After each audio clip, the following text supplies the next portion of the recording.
Okay. Good morning to everybody. Good morning. Actually, the big day of Odysseus is today. We are very happy to have you all here, all the teams and the members of our jury. And I wish, first of all, good luck to everybody. Be cool, consider it as another game to play, and enjoy it. First of all, I would say a few words for the day, how we should go on. The order of the teams presenting is on your information papers, and each team has 15 minutes to present maximum. That means on minute 15, I have to stop you. The jury can ask after that questions up to 10 minutes, and we proceed one team after another. The members of the jury have the opportunity to ask you after your presentation. If a question is not clear to you, please ask the jury member to repeat it or explain it further. All questions is supposed to be answered by you, and if you think that you don't know something, you can say just, I don't know this. As a preliminary feedback, I know that your work has been already assessed privately, individually by our jury members. They are really impressed from your work. It is huge work done from your side. And now, today, in your presentation, you should focus on the most important aspects of your work. The marking, the scoring is from 1 to 20 in the 8 criteria, you know, like academic excellence, scientific excellence, originality, etc. These are the same criteria from the national phase to the international phase. Each criterion should be scored from 0 to 20. The criteria has different weighting. So we have in the platform of Odysseus, while you are presenting, the jury members will score per criterion, and the platform has automatic calculation for the total, for the final score that you achieved. After the end of all pioneers presentations, the jury members will go in a separate room, discuss among themselves how they assessed your work. This it is in order to find out a consensus on how this work should be scored. And after that, we have the accession of the project of explorers, and the same procedure will be followed. The results will be not known tonight to you. Tomorrow we'll have the award ceremony where all the winners will be announced, pioneers and explorers. So, I just want to thank you all here for your hard work, and I would like to tell you about the members of the jury. I know that you know them very well, but I would just I take this opportunity to thank them, because I must stress that they are all volunteers. Your work, your projects are extensive, in some cases more than 80 pages. They had a very hard work, and I thank you very much for all your support. So, I'm starting from the left to the right. Mr. Dr. Emmanuel Manolis Georgiadis. He is a member of the Academy of Athens.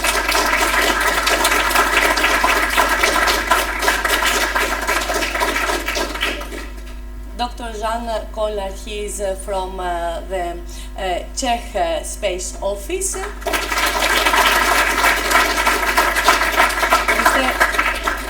Mr. Denis Gilles from Thales Alenia Space. No. From Airbus Space and Defense, I'm sorry for that.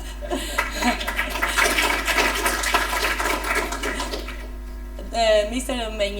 Michel Meunier from Thales Alenia Space. Sorry for the mistake. Dr. Onier, she is an astronaut of ESA. Thank you very much. And Mr. Daniel Hernandez, he is a space person. He has his own company in space industry. So, let's start with the first team because we're running a bit late from the beginning. And before that, I have to give the floor. Yes, I'll let you do. Welcome, welcome for this day, special day with the jury. So we are so pleased to be in link and directly in link with Europe. It's so important in space affairs, space activities, space application and services. And thank you to the member of the jury to be there, and for you to be here for a long time, a long moment. I'm just looking at the planetarium this morning. I didn't see it before, and you saw it, I think. It's a very important tool for us now, new tool, and we received the help of the Europe also to do it, and thank you. So it's a big challenge for you today, and welcome on board this station.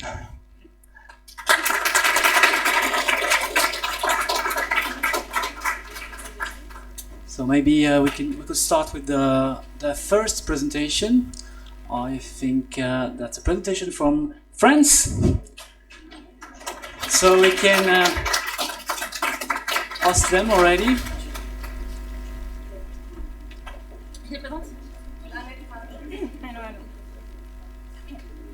So I introduce you Inès, Emma and Guillaume, the Planet Hunters team.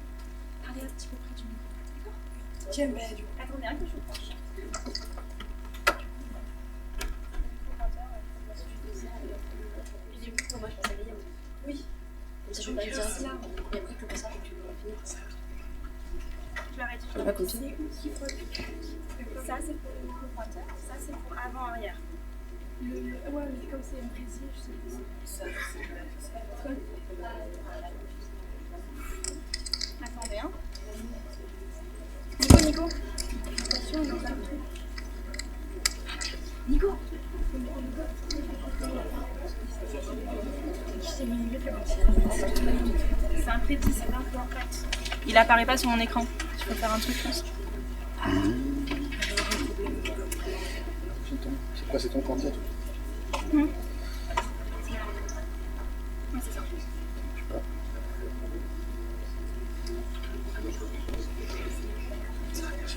Tranquille. Attends, laisse-lui le temps.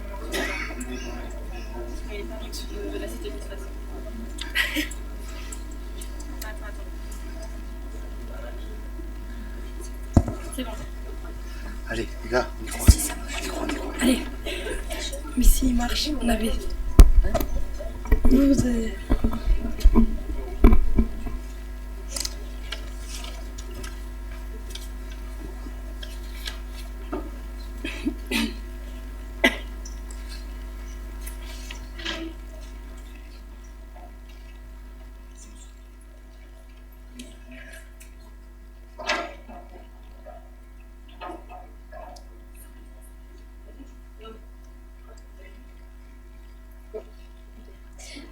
Hi everyone, I'm Emma. I'm Guillaume. And I'm Inès. Pardon, sorry.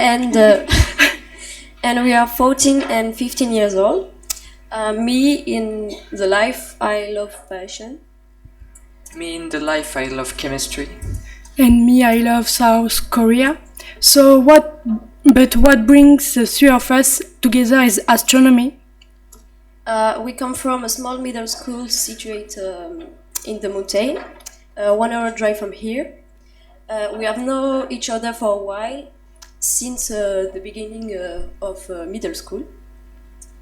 Creating this group and taking part to this competition was therefore a big opportunity for us, so we are very happy to be here today. Before we beginning our presentation about our project, we would like to thank our friends from the Astronomy Club who have helped us for several nights. A fabulous English teacher, headmaster who was both some material and offed these t-shirts. Please. And the last but not least, our amazing physics teacher. We have worked on this project an hour a week during our free time at lunch break and during some astronomy evening too. Lately, in the media, we have heard of planets discoveries around other stars, the exoplanets. We have decided to show if the detection method for detect an exoplanet are accessible to middle school students, and even see if we might be able to detect one ourselves. The method that seems the most simple to detect an exoplanet is to directly photograph it. However, it proved to be very difficult because of the distance. We can see here, from a short distance, we can see the little lump. It's same as the model here. Whereas from farther, his light disappears into the bigger one, and you can see heat and more.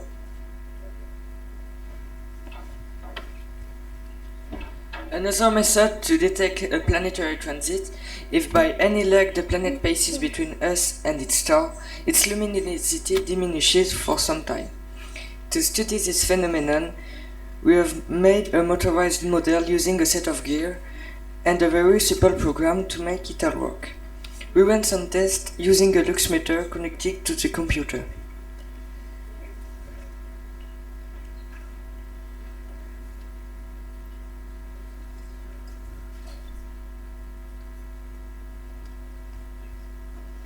You can see here the lux meter, the star and the exoplanet.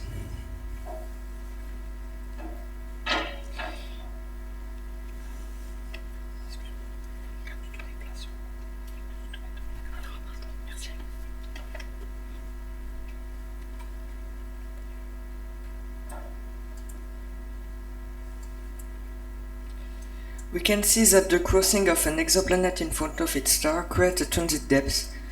As we can guess, the bigger the planet is, the more important the depth becomes. Likewise, we have seen that if the exoplanet doesn't cross exactly between us and its star, the depth is shorter. Some research have also shown us that with the help of math formulas, we can get some information on that exoplanet. For example, we can easily show that the transit depth gives the link between the size of the exoplanet and its stars. Equally, Kepler's third law tells us that when we know the mass of the star and the elapsed time between two depths, we can conclude the distance between the planet and its star. So this model was made to understand this law. The star is in the center.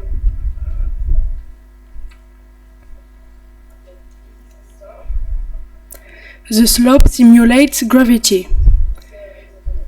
And we can see that the closer we get to the star, the faster the planet has to revolve around it in order to not to fall. There is another type of detection called radial velocity method.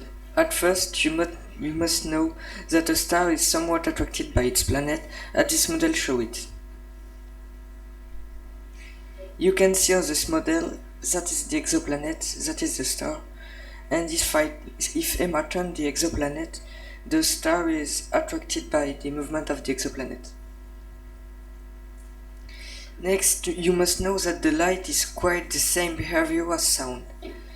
When a siren comes to us and goes back, the sound becomes shriller and then lower. Emma show it to us.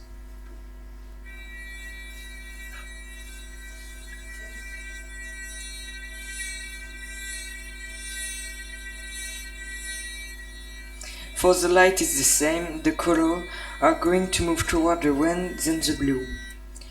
When the light has made a complete revolution, we can make out the rotation period of the exoplanet. When we have tried to see if we can become exoplanet ourselves, first of all, we have chosen the method of transit detection. In our school, we have a camera with an 80mm refractor telescope. As we didn't know when to start, we have sent an email to Mr. Baudouin, who works in the Physics Center of Particles in Marseille. Ines had already met him the previous year for a different project. He advised us to choose a well-known exoplanet on a website.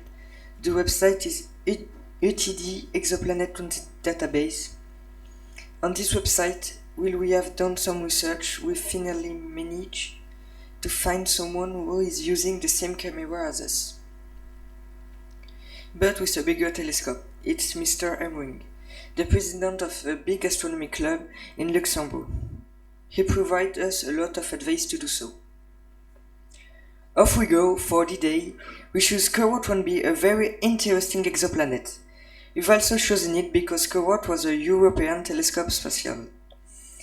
During the night, some problems appear, so we have to start taking pictures very quickly.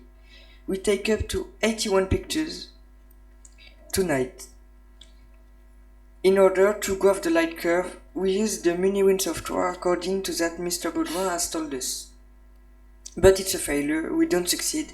We can't find the star on our exoplanet. Our picture, sorry. Moreover, thanks to the mini-wind software, we also realize that the star we have chosen is probably not luminous enough for our material. So we want to use a different telescope, IRIS, which is a semi-professional, remotely controlled telescope based at the Observatory of Haute-Provence. It is great because it is next to the one which detected the first exoplanet in 1995. We had already used it for another project. However, as we have decided to do this project late in the year, we had not planned nights in order to use it. So we contacted Mr. Baza. He done some research at the Astrophysics Laboratory of Marseille, and he takes care of the telescope. We are lucky because some nights are still available. On the first night, we choose new target, and we use the interface of the telescope to launch the taking of the picture all night long. Studying the 120 pictures with the mini-wind software was easy. We get the following curve. We can see the depths very clearly.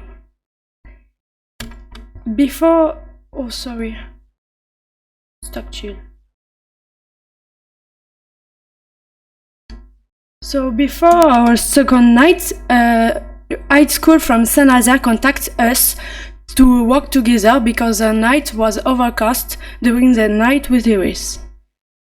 By contrary to us, they do the curve themselves by photo in order to use it to fully understand the process. We accept and take advantage of the occasion to ask them how they do it. On the second night, we tried two exoplanets with Iris. Here's the curve, very good ones according to Mr. Baza. Here is the curve, but this time hand-drawn by the high school students from Saint-Nazaire. With our results, we want to measure the size of the exoplanet WASP-104b. To do so, we use math formula mentioned for the presentation. As we don't manage to do it, it's an astrophysician, Mr. Santen, who helps us. We finally find results correct. It's a planet somewhat bigger than Jupiter. However, Mr. Santen explained to us that it is not a method very precise because the star has less light on the sides. So if the exoplanet don't cross in the center, the depths will be smaller. We want to check that by taking a picture of the sun with a skull material. By playing a bit on the contrast, it's clear that it's true. We want to try the radial velocity method with Iris, but Mr. Baza explains to us that it is impossible. To put it in a nutshell, we have shown that several methods of exoplanet detection are not so complicated to understand for us, middle school students. However, the only one we can use is detection by planetary transit, because it's possible with amateur material, but with a lot of help from our teacher. With a remote control telescope such as IRIS, it's very easy with a tutorial. But you normally have to file a request in advance to get nights. This project has been very interesting because we had to do some documentary research and undergo some experiments, get in touch with professional and amateur, and more than anything have astronomy evening of various type as real astronomers would have. Moreover, the managed to leave a small mark in this field because the high school students of Saint-Nazaire have posted our transit curve for us on a widely used website. We also think that this project is useful because we are able to present it to school celebration and other events. Eventually, we would like to add, even if exoplanets today may not seem very important in our close future, it's not the case. Indeed, it will help a better understanding of our planet, and it also reminds us that for the time being, it's the only one we've got, so we had better take a great care of it. Thank you for your attention.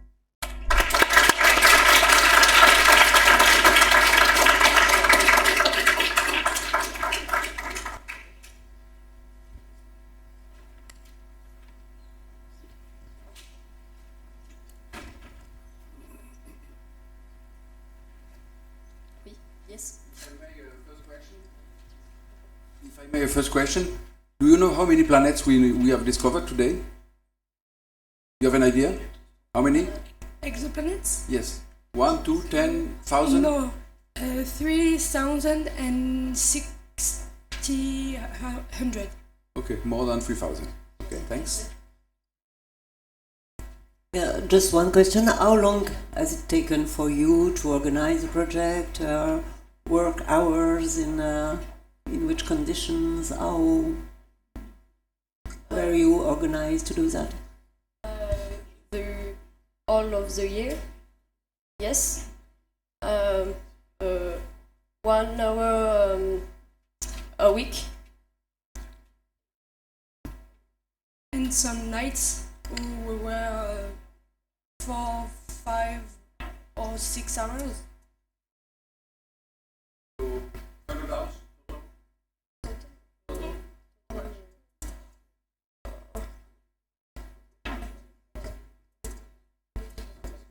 We do so much in the year, but we don't cost it. Is it light or heavy? A lot.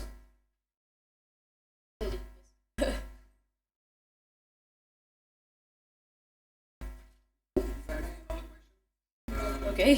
What is the diameter, the minimum diameter for a telescope? What you need? You say if a student will do that, but you need to access to a telescope, which is Yes. of certain size. What is the minimum size for a telescope to do the? 80 millimeters. This was your. Yes. But you think it can be done with 50 centimeter or 30 centimeter or? We haven't another telescopes that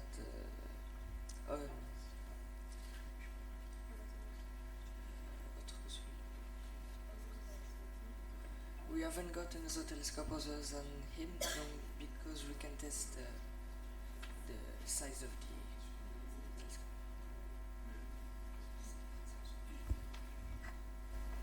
Yes, we have times. My question is regarding your demonstration. So, did you produce that, or how was your idea that everything works like that? Did you produce? Yes. Did you build it? Yes. Okay, yes, that's what I want just to know. That's fine. And I am interested specifically how you constructed that mechanism. So this is from what material and how did you elaborate it? We've done this model with our LEGO AV3. We are here. We are motor to run the eggs to do the movement of the exoplanets. We can program the big brick here with the computer, and we do this in the atelier, in the scientific lab. And this is also interesting how it's possible that the orange is moving. Because they are magnets. Magnets. It's to show this phenomenon, but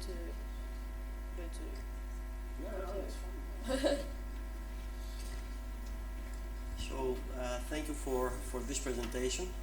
Let me ask you, as you have seen, as you have noted in recent times, months ago or weeks ago, there have been new detections of exoplanets around their stars, very close to their stars.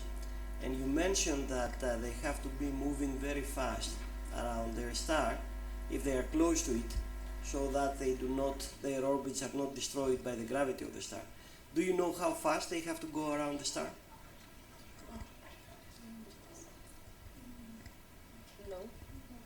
no. Okay, so it's a few days only. Okay. They have orbital periods in some cases if they are close to their stars of about a few days. But moreover, do you know what else is happening to these planets with respect to rotation around themselves? Their self-rotation? The planet, I think the planet is destroyed by this star. Mm-hmm. The star attracts the matter of the planet, and the planet is speared by this star. Mm-hmm. And there is also the tidal locking phenomenon, in which the rotation of the planet around the star is about the same with the rotation of the planet around itself, around its axis, when you are close to the planet, to the star, pretty close. And this is a very nice phenomenon to see. Now, the second question has to do with the prototype that you created. How long did it take for you to create it?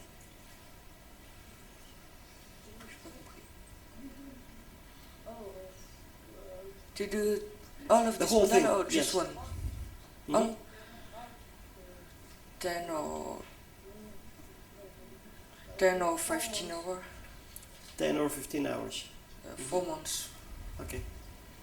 Well, this is very nice. Thank you.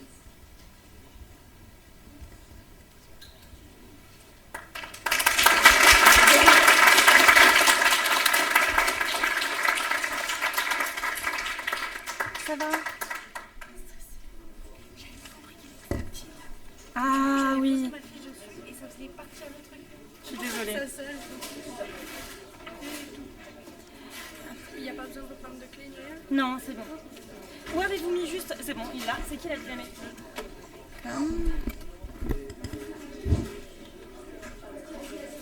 Just to inform you that all this process is video streamed, and your family and friends, if already aware of this, you can send them an SMS to see you live. Thank you.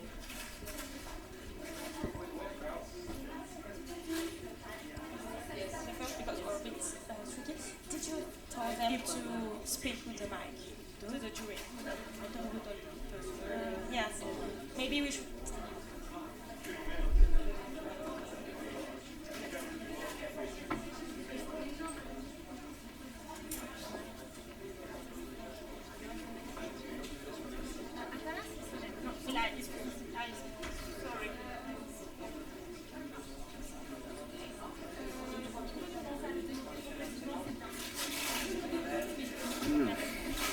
Should we start? I will ask you to speak very closely on the mic, even with the question with the jury, because So. we won't hear you. And you can use this if you want to. I'll use this. I will say your name of your team and just begin telling your name and where you're coming from. Alright. Starten. No, you do what you want. Okay? And you have this to I'm going to do it. No problem. I'm going to be here. Should I? No, I'll be here. No problem. Между другото, не говори нещо само, аз ще кажа, нали? Аз ще говоря за спектър, просто не слагам. Кое? Да. So now we have our second team, the red frontier teams. I'm Mikhail Serafimov from Varna. I study in the high school of mathematics of the city. Hello everyone, my name is Odysseus and I'm also studying in the mathematical high school in Varna. And here we're going to present our project MarsLab.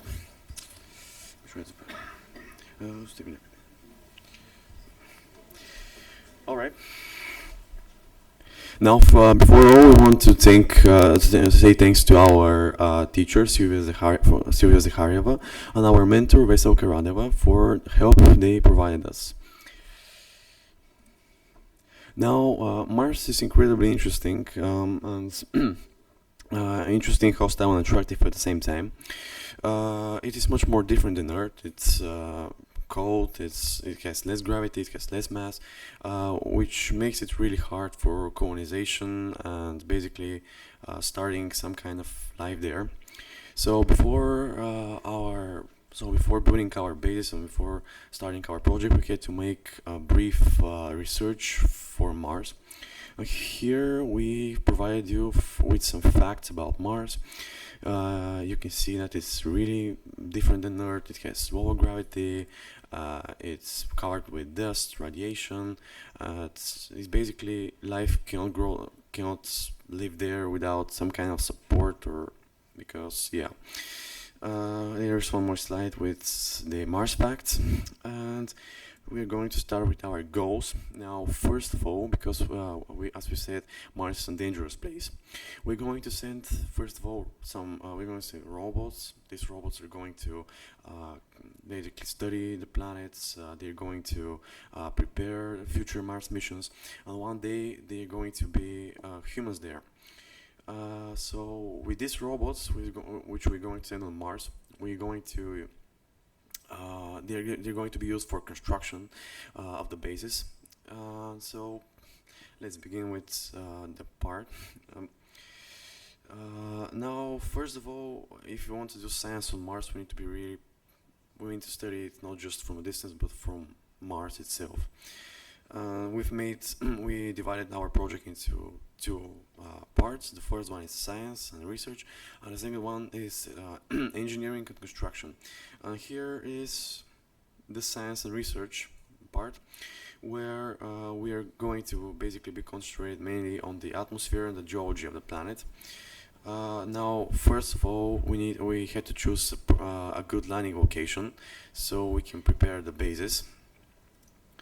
And the landing location we chose was Elysium Mons, and it's in the valley near it, which is called Hebrews Valles.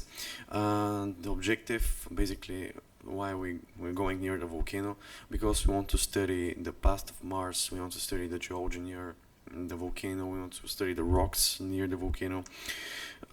Basically, we also Hebrews Valles is a region which is known for its underground caves, canyons, and it can be used by us one day there for science, basically for shelter and etc.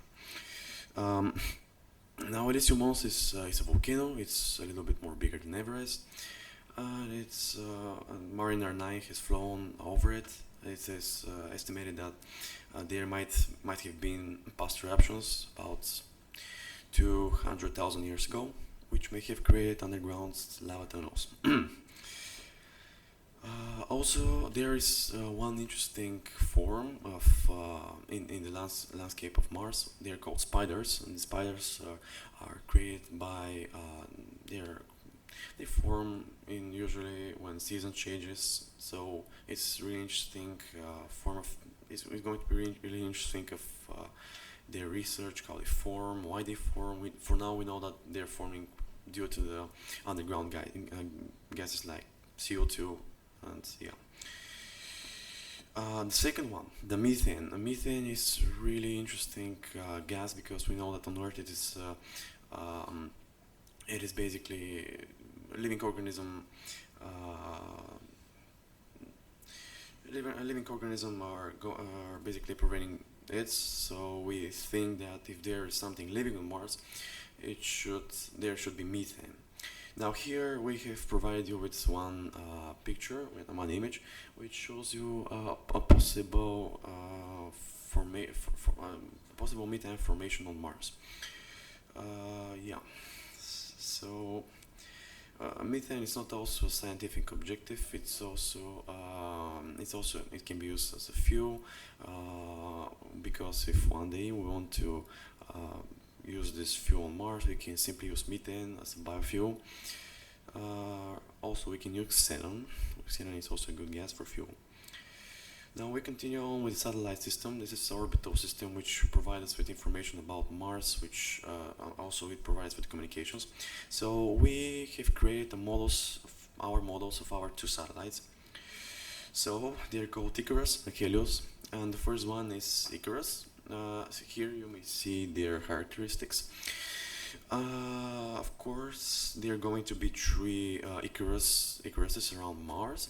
And they are going to be on Iron-Synchronous orbit, and there are going to be two Helios satellites around the Sun. Now here is a picture of Icarus. That's how it may look like. We made it using Kerbal Space Program. Its main objective is providing communications with Earth, basically making research from orbit and things like that.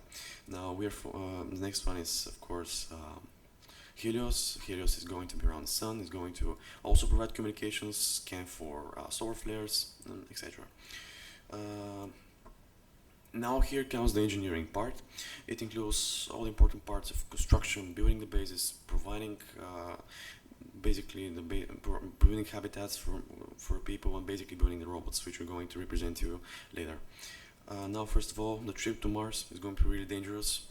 We have made calculations that it may take about 8.5 months by the Hoffman transfer. From Earth, we're going to use 9 kilometers per second delta V change. So we may use big rocket which can provide us with enough fuel and basically be really well protected from radiation, which is all around the interplanetary spaces. Now we estimated that radiation shields between 30 and 15 millimeters of rubber or minimum titanium would help us isolate radiation. Of course, we're going to have there's going to be a composition of the walls of the interplanetary ship. Yeah. So the landing system, we have to land on Mars, of course. So we have to use a really precise vehicle. It's also our design, and it's called the Spider. Now it's overall big. It has 4 engines, 8 landing legs for safety, and parachutes for providing better descent. Of course, we know the atmosphere on Mars is a little bit more thicker. It's not that thick on Earth, so we may use mainly the engines, but parachutes are going to help you for safer descent. Now here, how it looks like. Here, the first picture is the descent through the atmosphere. The second one is with its open legs and parachutes. Now, after sending the robots there, of course, I forgot to say that the Spider is going to bring robots, materials, basically, it's going to bring really precious cargo to Mars. Now, the bases which the robots are going to build, this is also our designs. We made them using Planet-based, this program. So, as you can see here, we would have biodomes, we would have mission control, we would have garage for the robots and things like that. So here are all the necessary buildings. These are the first buildings, the most necessary buildings which we may need if you want to colonize Mars quickly, and basically not just quickly but safely. So now here comes the robots. We built our 2 individual robots. And the first of all is called Werner, and here my friend Michael is going to make a presentation of it.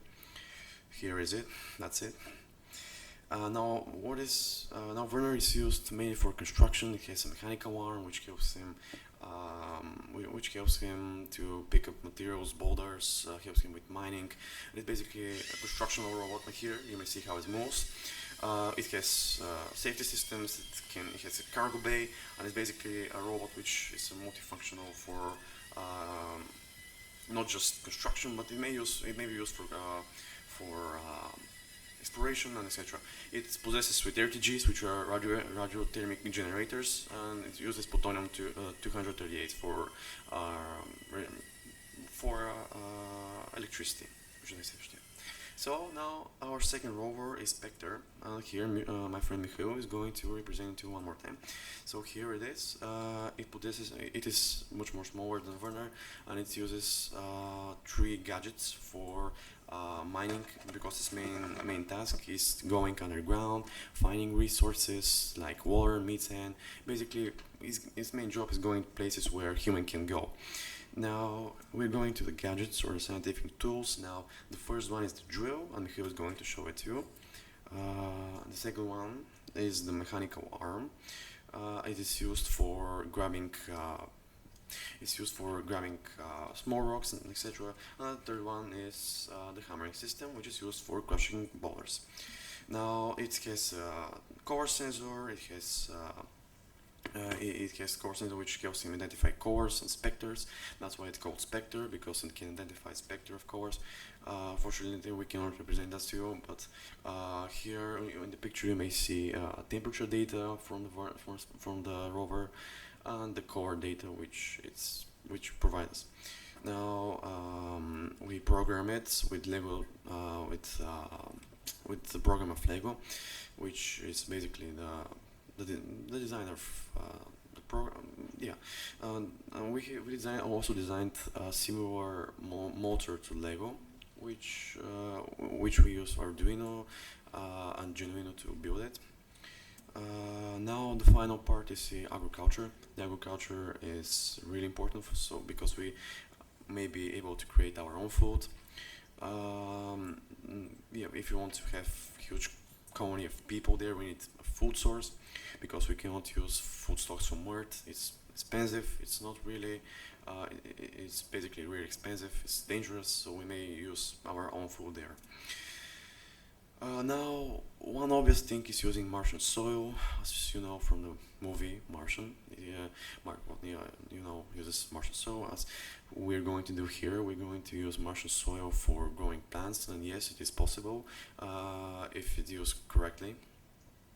Now, basically, if we made our own experiments with the Martian soil, and we estimated that using the right organic materials, we can create our own biocomposition for growing life, like plants and things like that.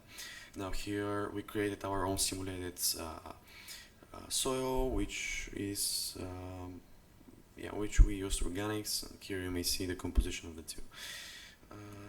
Now here are our plants grown in the Martian soil. Here is our first experiment without organics. The little bean growth, basically small parts of the plant, but not really something big. And the second one with the organics, this is also a bean, and it's much more bigger, as you can see.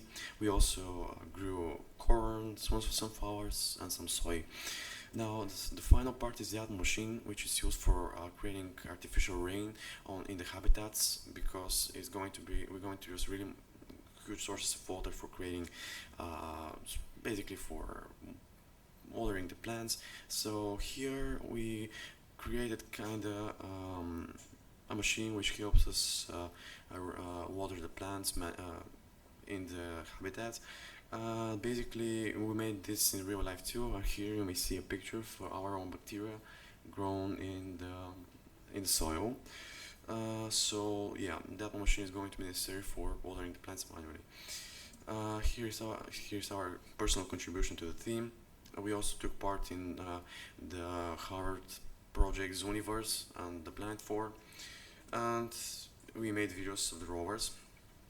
So the conclusion is that we want to not just go on Mars for a few days like Apollo missions and go back to Earth. We want to go there, colonize this place, and basically do science there, live there, and eventually one day calling this place our home. Of course, working on the project was a challenge. We had to make a lot of experiments, a lot of hard work, but eventually we made a project which we might one day see on Mars. Thank you for your attention.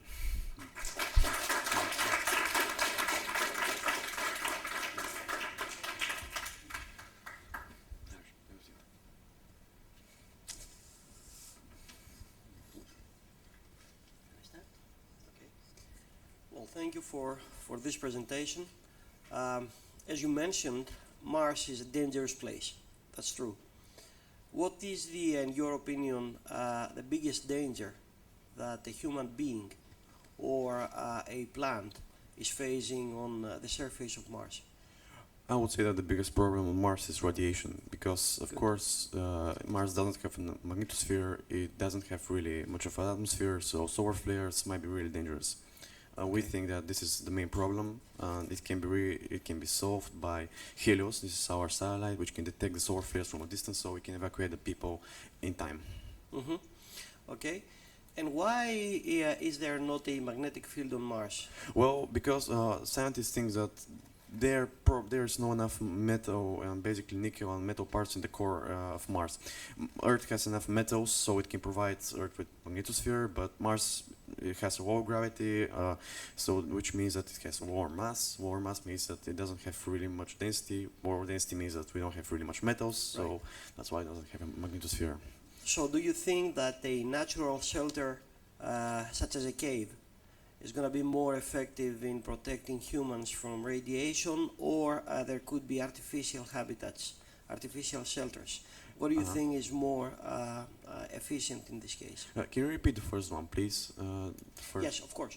So I was saying that if there was an alarm, if there was an alert of solar energetic particles, and somebody wanted to be protected, would it be better to go under the ground in a cave, or would it be better to go into an artificial shelter made of some sort of material that could provide a shield from the radiation? Now, solar radiation is pretty powerful, so artificial habitats might also have leads or really heavy materials, so building them would be really hard. And also, if there are a lot of people, we might not have the space to build a big habitat, so it's an easier thing to basically build some kind of evacuation center or panic rooms underground, of course, undergrounds in the tunnels of Hebrews Valles, because it can provide us with enough.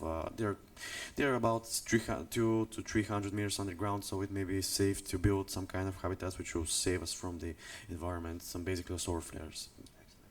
So exploit the natural anaglyph that the planet has to be able to protect itself. It's cheaper. We're going to use our cheaper materials. We don't have to use leads and titanium, which are basically a little more expensive materials to bring on Mars. So yeah. Thank you. Thank you. Yes, thank you for the presentation. You have mainly reference from NASA project. Did you review also mission proposed by other countries, in particular Europe? And what, in your opinion, what is the deadline, a reasonable deadline for the implementation of this type of mission? So basically, where we're going to start building this? Can you repeat the question one more time? No. Did you review also European mission or Indian mission targeting Mars? Our permission from NASA or? Yes, you have mainly NASA pictures in your report. So oh no, we haven't presented this in front of NASA. It's we have presented. It's if we're seeing this in in the project, it's going to be international from the project perspective, but we haven't presented it in front of NASA or no, we don't. We haven't presented it in front of NASA. Yeah.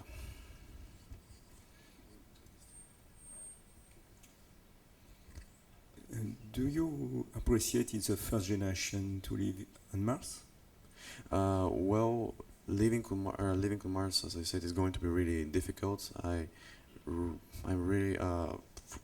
think that it's going to be not just that's a whole adventure. If we want to colonize Mars, we have to start we have to begin an adventure which is going to bring us there. Building all of these things is a huge challenge. In real life, this is going to take years and years to build. I think that if we are working together, basically people are working together, we may build something like this. And I believe that it's worth it for living there.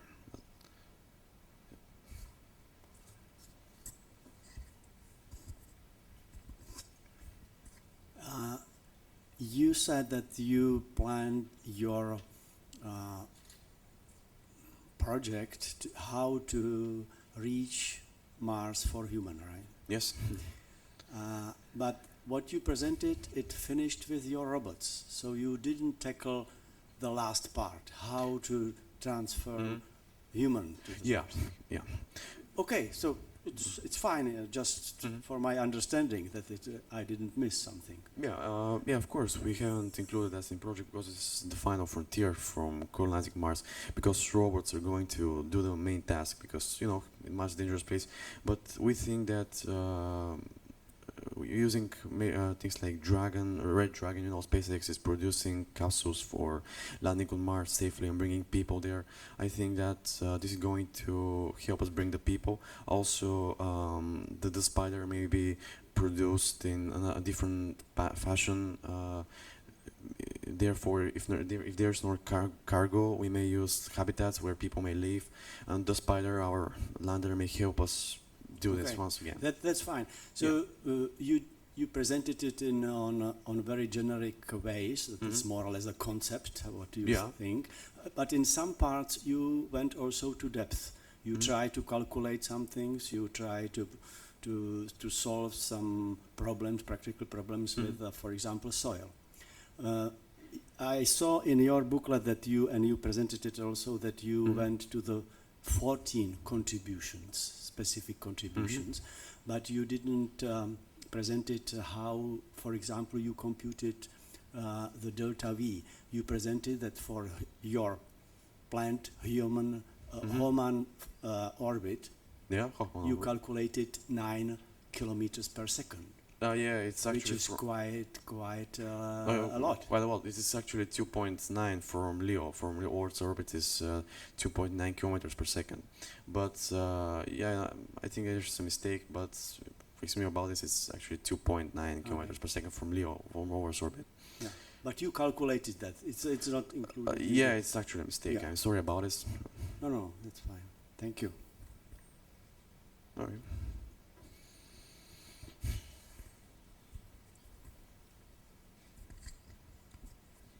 Have you evaluated the number of ton that we need as a minimum quantity to have installation on Mars, and the time it will take and the cost of that? Well, we haven't estimated the cost of the whole project, but the time basically is going to take us, like, if you want to have a full Mars colony, with all the habitats, with all the people there, we might need more than, starting of course in the half of the 21st century, like 2050, we may need something like 20 to 30 years to construct all this. But yeah.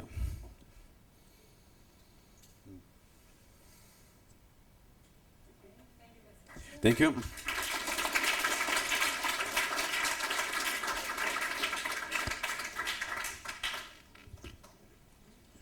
Excuse me, should we?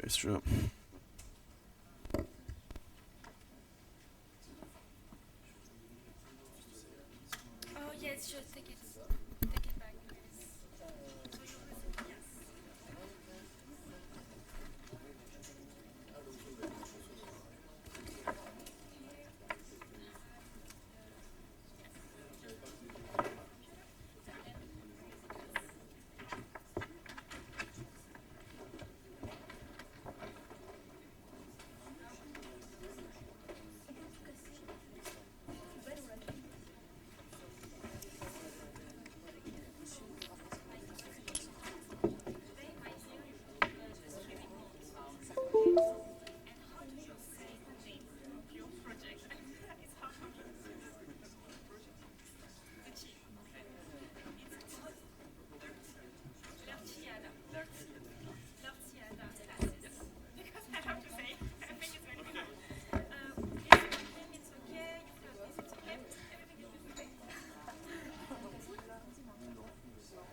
So here we have a short summary of our project. This is in English and here it's in French. So thank you for hosting us here. So French. En français, oui. Okay. English or French? French immediately. And here I don't know.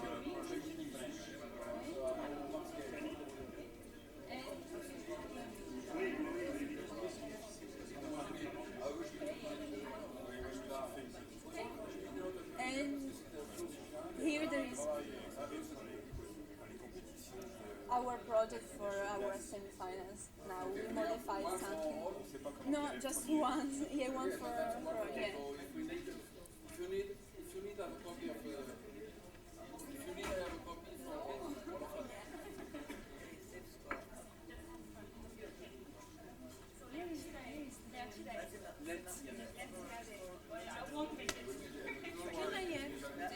I will give it to you. I just present you, and then you have it. Okay. So please, the next team is Laertidae classes with Francesco and Linda from Italy. So good morning, everyone. I'm Linda Raimondo. I'm Francesco Maio. And we are the Laertidae classes team. So are you ready to lift off? Because we are leaving. And we are leaving for a journey to Gusev. Gusev is a crater on Mars.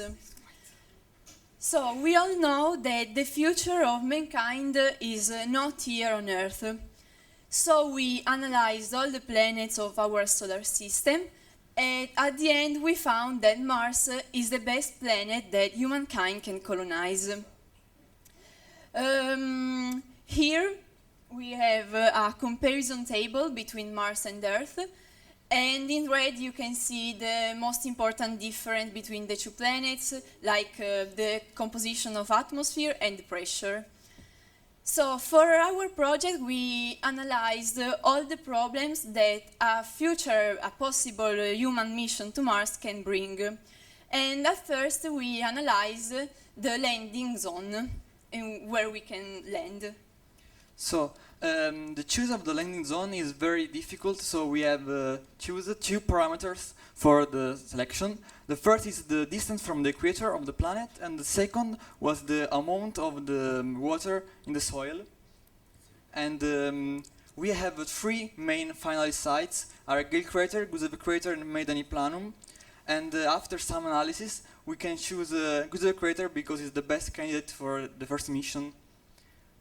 So Gusev crater was an ancient lake during the Nokian period on Mars, and it's a lot of interesting geological features like the Magma Valley along an ancient river, a Pingorutres cone, and the Columbia Hills with the home plate, the Elizabeth Mahon, probably some fossilized bacteria colony, and the Goddard crater, probably a hydrothermal vent.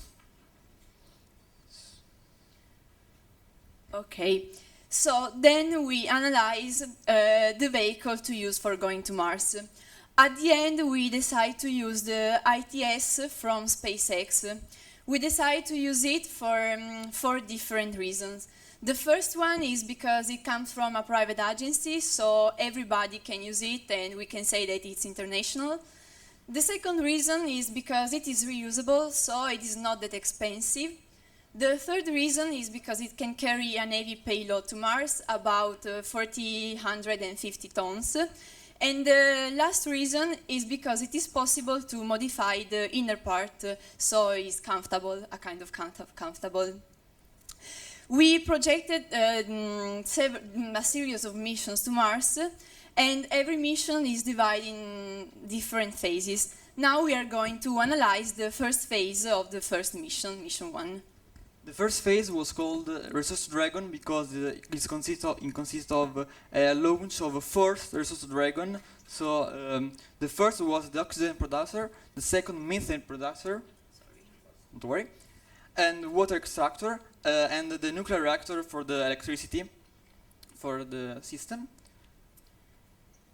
Then we study how to extract water from Mars. We found two different methods. The salt extraction, which consists in catching the Martian humidity via salts by atmosphere. And the second one is soil mining, which consists in heating the soil, Martian soil, and make water evaporate. To this purpose, we try to do an experiment, and you can see now it. So for do this experiment, we realized a Martian soil simulator, the LM2S, this with and use the Pathfinder data for do this and make this experiment. An experiment during more than an hour to extract only one very poor of water, and this is the result. So it works. This method works. So for the production of the oxygen, we use the a strange method to detach, using the electricity to detach an atom of oxygen by from the CO2 of the atmosphere to produce the CO and the O2. It's very similar to the bacteria. For the production of the fuel, methane and oxygen, you use two different phases. The first phase was electrolysis of the water to produce oxygen and hydrogen.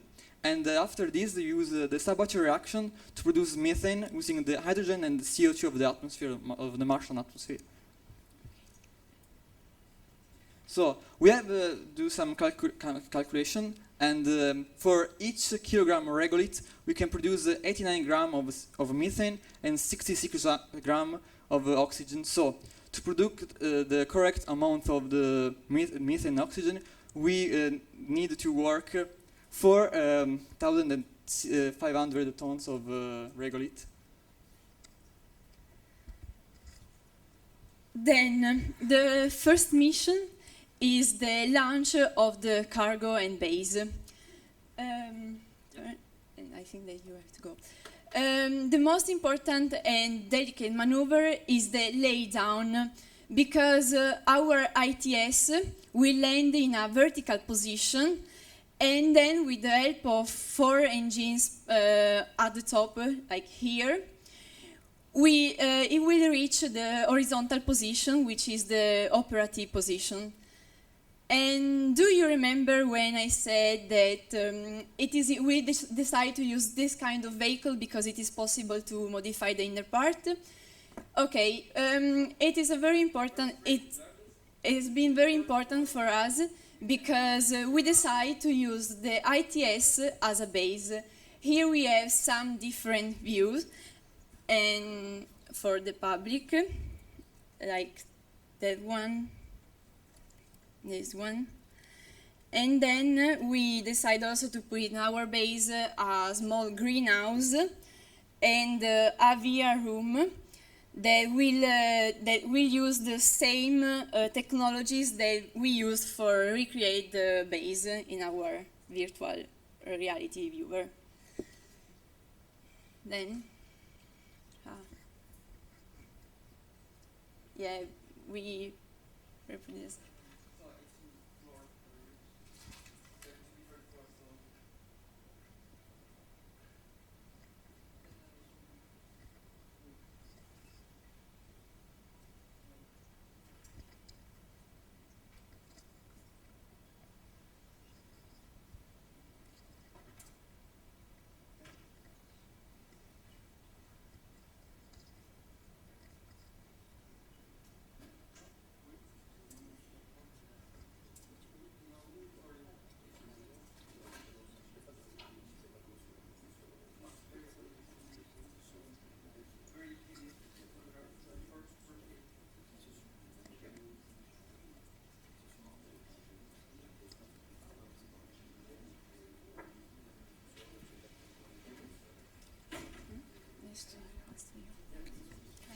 So the second phase consists of the crew round trip and landing on Mars. The mission one have to target install the first outpost on Mars, the research of life in Mahon Valley, in Mahon geological feature, and study the past of the Vuitton crater because it's an ancient lake. The crew is we decide to use the skin suit to protect the body of the astronaut during the Voyager and during the Mars staying, because the Mars gravity is less than Earth, so use this suit to limit, to contract the body of the crew. So during the period on surface, the astronauts make a lot of activity. For example, the study of the region of interest, like Columbia Hills, like the Pingo or Madme, the Delta. And they took a lot of experiment, like the water balloons to study the atmosphere, and the seismic survey to study the undersoil of the crater, to research the original bottom of the lake. So after this mission, the crew come back to Earth with a 308 days trip. Then we have also a second mission, and we will have a crew of 6 people as the first, and they will stay on Mars more than a year. The first crew will stay on Mars for only 40 days, which is a really short time, but we have to take in consideration the long journey from Earth to Mars and back. Anyway, the crew of the second mission will stay on Mars for more than a year. The main target is the one to extend the Martian base, and here you can see our ITS that we used as the first base, and around the first ITS some domes that will be the actual base. So every domes will have a height of 10 meters and a diameter of 20 meters, so it will be really big. And we will have a total surface of around 590 meters squared, so it will be really, really big. So to protect our astronaut from the radiation and the high energy particles, we designed this radiation shielding using the magnetic fields. So we use a series of superconductive coil. This is the superconductor. Is a very new superconductor and is work at very high temperature, so only 15 Kelvin, and we use the liquid oxygen of the fuel to cool down these coils. The intensity of the magnetic fields is 5 Tesla, and this system with this structure can deviate the high energy protons from the sun. And on top of the dome, we have a tank with water to stop the particles come from the zenith. So the structure of the domes are very complex. We have a view. So the most important parts are the 2 anti-micrometeoric glass to protect the domes, and we have the Faraday cage, a very tiny web of copper to protect the inner part of the dome from the electrical fields generated from the superconducting coil. We have a transparent solar panel to produce energy during the day and protect the astronaut from the UV radiation. And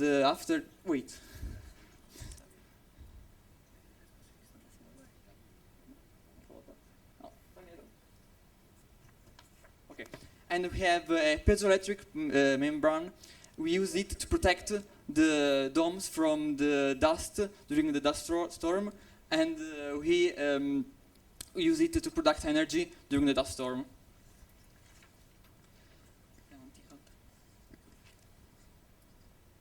So for another experiment, we use the Martian soil, the same of the other experiment, to grow plants, but we use the humus with with this, and we produce these humus on Mars with the Elysia fetitia, a particular worm can transform the human waste and the vegetarian waste in humus. So today's food will be the tomorrow's food. This is the experiment. We have 4 different plants in 4 different soil. The totally Mars soil and the best soil can we produce with humus. The plants in Mars soil died after 2 days, and so it's all. This is a table of the total system on the base. And then we decide to recreate a livestock farming. We will bring some trout egg, and we will use an aquarium. Then we will eat insects. They don't like really good, but it's okay. And then we will bring also roosters and hens eggs, because they are so little and they don't need much more space. Then we have also farming, and the most important will be corn, olives, and lemons, and at the end coffee, because we are Italian, so we will bring coffee there. And that's it. Is it time for real colonization? Yeah, probably, yeah, of course. But this is another story. Thank you.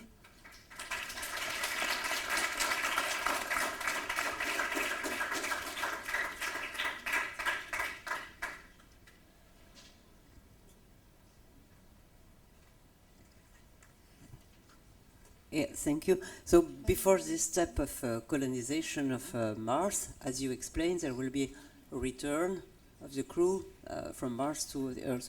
Do you know how many missions already took place, returning samples from Mars to Earth? Never. So is the next great goal for the humanity, the ship return from Mars. Yeah, we never set foot on Mars. I don't know. Well, essentially, your study is based on the fact that there is a lot of water in Mars. Yes. But this is not clear. So, so a lot of people say that, especially where you intend to land, yes, there is no water. No, yes, this is 10% of ice in the soil. You have a map made from the Mars Odyssey, yes, that he mapped the hydrogen on Mars, and he found the 10% of ice in soil in Gustav crater.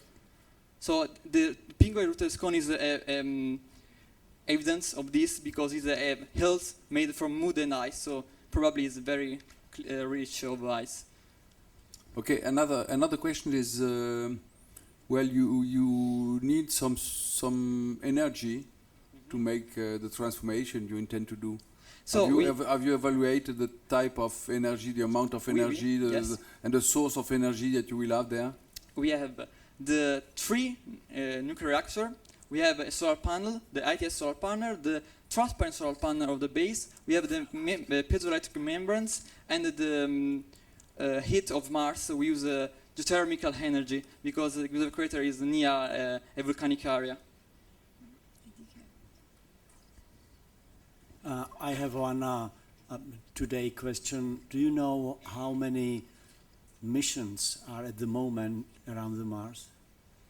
So, Curiosity, Opportunity, no, Spirit is died. So now, yes. Maven, Mars orbiter from India, the TG of ESA, the Mars Express from ESA, and the Mars Odyssey from NASA. And the Mars orbiter, don't remember the name, sorry.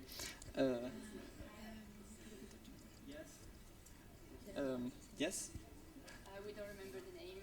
All right. It's a NASA mission Yes, with around Mars. Okay, so that was my next question. What will be the next mission to Mars? next mission to Mars. So we have a lot of missions for ExoMars. What is planned for? Inside the NASA spacecraft land on Mars to study the geology, and we have ExoMars 2020.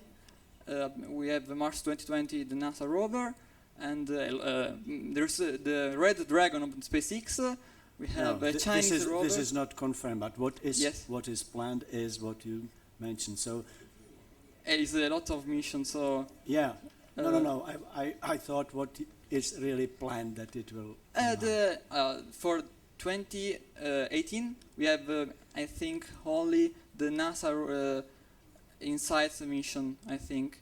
Because all other missions are delayed in 2020, like ExoMars. ExoMars, it's 2020, yes. Okay. And then, of course, in 2026, there will be our missions. 2026, yeah, the first launch is scheduled for 2026.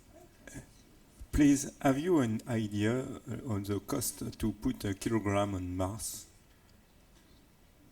So now is very expensive. Yes, but SpaceX work to make this very cheaper. For example, Is the reason why we decide to use the ITS. We said that it's reusable, so we thought about the price. We know that space missions are really expensive. For this reason, we decide to use ITS because it's international, and then because it is reusable, of course, and so the price will be lower. In your opinion, is it an exploration, or do you prepare something bigger, such as putting many people on Mars, and Mars becoming a new? We have some kind of this. Okay, you're so curious, very curious. So we make some spoilers just for you. This will be the third mission.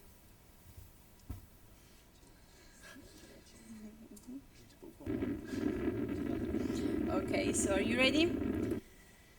Okay. We decide to use mirrors to catch sunlight because we think about a real colonization. And if for the first mission we decide the landing zone, which is near the planet equator because of the sunlight and the amount of water, for the third mission we decide to colonize the planet. And for colonize the planet we decide to put mirror to catch much sunlight and amplify the sunlight in the two poles of the planet.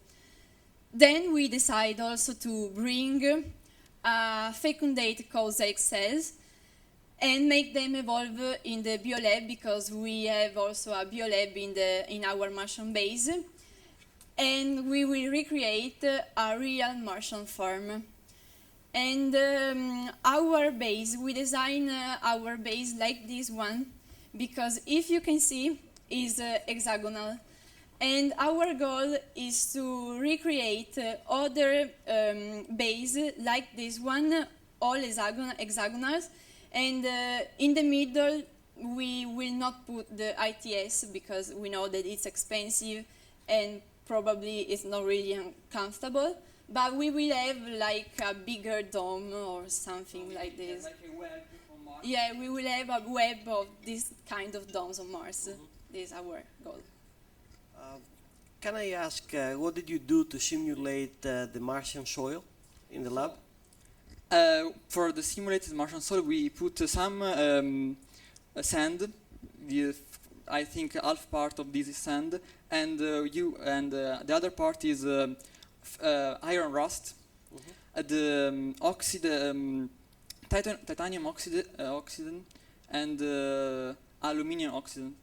So it's quite difficult to prepare, and it's quite toxic because if touch nose or eyes, it's very difficult to clean.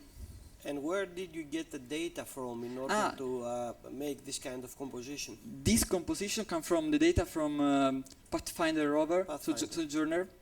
So because it's the most precise that we have in this moment. I think the next mission can be a more precise measurement of the soil, the composition of the soil. Okay, so we know it's expensive to send mass out to other planets, but in order to be able to estimate the cost, you need to have an estimate of the mass of the that will be sent to the planet in order to create this the outpost. Yes. So do you have an estimate of this mass? We know that ITS can bring a cargo to Mars of about 450 tons. So it's really heavy. We can put. So we use several ITS with the same system laid down to, like in Antonov, for example, to put all part of the domes and the superconductive coils because it's very heavy. So this is the most heaviest part of the base. Okay. So a few hundred tons, as I understand. Yes. Okay. Only for one superconductive coil. So. What about the fuel issue? If you send something on Mars and then you get it back to Earth, so do you have enough fuel to do it? Yeah, that we have here a slide, and we calculate how much fuel we need. We need 500 tons of methane to come back to Earth from Mars. And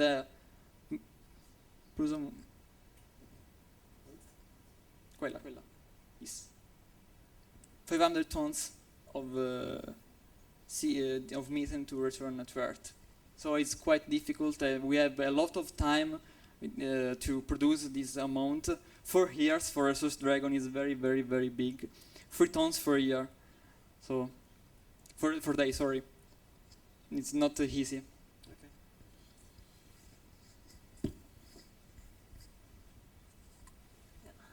I think you said at the beginning that the goal for your generation is exploration, colonization. I'm sure that the goal is also to preserve Earth's planet. So can you elaborate a little bit of what you can take out from your thinking about Mars exploration? Yeah, at the beginning, when we analyzed all the planets of our solar system, we took in consideration like the moons of Jupiter or Saturn, but they are so really far away from us. We took in consideration also our moon, and probably, I'm sure it's simply to going there and back because the moon is closer to Earth than Mars. But Mars is richer in resources than the moon, so that's the reason why we decide to go to Mars, because we can use some resources from Mars and take them back. To preserve the Earth, I think we can put on Mars the industry and so we can produce a lot of CO2 on Mars to terraforming Mars, so we can stop the production of CO2 on Earth and put on Mars, so we can make Mars like Earth using only the Earth facility.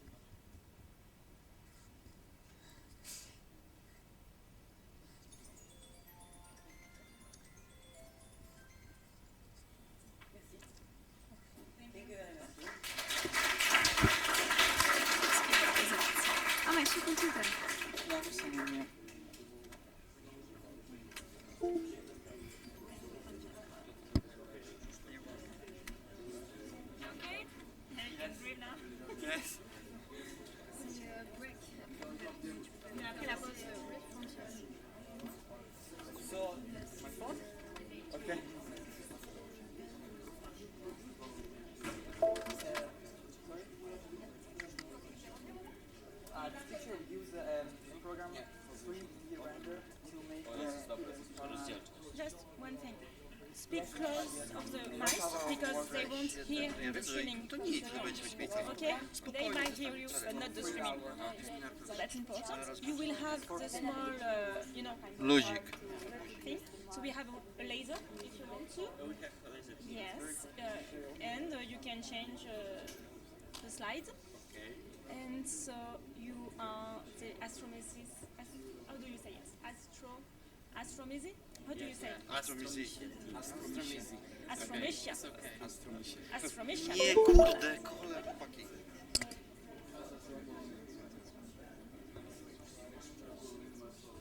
Sorry? Okay. Nie jesteście żadną astromisie. Non. Essaye de prendre les suivants, celui d'après la pause, au moins Thierry c'est fait. Żadne astromisie, kurwa. Ah d'accord, bah c'est là que tu vas parler, donc c'est du chocolat qui parle. Ah il est là-bas, non, regarde, il est en train de manger. To nic, to stańcie tak, żeby... Okay.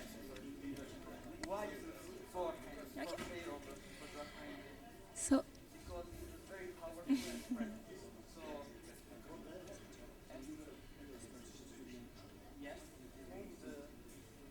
Excuse me, yeah, don't have a lot of time. You can talk at the break just after them. Thank you. So the next team is Astromesia team from Poland.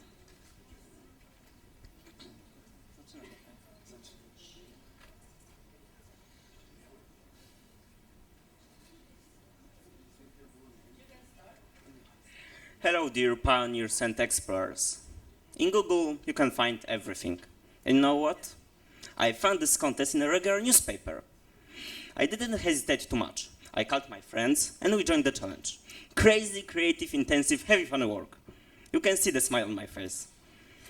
It's a proof that the work during the last 6 months was for us a great adventure. This is Czarek, this is Piotrek, and that's me, Maciek. And we considered to check if we, as human beings, could be happy in space. Usually, there are only two main streams of development in the cosmic domain. The technology stream, from building spaceship to mineral excavating from the space object, up to building a space infrastructure, like bases on Mars. And the exploration stream, from discovering new space object, searching for the second Earth, measuring the space. In that contest, we decided to go to the third way. Imagine that people chose the direction and went for their first, very distant and very long journey, much longer than their lives. We can keep our astronauts alive, but what is required to preserve their humanity? Their curiosity, their ambitions, their dreams must be fulfilled also there, far in the space. We propose in our work our own solutions reinforced by the scientists and experts we found and met. Our first expert who helped us understand human nature was of course a psychologist. He explained the main rule of preserving a humanity in humans to us. Everybody, every man, must be able to realize all his basic needs. Humans' needs divide into 5 levels. That hierarchy has been introduced by Abraham Maslow in 1953. Maslow confirmed in his research that a human being, to be able to grow up healthy in psychological terms, must be able to fulfill all the needs from all the levels, but in a special order. Always a bottom level must be fully fulfilled to be able to jump to the next one. It's the most crucial rule for our space journey, but let's explain in a proper order. Okay, let's start with physiological needs. Mainly breathing, eating and drinking, of course.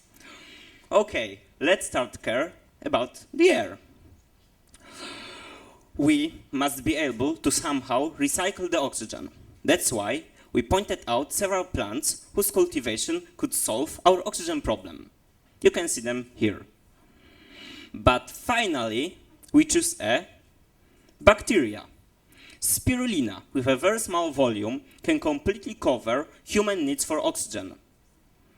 Okay, now let's say something about eating. A regular food containing animals product needs around 8,000 square meters of space per one person. But with vegan diet, in space conditions, we can reduce this space 130 times down to 60 square meters. Do you remember the spirulina? It's also eatable and contains many vitamins and minerals, and we can make from it such delicious cocktail. If you want to try it by yourself, just contact us in a break. Okay, now, when we are able to survive, let's talk about our safety needs. There are many issues hidden behind the word security. There is physical security of the ship, for example. Some see the spaceship as a biblical ark on which they sit together with beavers, woodpeckers, and termites. But it's a miracle of the latest technology. I can't imagine a safer place than a solid metal can in the middle of the space. This is not a challenge for our work. Our job is to assure the other kind of security. We must make people feel that they will be treated with respect, equally and fair. They must know that in a case of disability or an old age, they will be taken care of. And we can do it by a proper governmental system. There must be some basic rules and some authority on the ship. To find the right system, we reached for books on the history of law, looking for custom solutions. It had to allow quick and accurate decisions, be fair for everybody, be transparent and simple, and motivate our society to grow in peace. The result was the first space governmental system, a combination of the parliament state of emergency with the role of the dictator in the ancient Rome. The main assumptions you see on the screen. the next level of Maslow pyramid is even more interesting. We are all looking for companionship. But in a spaceship, we will be together all the time, and we will be together forever. That's why the need of social belongingness must be met differently than on the Earth. Just must. Luckily for us, Stanley Schachter's experiment shows that in the face of a threat, we are looking for a contact with a larger group. It will help us, because we are always in a threat in the space. But even there, we are still human beings, so we will probably quarrel and compete. Therefore, it is essential to build a community based on values supporting common good, not the individual one. Features like teamwork and cooperation should be especially rewarded.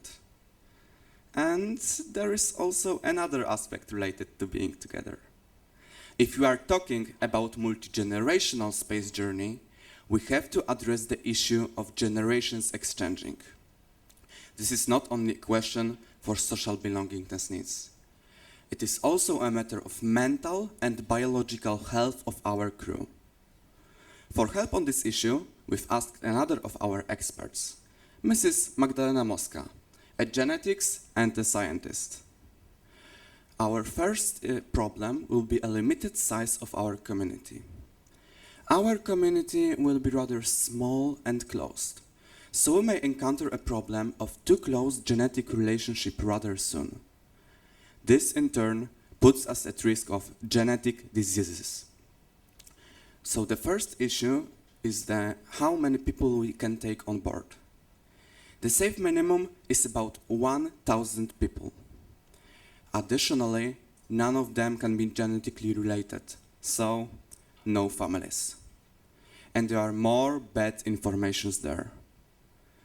During the travel, the degree of genetic relationship between all individuals must be observed. This can be measured by the formula in the bottom right corner. Our goal is to not let it overcome 40%. But what when we get closer to this limit? Here, technology comes into play. We can take the genetic material from the Earth and use it to enrich the overall genetic pool of our population. This will keep us calm for several centuries. Suddenly, the optimal solution seems to be the artificial regulation of the population. And let's get to the upper level. We all like to be noticed, and our astronauts won't be different in this matter. So to do the appropriate research on the subject, we wanted to find the environment closest to a spacecraft on a long journey. In our opinion, this is a submarine. That's why our next expert is Mr. John Lennon, creator of the Yellow Submarine. Well, maybe not, but it is also a very interesting person. Let's welcome Mr. Yuri Plachov, a submarine commander. We know from him that the need for self-esteem in such hard environment must be addressed. In the submarine, they do it on purpose. We must create the possibilities for our crew to stand out in a positive way and without causing any dangerous situations. For those who will take advantage of such possibilities, they will be rewarded, for example, with a larger living space or additional food supplies. Do you remember the spirulina? And we climbed to the top. Everyone has some dreams, some aspirations. Killing dreams leads to depression, says our expert psychologist. Can you imagine that somehow kills your dreams? I can't. Unfortunately for the crew, the community and the ship must have the highest priority. There is no easy solution. We have to monitor interest of young astronauts as early as possible and as far as possible allow them to develop this interest. But at the same time suggest to them the direction of development desired by the community. Control and force the professional development of our crew.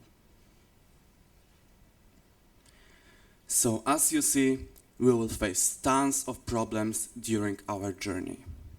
Any helping hand will be appreciated, so we came up with an idea of hiring artificial intelligence to help us solve our problems. It may provide many features which would be very helpful in the long-term space journey. For example, its longevity or ability to think logically without being affected by emotions such as fear or hatred. But before we added artificial intelligence to the crew, we've done an experiment.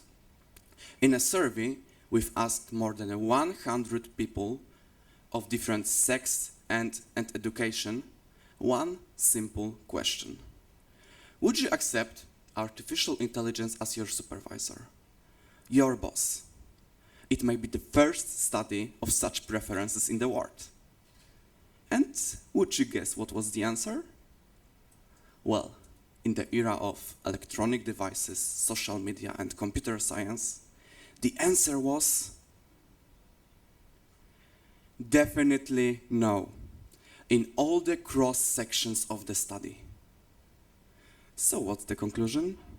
The artificial intelligence in a management position is rather distant future. And if we are talking about setting up multi-generational space journey, we have to still rely on us, humans. That's why we are talking about preserving humanity in the space. Okay, let's summarize. We believe that our technology is already ready to take us for a long space journey. Our colleagues from Italy can host us on Mars. Our colleagues from Romania can feed us during the trip. And the last, our colleagues from France can show us where to go. But we are going not only to preserve our lives, but also our humanity. Simply speaking, keep the space explorers happy. Our research shows that it is possible, and the rest will do our ambition, our motivation, and our natural curiosity. Thank you.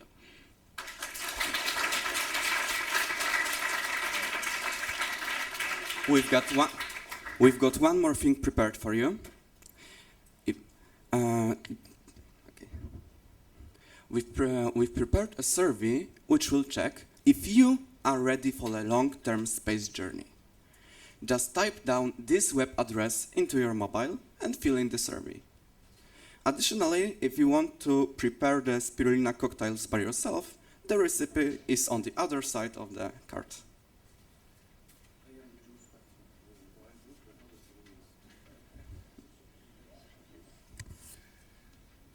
If I may start with one or two questions. How many people do we need to send in one astroship to have any chance to have survival of the species at the end of the trip? 1, 2, 10,000, 1 million? We said it during the presentation that the minimum is 1,000 people. It's the amount we talked about with our genetist. She said that this is the minimum we have to send to get the healthy genetic relationship between them. And to have them survive and so on, they will be we need energy, we need seeds, plants. Yes. So the evaluation of the ship that will take off is how many kilo? Oh, this is a technical issue, and we are not considering them in our work. We are only talking about the non-technical issues of long-term space journeys. Okay. Second question is: have you considered some experience that we have already on the Earth? I mean, for example, I'm just thinking to one island, which is Easter Island, close to Chile, which is some sort of vessel, let's say, insulated from the rest of the continent, insulated from the rest of the Earth for some years. And how have they evolved? And have you considered some society existing on the Earth that would be somehow similar to vessels? We weren't thinking about the exact communities because there's an issue with the example you gave us. It is a very primitive community, and like that one of the Easter Island, and we are talking about the community which can get through all the levels of the hierarchy system. But the examples we had on the Earth is, for example, like the submarine we talked about. It is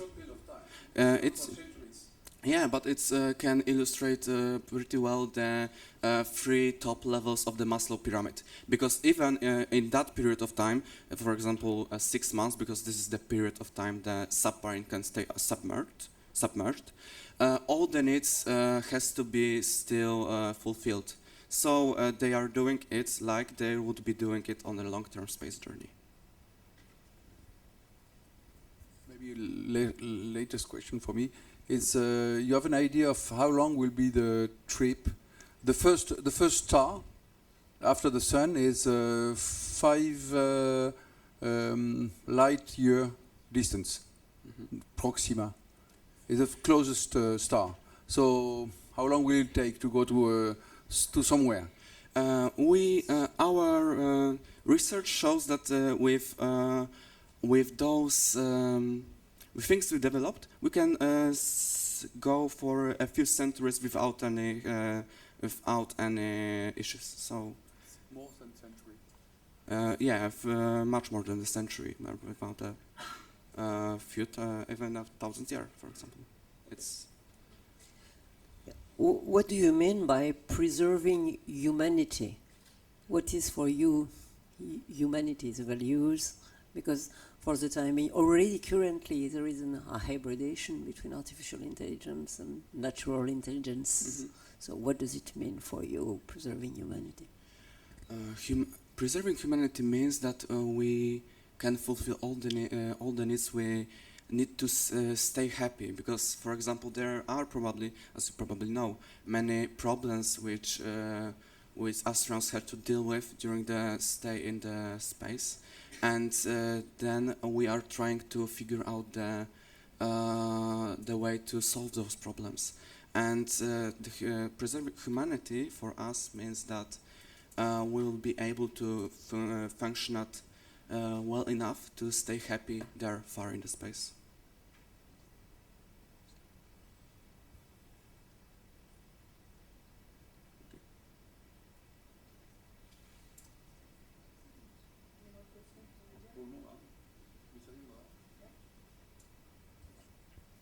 In your case, would you choose to go in such a journey? Yeah, we are very during our when we were doing the research, it fascinated us. So I think I would be the first one who would volunteer for such a journey, to be honest. Thank you. So I'm sure you have seen the Space Odyssey, this classical movie by, of course, yes, based on the story of Arthur Clarke and directed by Stanley Kubrick. So as you know, this is probably a reason why your survey of artificial intelligence supervision came out negative, because this is a classical example of where things go wrong by artificial intelligence supervision. But nonetheless, in that story there was another thing that probably you have an opinion. If you have a long trip in space, then there has been expert reviews on hibernation of astronauts to be able to make the space better. So I have not seen where this kind of thing fits into your pyramid there, and what is your opinion on it? We weren't considering the hibernation of our astronauts because we were trying to create a society. It's hard to be a part of society when you are hibernated. So we think that it is a solution worth considering, but it is mostly a technical solution. It is pretty well thought and worth trying out, but like our research is the alternative for it.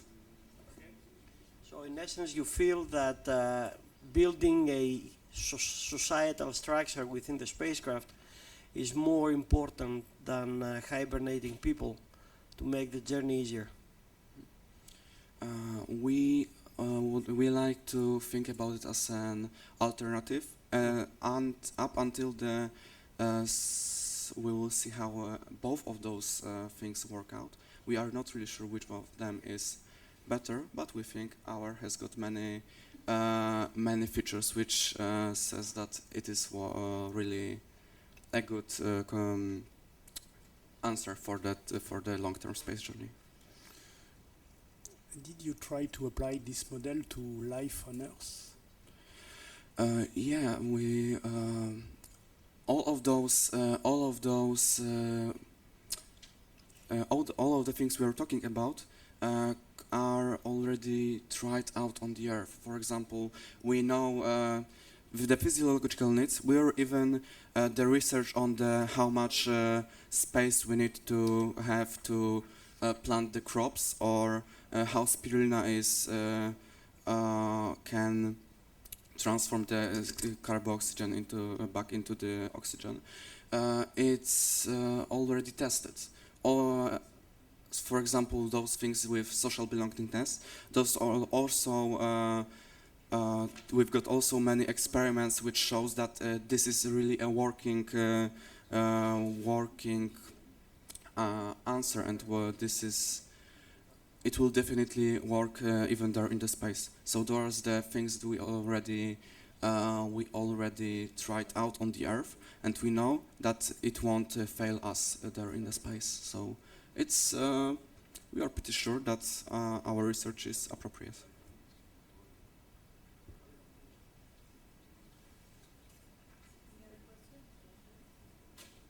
Okay, thank you very much. If I may, the question, the title of your project is "Sky is No Limit" in English? No, this is not that. This is the Explorer, the Polish Explorer's title. Our title is the most important non-technical issues of long-term space journeys. And the title of the team, you mean? Because the title.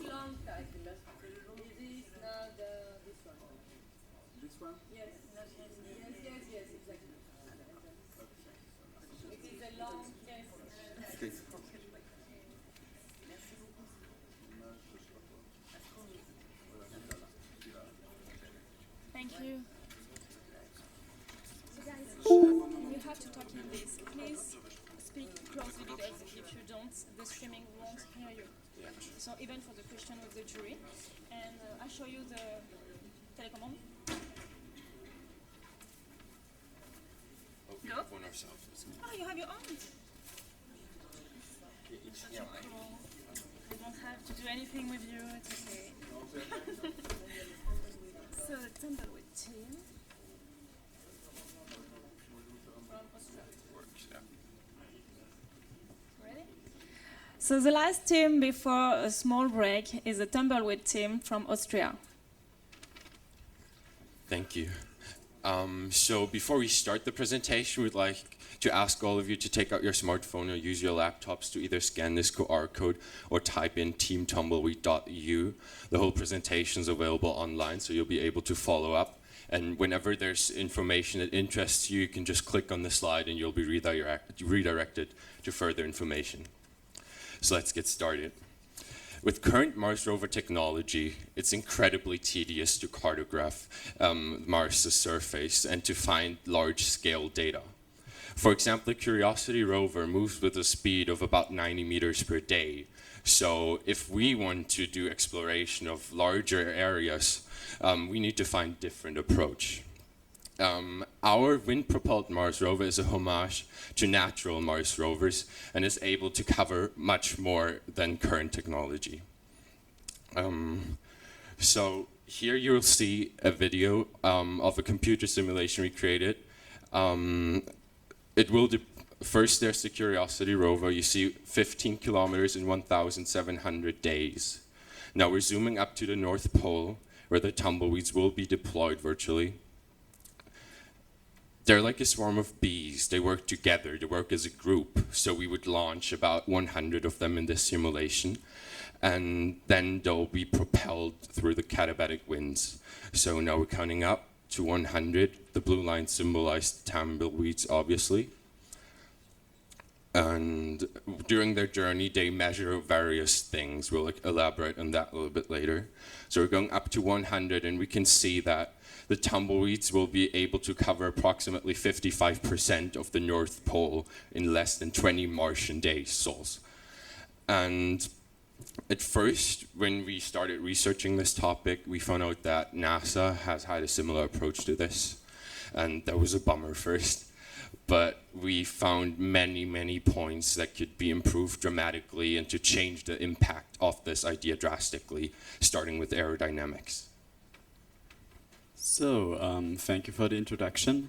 Because of the fact that our rover is wind-driven, the drag, or in other words, the drag force, the force that will move our rover, is very important. And as you can see in this formula, the drag force doesn't only depend on the drag coefficient, but also on the surface area. So for our final model, we didn't only have to optimize the drag coefficient, but also the surface area.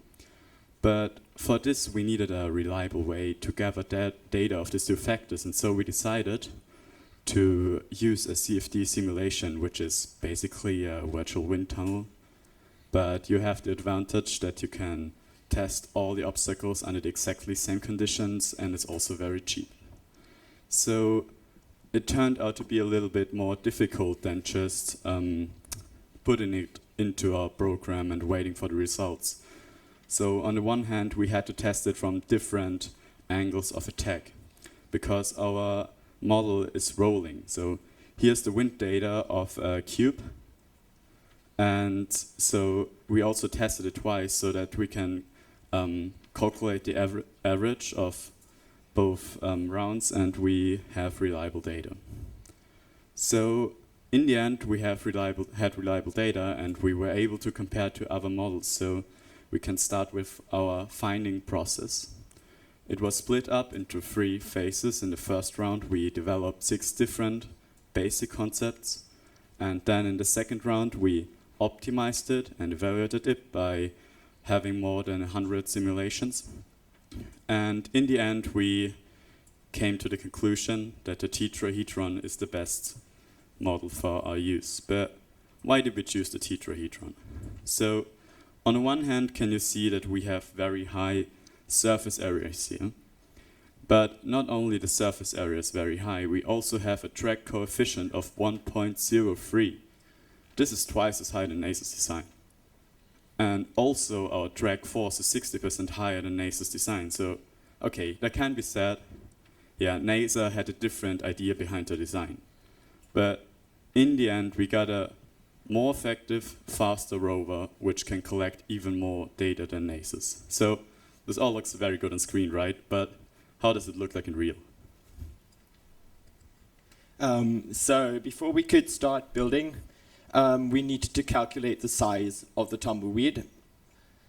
And we did this with a formula that graphs the minimum required wind speed over the size of the craft. We calculated, as you can see, a radius of about 43.5 centimeters. And we then accordingly drew it in 3D CAD software, 3D printed the parts, and it worked very well on the chassis. You can still see it on the tumbleweed. It's the white part in the middle. But the connectors didn't work so well because they kept on breaking and delaminating. So we did 4 additional iterations, each stronger than the last. And the red connectors you can see here have worked very well. They've stood the test of time. We did the testing with these connectors and none of them broke or showed any sign of fatigue. The structure is also completed with aluminum arcs and polyethylene foil sails. Now, we have the structure, but we still need a heart.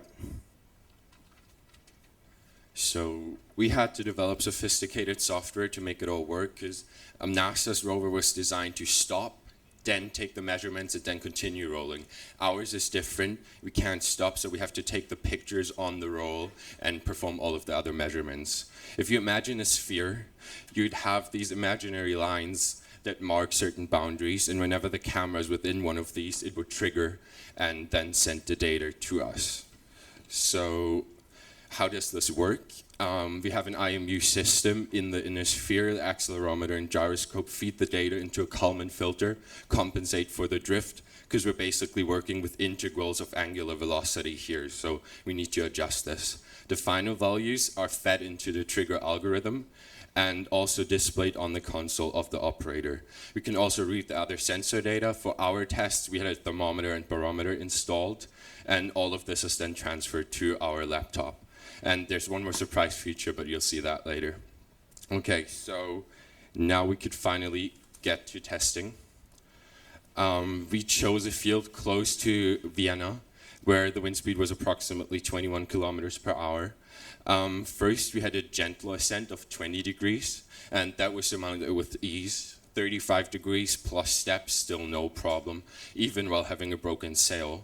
And the tumbleweed was able to roll over obstacles of its radius size without significantly slowing down, and also survived a drop of 2.5 meters without any damage. So now you'll see a video of the testing. We think that these results really prove the durability and the rigidness of the construction. So I had to actually run behind it because my phone was the Wi-Fi hotspot for the transmission. So now it's jumping over the cliff basically. And this proves that this is a successful approach. We also tested the camera. We had tests for the sky mode, the horizon mode, and the ground mode.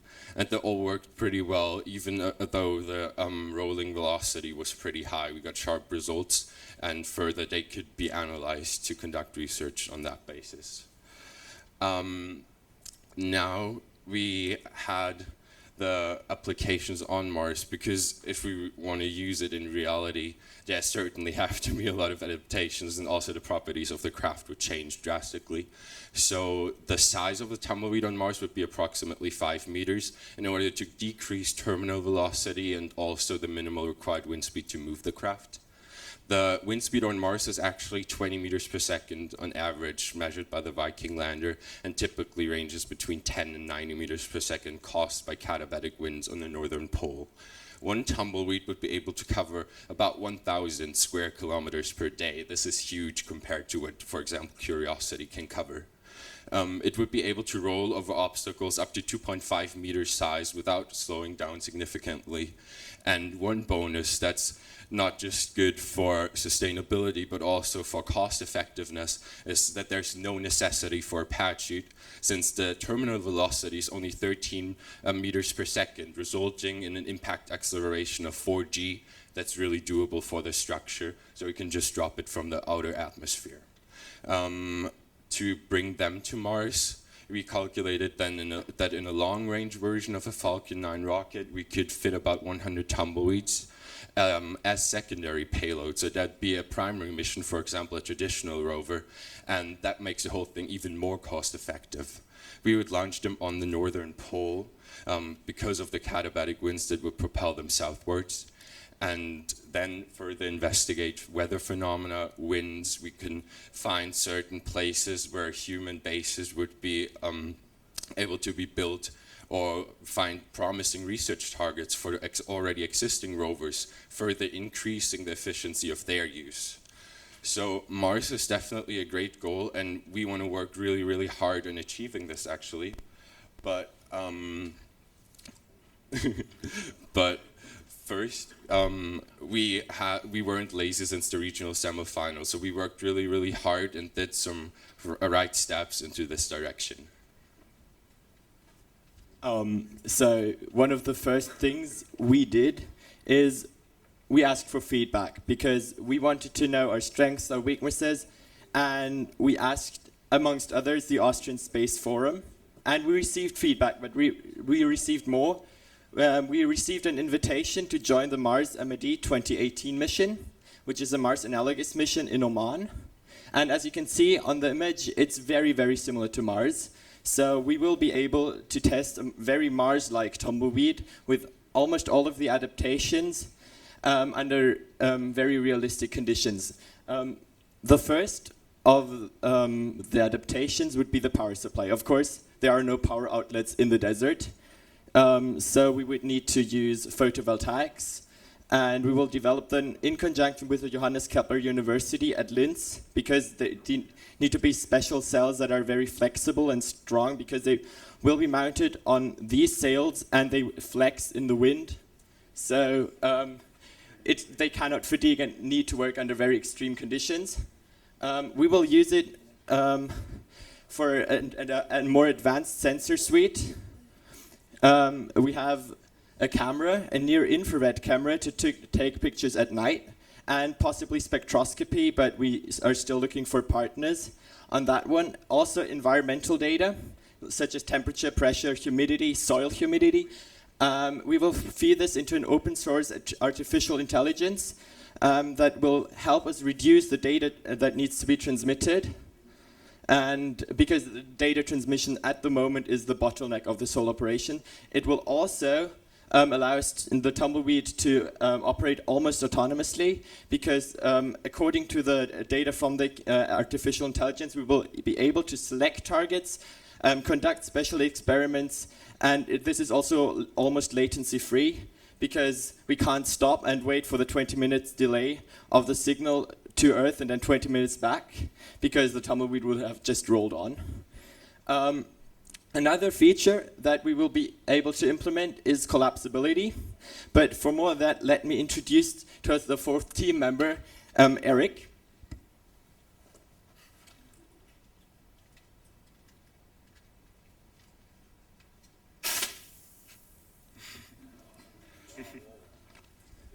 As you can see, it was able to fit in my pocket. It is an inflatable tumbleweed design, and it is very able to be packaged into very, very small quarters, and it is also quite robust. It's not as fragile as it looks. However, we did have issues with leaks, so we tend to a more rugged design when used in Oman. For example, we could use shape memory metals, or a system that is similar to pop-up tents to increase ruggedness. We also need to adapt other materials, such as the material sails, arcs, connectors, chassis, and we will receive help from Böhler AG, which is an aerospace company in Austria, specialized in aerospace metals. and it is only one of our 3 partners, and we want to thank all 3 of them, and we want to thank you for listening to us. And yeah, and just one more thing, after the Q&A session, we would like to invite you to come outside because we have a little demonstration waiting for you.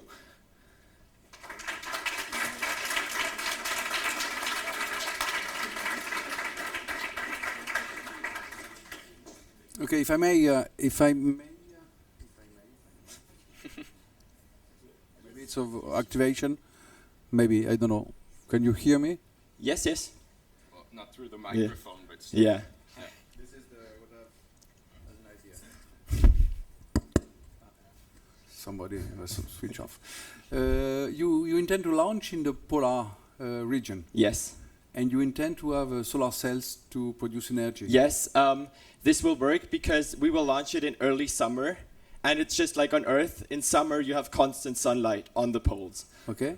And by the time it gets to winter and gets really dark, we will be more closer to the equator, so we will not have issues there. How do you ensure communication with basically the Earth or the orbit, Martian orbit? As I said, it's still the bottleneck. But we plan on using relay stations. You already have relay stations. That's the Mars Reconnaissance Orbiter, or MAVEN. Of course, they are not very suited to the huge data that we will create. But as I said, the tumbleweed is only the secondary payload. So we could launch as primary payload a specialized relay station. You need an antenna on the tumbleweed. Excuse me? You need an antenna somewhere on the tumbleweed.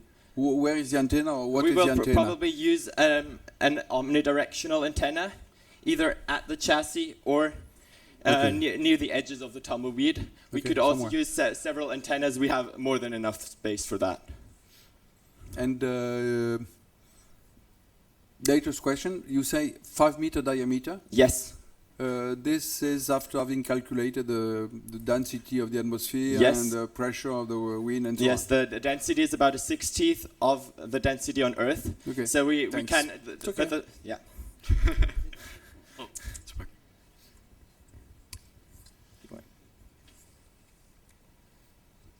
For the type of payload you intend to put on the tumbleweed, the image acquisition, what type of other sensors do you... It seems that the fact that the object is always in motion, you will have some issues with the quality of the data collection. Did you address this point? Yes, so we looked at TensorFlow, that's an OpenAI developed by Google, and it would work pretty well because as our tests proves, the pictures that we're taking are really sharp, so they could be analyzed by the AI. We saw the pictures previously. If you want, we can show them to you again. And that won't be the only data analyzed by the AI. We also have the other environmental data, and all of this could be fed into this pattern recognition system, triggering when there's something abnormal. Did you try to remove the cage? Yeah. The cage itself? To remove from the pictures, so to have some image processing to have a clear picture without the cage. Yeah, that's not too difficult with a little bit of Photoshop, and since it's moving, you'd actually have the different perspective. If you lay the pictures on top of each other, then it will all work. Also, since we adapt the materials for the Martian missions, depending on how rigid they really are, we may not even need the additional structures in the field of view. I think it's a very interesting project and idea. What are limits, in fact? Did you find where it will not be possible to use it? Or, for example, what is the size of the which will really stop or what is a minimum wind, for example, things like that? Yeah, so of course, obviously, when the wind's gone, then it's not going to roll. So that's like the biggest weakness. But it could also be an advantage because whenever you see that the tumbleweed stops somewhere and can't get further, you see that's a space where there's not a lot of wind. That's a place where you could land, for example, and that would prove the suitability for these other operations.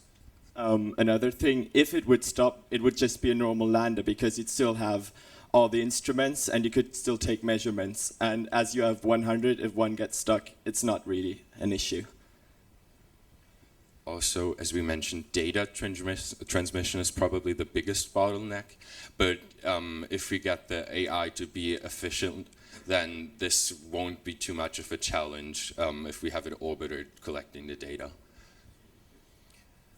Okay, so this is a good plan for collecting a lot of data for a number of different locations, essentially chaotic or random, based on the local patterns of wind in different locations of Mars. So what is a grand plan? Where could this data be used to make sense of such a mission? So there are different things. First, we could create a very detailed map of the Martian surface, because with the orbiters there are certain features of the ground that cannot be observed. Second, that way we can identify possible landing sites for other rovers or for human missions. We can find, for example, if there's a certain metal in the ground, the magnetometer can detect this, and if we cover so much ground, the probability to do it is really, really high.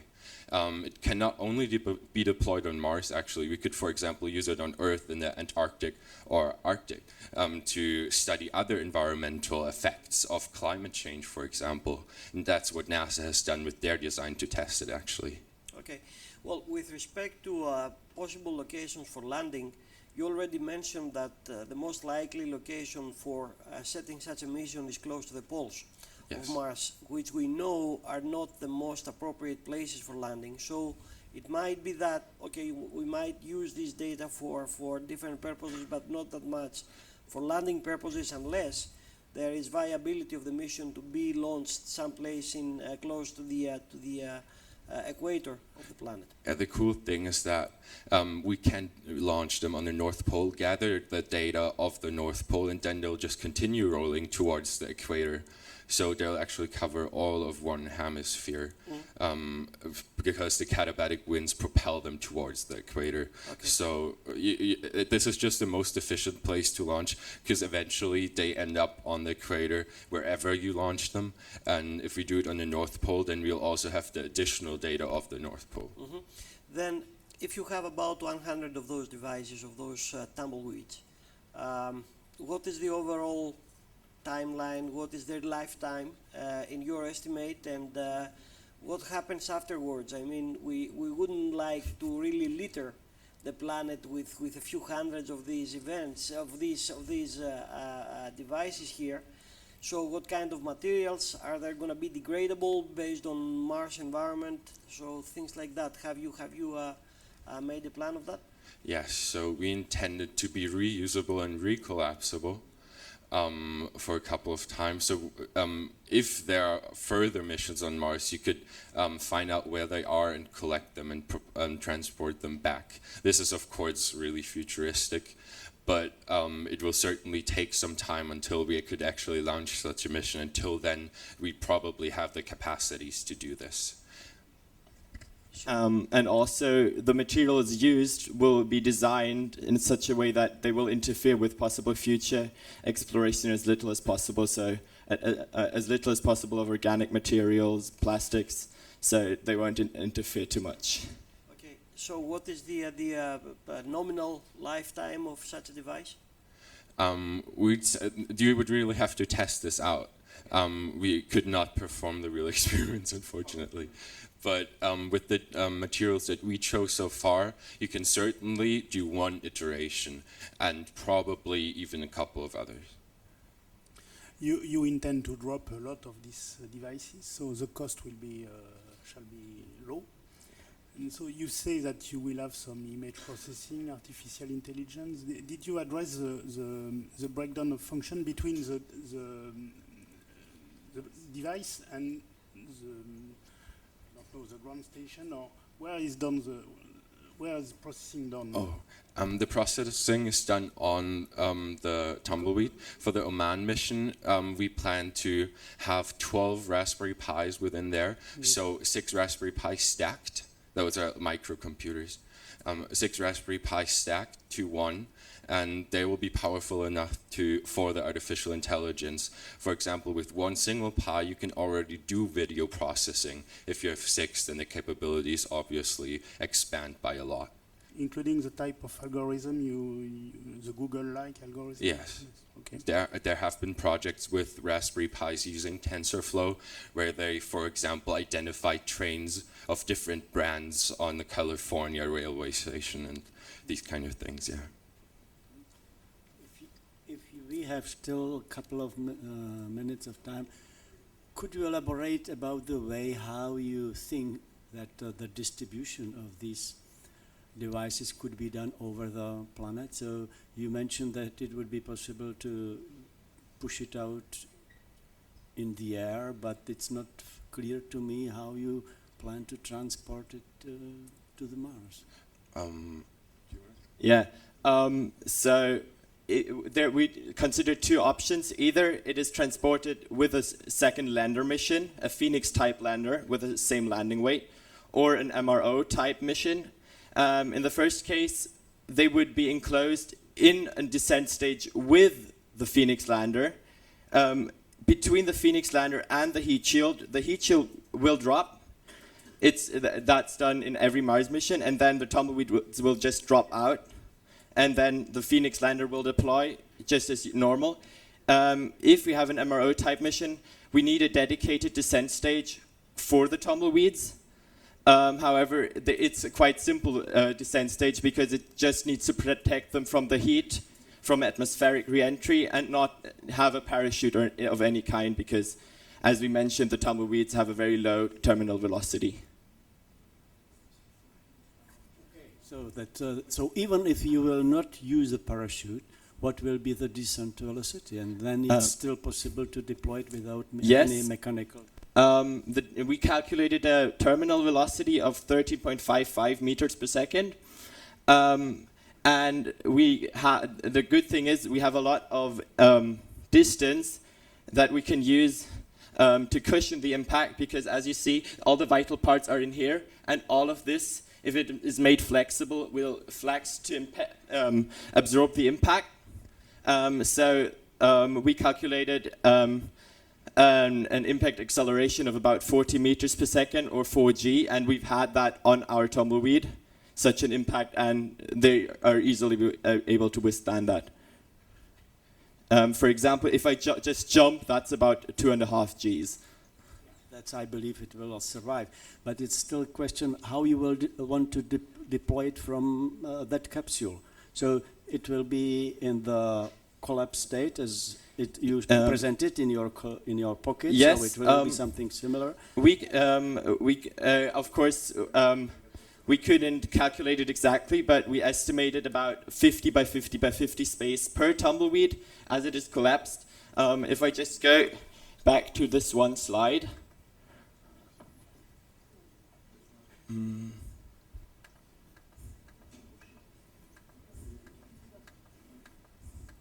Sorry.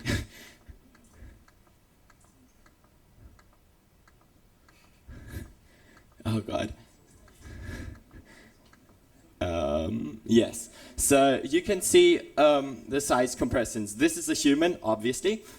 This is about how big a tumbleweed would be in its collapsed state. There it is unfolding, and that's its full size. And we will transport it in this configuration, totally collapsed. Our research data gathered by Eric let us conclude that this is very feasible.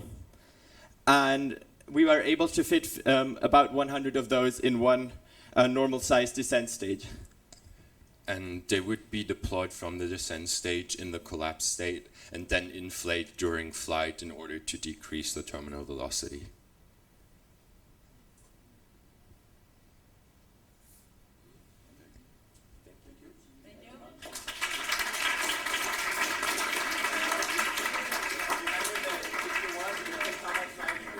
Yeah, we'll present it on the balcony outside if you want to take a look.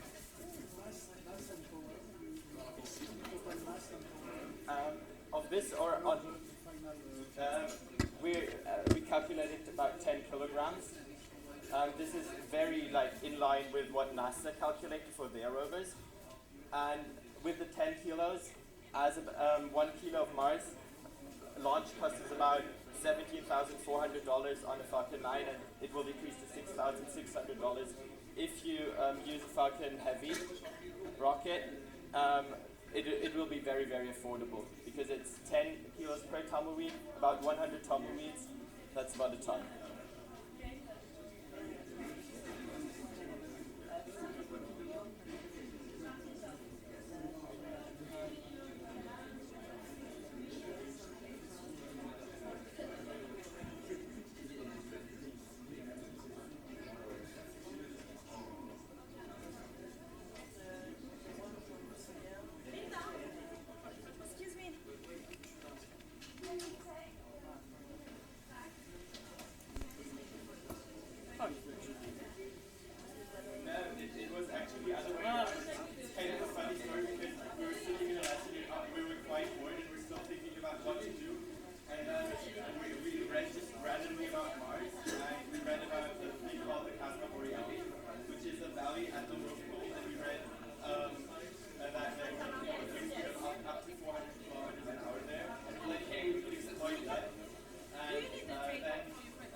Okay. We have a way to during the presentation, and if you want, there is electricity here, so you can use it too. Is that okay for you? No, it's not my laptop. Okay. So I'm putting it back to there.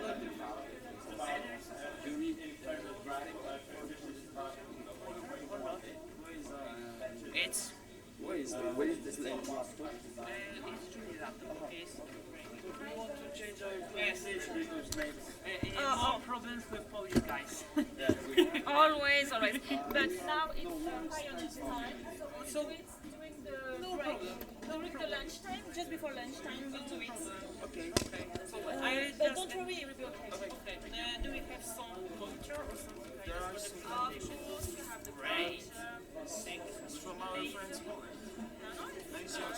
No, so it's just the same. Yes. Okay. Thank you. Can you give me your key? That's the Polish.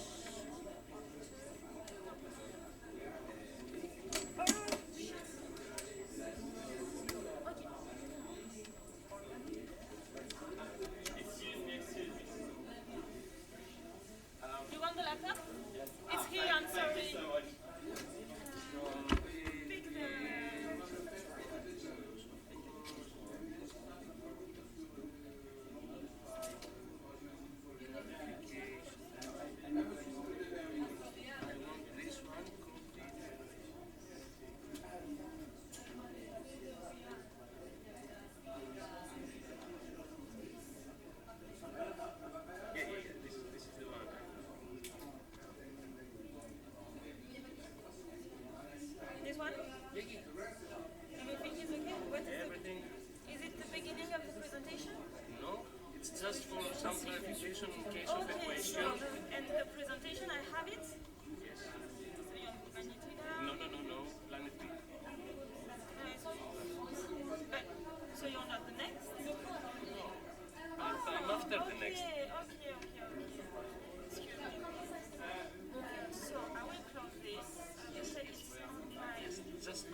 I have a break. I will just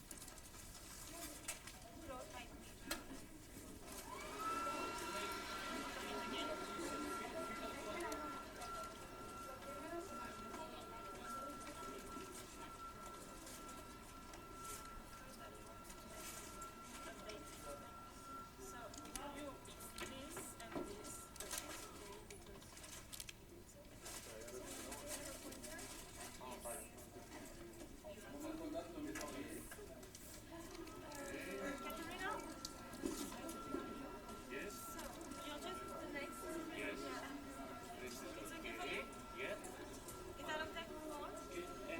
Check one last time that the presentation is okay. Okay. You think it is necessary? No.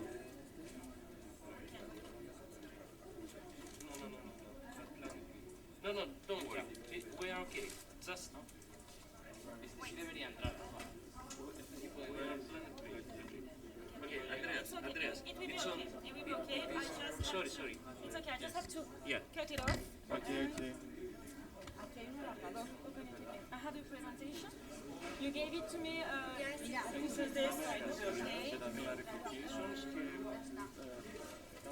Where are the boys with you? So, as you saw, you will have to talk in the mic. Please talk close of it, because if you don't, they will hear you, but the streaming, with the camera, they won't hear you. Okay? Yes. This or this. Okay? And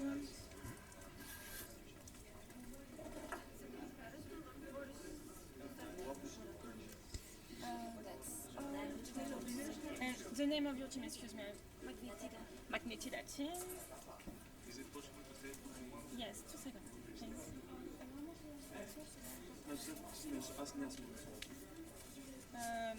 I want to tell you, be careful, my screen computer is tactile. So don't touch it, or you can, but it might change things for you. So yes. Oh. Yes, because Oh my god. you don't have to touch it. Okay.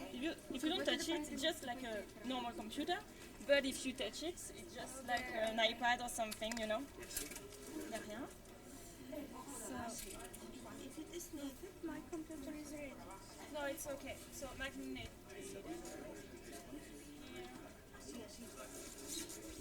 And Is this thing working? yes, you can move it as you want. Okay, great. This is okay. You have the mic. I think that everything is okay.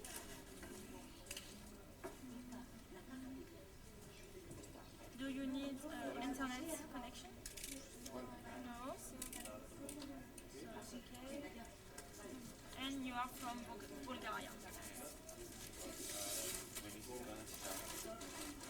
We are late, so we are supposed to end the break at 11:20, but we're late. Yes, it's always this kind of thing.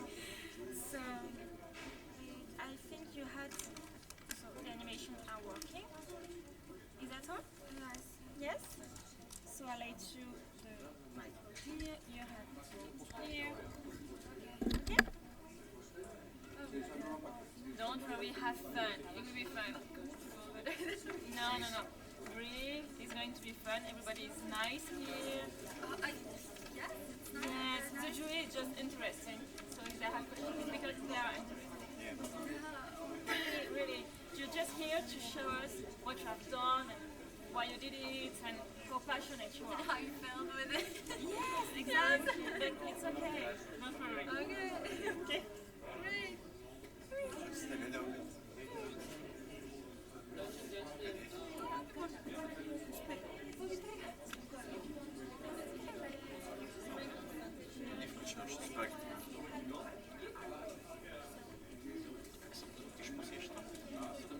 Nee, als je het naar people is het dan.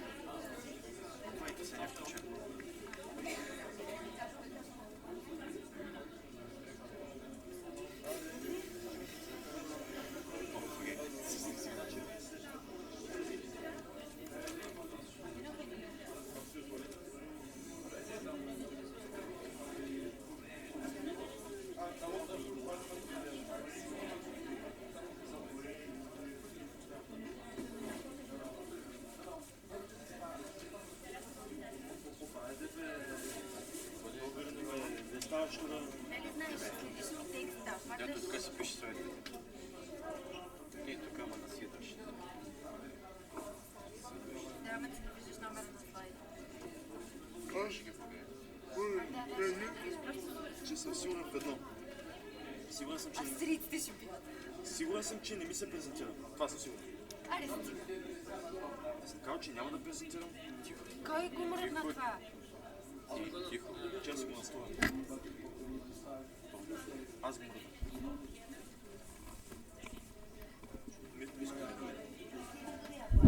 Едно, две, проба. Не работи.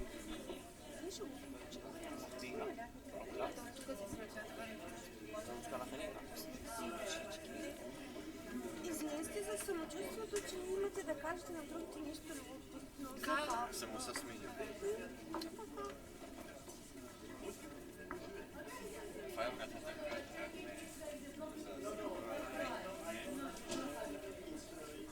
Знаеш какво, ако чувим пулта, няма да се вижда нищо.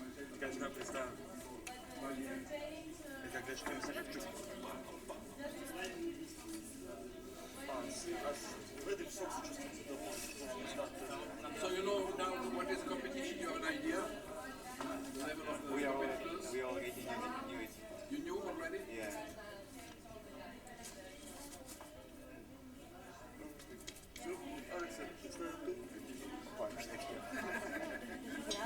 Отиваме до Карфур. Да. Good level of very impressed. At my age, we were absolutely not clever in English. Even now, I don't speak English the way you do.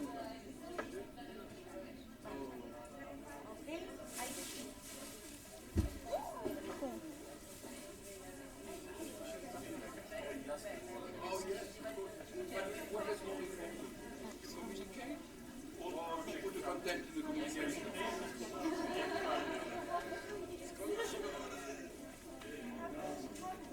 Колко е летно между другото?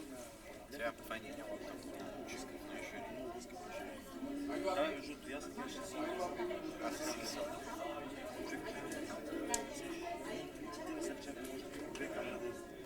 Ти види.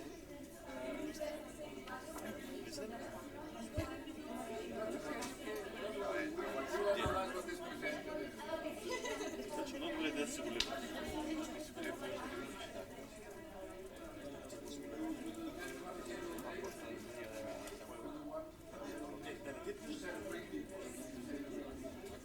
Ще беше като света лампичка да си има. Аптирали бура край мене всеки фотбол и опит за мен. Не натискайте екрана. Така ли? Натисам. We'll find. No, it's okay.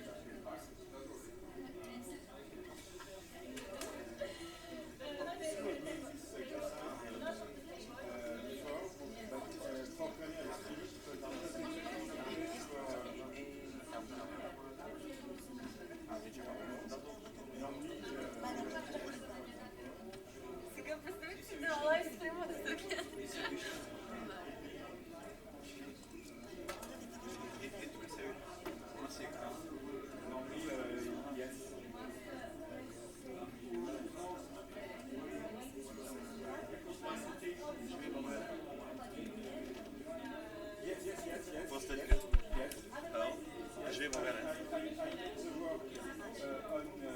Изпратих послание по тази камера тук.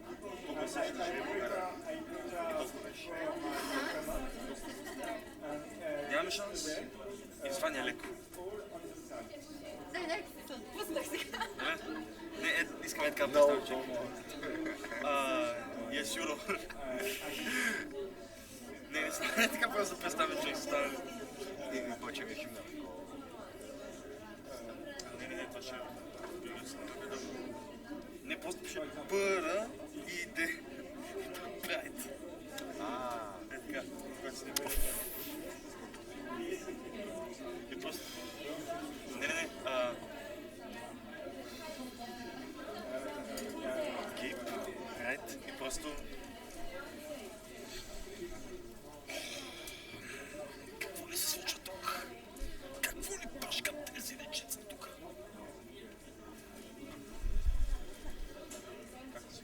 Веднъж лекция правили просто Захария така вдигнал мишката и казал: а това деца е мишка. И положил. Просто в компютърния ще направя той.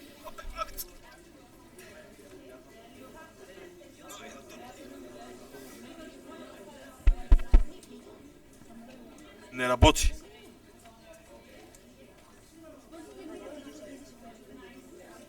Аз не искам да си...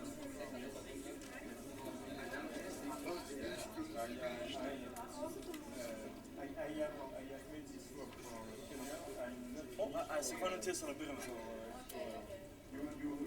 Знаеш какво трябва да представим по един интересен, новаторски европейски начин? Тук се набираме човек. Първо просто ставаме, почваме, после...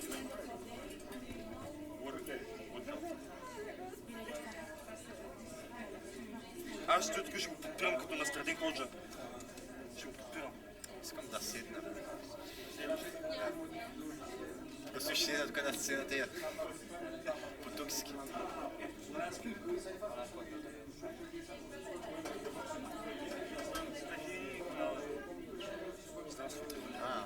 Bonjour.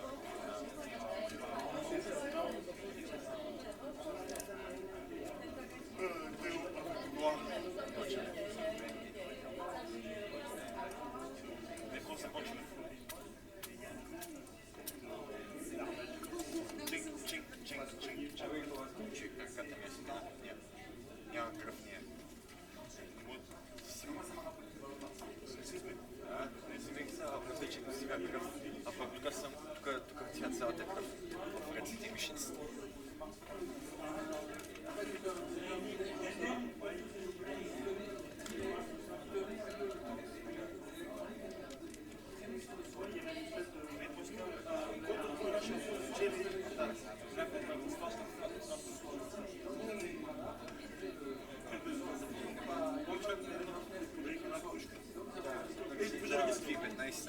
Един пожал, го по-смачаш. Най-интересно беше, че работеше кружката. Да, това беше по-интересно. Аз съм свалих, защото спря да работи. И тя работеше след това. Знаеш, аз когато си пускам кружката, тя се... Електрическа дори качва просто тогава цялото, как се каже. Сега просто някой да не слушал. И това го излъчват на вас. Като се говори. И жабейка.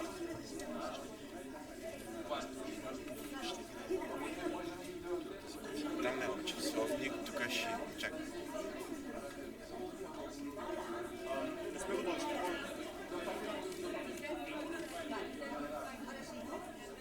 Vale, aquel tiene que estar vacío. Fuera, corta.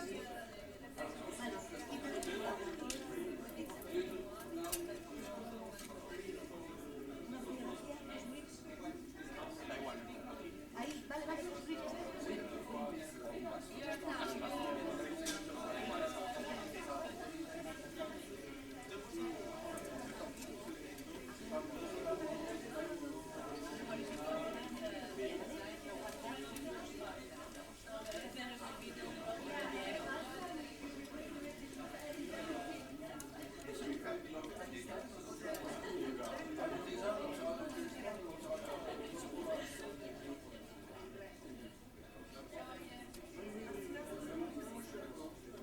Черната песен на Дебелянов.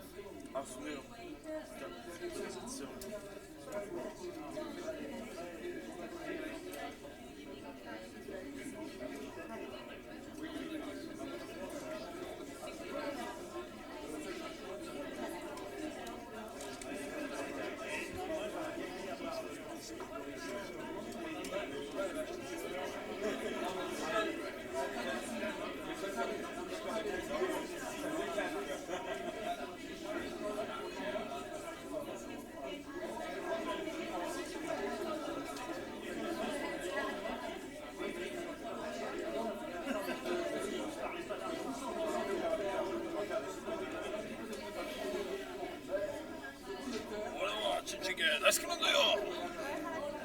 Не пускай така ме. Коничуа!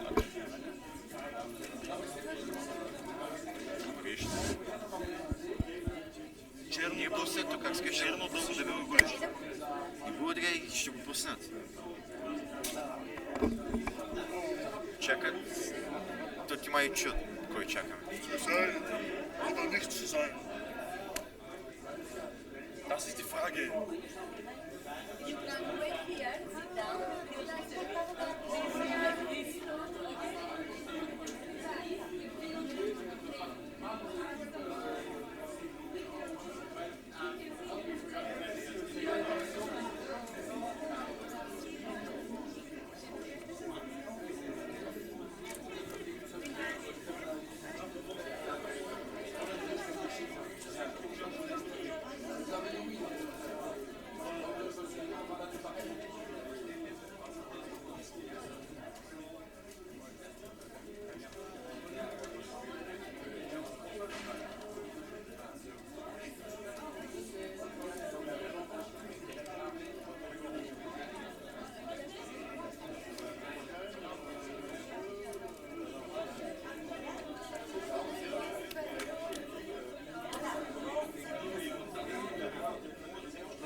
Also, I need some time with.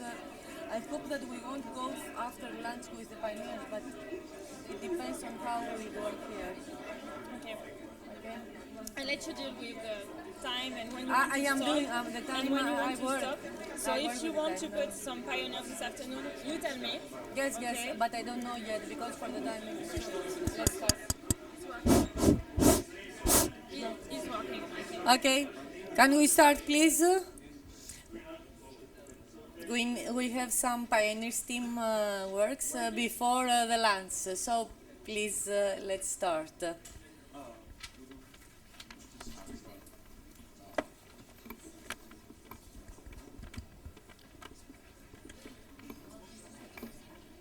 It's your turn.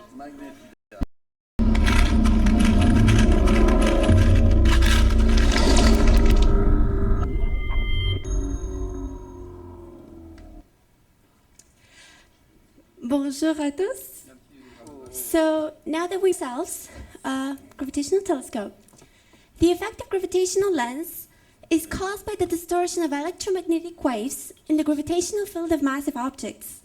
In our case, the role of gravitational lens will be played by the sun, as of both sides of the observed object, we will take a number of rays that will distort themselves in a point, which will represent our focus. Now, a brief history of the discovery. In the late 18th century, Henry Cavendish and Johann Georg von Soldner speculate that while passing by massive objects, the light from the stars deviates. And 100 years later, Albert Einstein calculates the actual value of the formula for angle of deviation. And here you can see the first observation of gravitational lens effect, and here how we observe the gravitational lens effect nowadays. Now let's look at a ray passing near the center of the sun at a parameter r. So using this formula that you can see up there, we can determine the value of angle of deviation theta.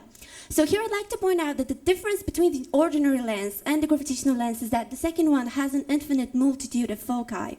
So we would want to know what is the distance between the sun and the first gravitational focus. So we consider the parameter r to equal the radius of the denser part of the solar corona, and thus we obtain a value of 784 astronomical units. Well, most analysts reference the minimum distance to the first gravitational focus to be 550 astronomical units, though we get a bigger value because we use a larger distance in order to minimize the interference due to brightness of the solar corona. The scale of the image obtained from the gravitational lens can be found through this formula you can see. So where d prime is the actual size of the object, r prime is the distance between the sun and the object. D would be the size of the object's image, and r would be the distance between the sun and the gravitational focus. So let's suppose that we observe an exoplanet in the Andromeda galaxy, which is at a distance of 780,000 parsecs, with a diameter of 30,000 kilometers, so comparable to that of the Earth. And using the previously mentioned formula, we can determine that the diameter of the planet's image is approximately 6 centimeters. So you can imagine how in such a great detail we can observe a surface of such an exoplanet. Using only an ordinary CCD matrix as a receiver, of course. We will send several systems to observe our sites because for a system it's possible to monitor an extremely limited area. So now we look for options to reach those 784 astronomical units. For close distances, like to the moon, conventional rocket engines would be an efficient method. However, for long distances, like hundreds of astronomical units, like in our case, this would be mission impossible. Now, another efficient method would be an ion motor, where strong electromagnets will direct the plasma jet into a certain direction at a very high velocity, but then a great problem becomes the energy that should power those electromagnets. And now that we've already have these two excluded, we've got only one option left, and that is through a solar sail.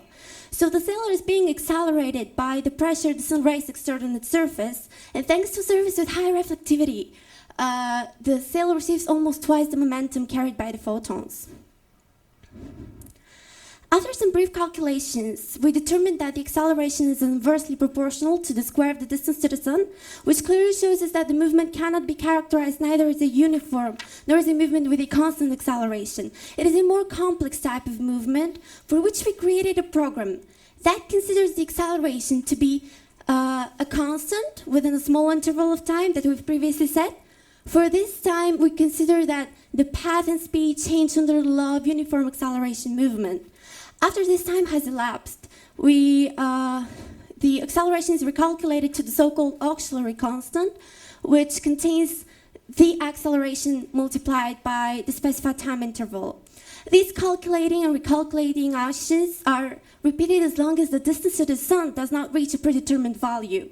So after that, the program cycle runs are multiplied by the specified time interval, and then in simple words, we get to know how much time it'll need to get to the first gravitational focus.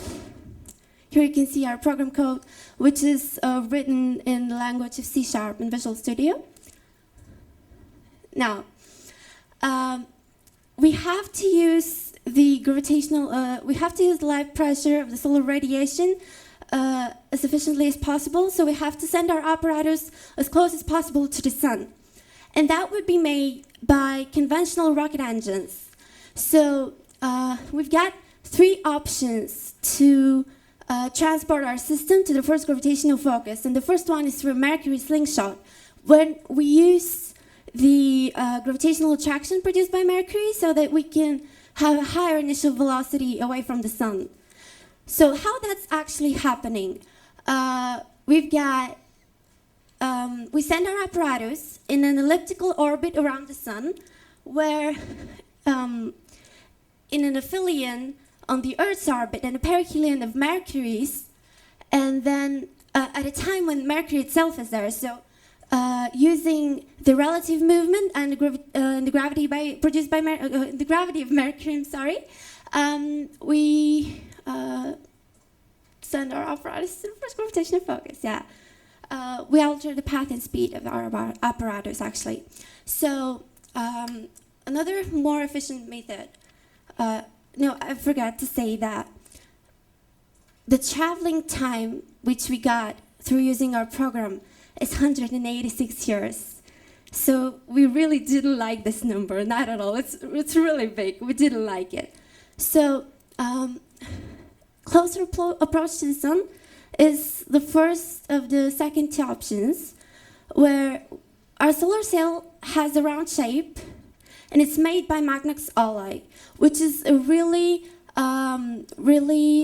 lightweight material with a high reflectance coefficient and high emissivity. And then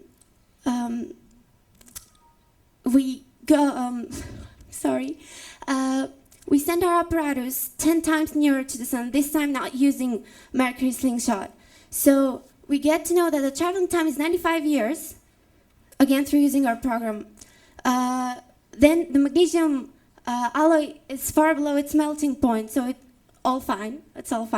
But we don't like this number too. 95 years is too much. So then we got to lock our second option is to lock our Magnox alloy in a frame made of aerogel, where the front side would be made of silica aerogel, which is a really transparent material.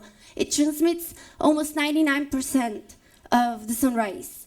And the backside will be made of carbon aerogel, which is aerographene, and it's really steady. So we send it again to the sun, but this time further.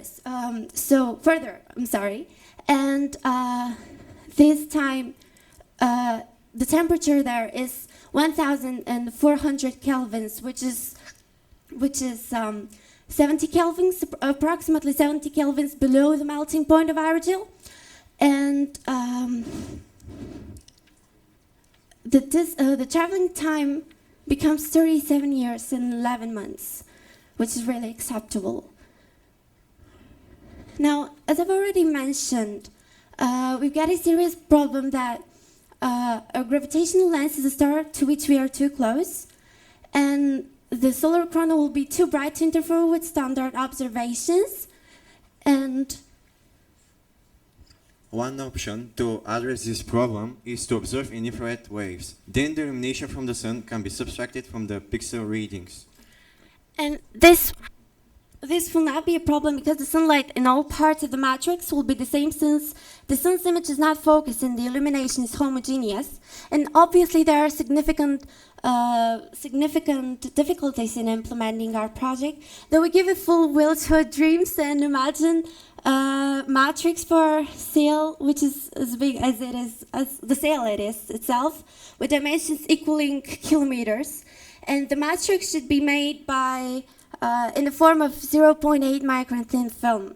Another possible option to solve the problem created by the sunlight is to place a shutter between the sun and the matrix at such a distance that all sun rays will be stopped but the focused rays will reach the matrix unhindered. And the position of both the sail and the spacecraft will be, with the digital matrix, will be controlled by gyroscopes and small jet engines. So now we can talk a little bit about our matrix. Okay, there are two main technologies of making matrices. The first one is CMOS technology. It's used in photoapparates. It is every single pixel is being read individually, and the other technology is the matrix. There, information is read row by row, and we prefer to use the first one, CMOS, because if a meteorite strikes the matrix, we would lose only one pixel, not a whole row. So we prefer to use larger and thinner pixels, like the second image. They would look like that, in order to the matrix to be lighter. And yeah, and this is a schematic view of our matrix. It consists of a body made of silica again, and such big pixels made via CMOS technology. They would be evenly distributed on the canvas. There would be three rows of such pixels, which would be meant to scan the observed object.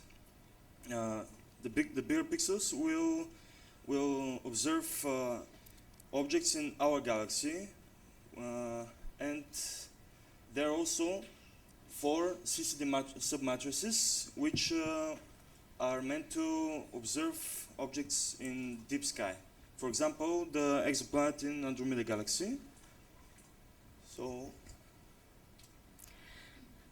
So our goals and objects are primarily binary star systems, red dwarfs or brown dwarfs, exoplanet mapping, active galaxy nuclei, and accretion disks around compact objects.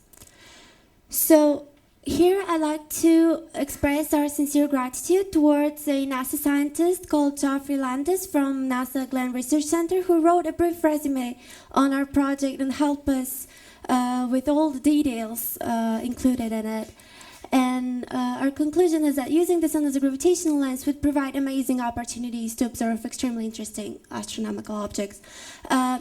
It's not necessarily to observe exoplanets in the Andromeda Galaxy. In the Milky Way, there are more like 3,000 unobserved exoplanets, and we can focus our interest in them. So thank you for listening.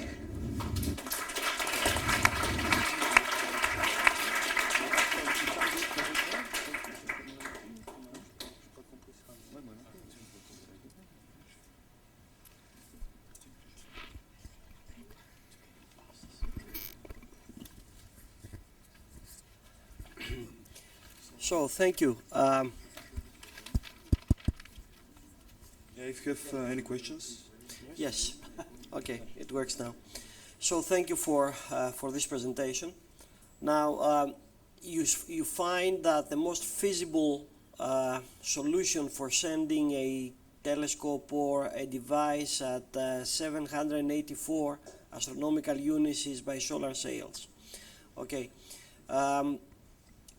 You know the history of the Voyager spacecraft, right? They were launched something like 40 years ago, and at this time they are at the edge of the heliosphere, what we call the end of the influence sphere of our sun, which is called heliosphere. Now, at this time, at this distance from Earth, which is about 130 astronomical units, you already have the galaxy, the galactic stellar winds play a role. Quite a bit stronger than the sun, and this is why this is the edge of the heliosphere. Do you think that by using solar sails you will be able to maintain the course you want to maintain all the way to 784 astronomical units? Well, the other side of the solar sail is covered with aerographene aerogel, which is very dark. It has albedo approximately 0.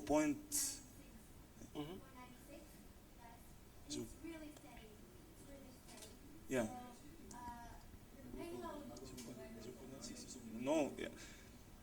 It's almost black, and 0.03, I think. Is it?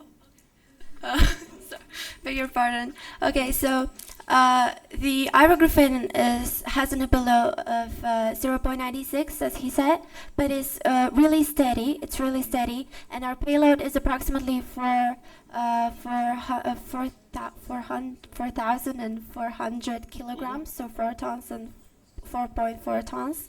So it's enough steady to resist those winds, I believe. Okay, but what will happen if stellar winds try to impact the sail?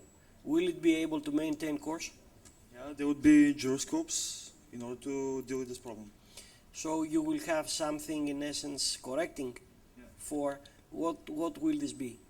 So gyroscopes and small rocket engines. Yeah, small jet engines. Small rocket engines. Yes. Okay. Thank you. Thank you. You suggest to use the sun as a gravitational lens and to put spacecraft at 700 astronomical unit, and this is not a simple task. Is not possible to use a far star and to as a lens and to put the matrix on the Earth? Can you repeat the question? Is it possible to use a far star as a lens, far galaxy as a lens, and to put the sensor, your matrix, well, on the ground? It's definitely possible, though. Why not in orbit or on the ground? We prefer to use the sun because we can send our matrices in different directions, so we can observe different objects. If we use a galaxy that is far away from us, we can observe only the objects behind it. But we want to take images of different objects in the whole sky. Excuse me, I'm not sure I understand. The principle of the gravitational telescope is the fact that the ray is coming very close to the surface of the star, let's say, no? So basically the difficulty of using the sun, for me, seen by me, I'm not a specialist, is that you are observing the sun, fundamentally, which is sending you a lot of light, and what you want to see is a small signal very close to the sun, not far from the sun, very close to the sun.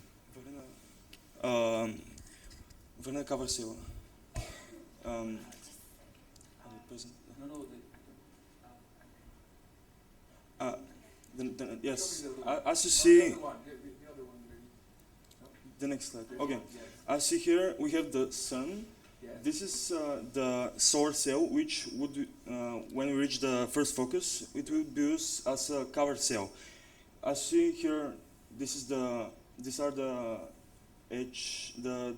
sun rays. What you want to see is something that is basically in the direction of the sun, behind the sun. Yeah. Yes. From points A and D, the light from the observed objects behind the sun falls here, and we detect it, and the sun is blocked. I see that the principle of the gravitational lens is something behind the sun. You will see it because the curvature of the rays by the sun. You know? Yes. Yeah. So the difficulty is that you have the sun in front of you with a lot of light, and what you see is very close to the sun. It's not far from the sun. It's very close because of the gravitational lens effect. Actually, but we have sent our telescope to 784 astronomical units, where we observed where the light doesn't get around the sun, but isn't too bright to interfere with the observations. Yes. Yeah, the radius of our gravitational lens is 1.2 solar radii. I'm not good enough in this topic, so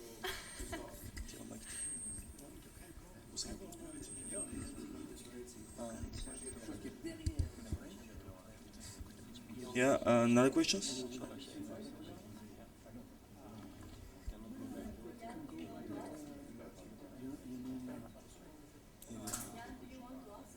No. So I'm okay.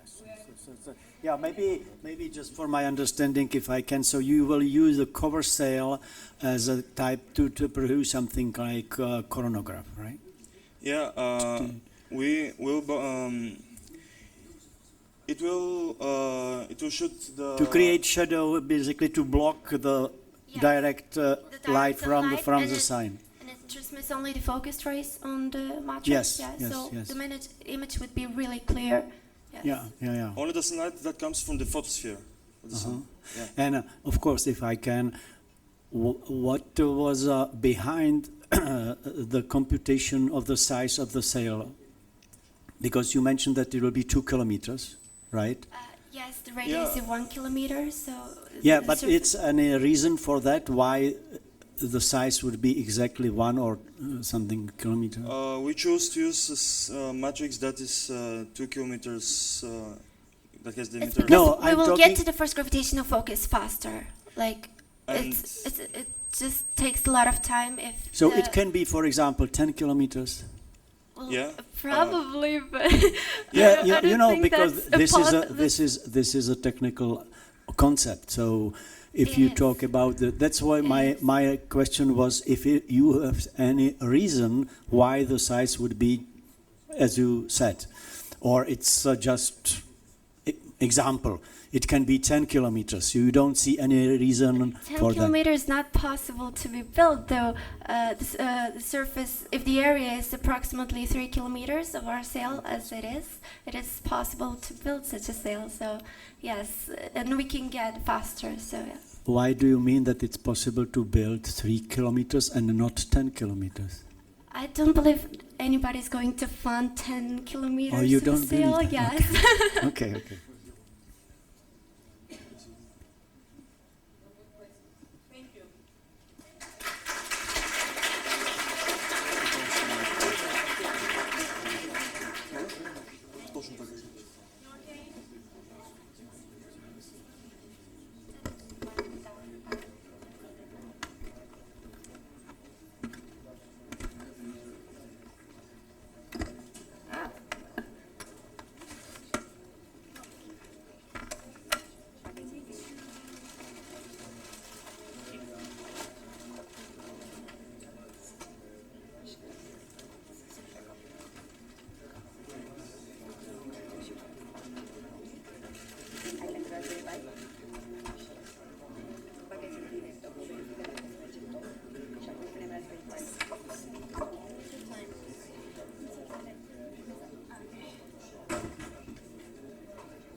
avec toi. J'en ai encore. Are you okay, Monica? Yeah. Do you need some air?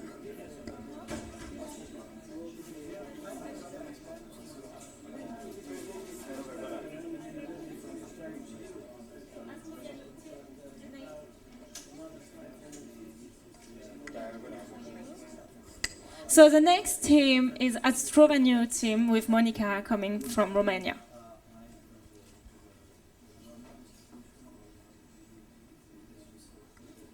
So, hello, my name is Monica. I'm representing the Astroviano team, and today I'm really honored to be able to present to you our newest research project, which is called Astroplans. So when talking about space exploration, everyone mentions how important space agriculture is.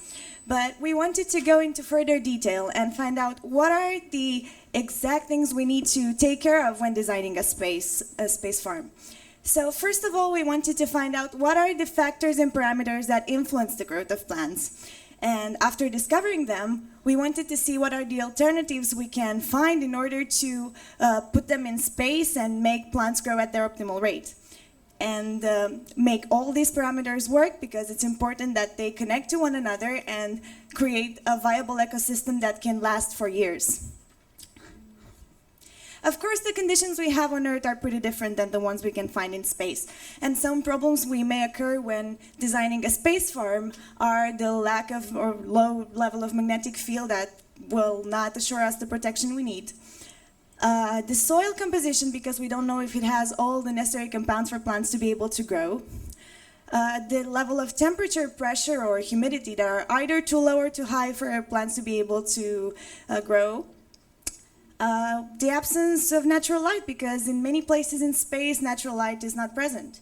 And of course, in many, many places in space, the concentration of carbon dioxide is really high, so we need to take care of that as well. So we based our project on a few fundamental questions, and we did a few theoretical research and experiments in order to be able to answer to them. And these questions are, how can we determine what are the numerical values of these parameters? How can we find the minimal quantity of resources and the perfect composition of light for plants to be able to grow? What is the best alternative for the soil of our plants to grow in? What is the effect of an external magnetic field on our plants? How much CO2 can plants support in their metabolism? And last but not least, what would a perfect space farm look like, combining all these factors together? So we started from discovering what these parameters are, and of course they are temperature, pressure, relative humidity, the intensity of the magnetic field, the light radiation composition, and the distribution of chlorophyll inside the plants. And in order to be able to monitor all of this at all time, we decided to use a Raspberry Pi device, which I have here. We actually had 4 of them, but I only have 2 with me today. It has a lot of advantages. First of all, it has a lot of sensors that can monitor everything I've just said before. It can support cameras and filters that allow us to monitor the distribution of chlorophyll inside the plants and to monitor their growth at all time. You will see in the future slides. And last but not least, it's very important that our device doesn't interfere with the experiment, so we know that our measurements are accurate. Another important advantage of this device is that it allows us to write the code on ourselves. So we are able to program the device in order to make sure that it measures everything that we need, no more, no less. And here you can see some snippets from our code regarding buffering the data, printing it, capturing the pictures with our camera on the device, timestamping, and of course, rebooting our commands.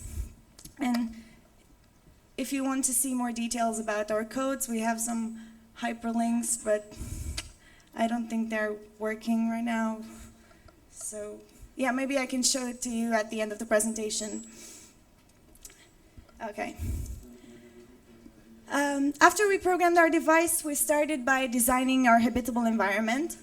And we started with choosing the box in which we wanted to put our plants into. And the first idea we had in mind was minimal resources. Because you know that in space it is incredibly hard to find resources. And we need to take care of this as well. So the hardest resources to find are, of course, light and oxygen.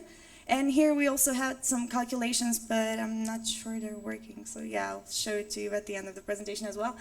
And we calculated what were the optimal dimensions of the box in order for plants to be able to grow using minimal resources. And we tried to find the box that has almost the same dimensions as the calculations we've done. After choosing the box, we had to choose the composition of light for our experiment. And we did some theoretical consideration. Again, here we have some studies, and we concluded that red light is the most important for the photosynthesis. Blue light is not that important, but it's vital for other processes inside the plant, such as retaining water. And green and yellow light, of course, are not important because they are mostly reflected by the plant. And After we concluded all of this, we decided to use for our experiment a collection of 12 red and 6 blue LEDs, which we from now on call hydroponic light.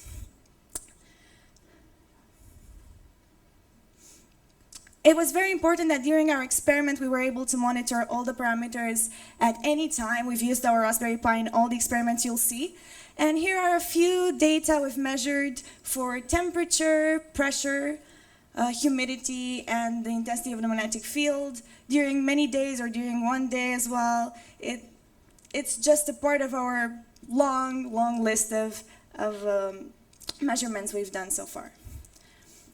After we've designed our habitat, we wanted to start our main experiment to see what is the best alternative for the type of soil we can use in space. And in order to do this, we chose 4 types of soil, which is the potting soil, hydroponic, agar-agar, and hydrophilic cotton wool, We used the camera on our Raspberry Pi device to monitor them at all times. And here you can see some pictures taken by the camera inside the box. Here is an animation of the plants growing inside our box. It's made using the pictures taken by the Raspberry Pi camera. You can see over there how plants grow. And of course, the hydroponic soil didn't start quite well. But in the end, we had a very surprising result. It was the fact that a hydroponic soil had the most developed plant from all of these two. Of course, we didn't stop at the visual analysis. We also wanted to do some measurements. And again, when we measured the dimensions of the plants, we concluded that the hydroponic soil had the best plant grown from all of these 4. So as a final result, we can see that the best soil we can choose for our space farm is the hydroponic soil, and it has a lot of similarities with potting soil, such as the height of the plant is almost the same, the number of leaves per stem is again almost the same, the total surface of leaves is similar, and the strength of the plant is similar because they're both really vertical and support their leaves quite well. The chlorophyll distribution analysis also confirms what we've just said so far. Here you can see a picture taken by our infrared camera on the Raspberry Pi device, and we can see that the hydroponic light didn't affect the distribution of chlorophyll inside the plant. But we can also see that the plants grown in hydroponic soil have a even better distribution of chlorophyll than the ones grown in potting soil, which was a really interesting result we've obtained during the experiment. It was also very interesting that our experiment is accurate. So in order to do this, the box was closed during the day, and all measurements have been done at night, so no interference with the actual medium outside the box. The device didn't interfere with the experiment, as I've just said. It was really important when choosing it, and all plants were watered at the same time, so there was no particular preference for any type of soil. So as you can see, the conditions we've created were similar to the ones in a space farm, because that's what we tried to do. Of course, the hydroponic gardening has many other advantages than the ones we've just said before, and the most important one is that it conserves all the resources and energy in any type of energy and resources that are used. Our second experiment was to study the effect of the intensity of a magnetic field for our plants. There are many theories that suggest magnetic fields influence plants. All of them are considered to be true. None of them is scientifically proven. The one we personally believe it's the most reliable is the one based on the excitement of calcium ions. It's basically the same effect we can observe on human bones as well. And in order to study this, we've designed 2 experiments. One of them without an external magnetic field, so only with a geomagnetic field, and one with a special and external magnetic field using our magnets. We've measured the intensity for both of them, and we've monitored all the other parameters using our 2 Raspberry Pi devices. Here you can see some pictures we've taken during the experiment. So on the left, you can see that where there's no extramagnetic field, the plants didn't start to grow. But on the right, where we have an extramagnetic field, plants have already started to grow. We've used 2 types of seeds, wheat and chili peppers. So both of them started to germinate. Here is another stage of our experiment. On the left, you can see that plants have grown a little bit smaller and vertical, and on the right where we have an extramagnetic field, the plants have grown taller, and in all three directions probably because of the interaction with the magnetic field. And something really interesting that we have observed is that the roots of the plants grown with an extramagnetic field have a slight tendency of moving towards the magnetic lines of the magnetic field. So that was another interesting thing we've discovered. Here are the same stages of experiment, but now the pictures have been taken with the Raspberry Pi camera.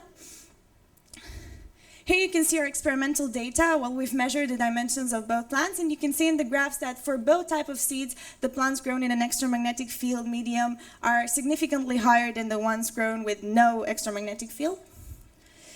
So, as we've concluded, external magnetic fields do have a significant impact, but the impact depends from seed to seed. So, as you can see, for wheat, we've received a percent of almost 20% of increase in their tallness.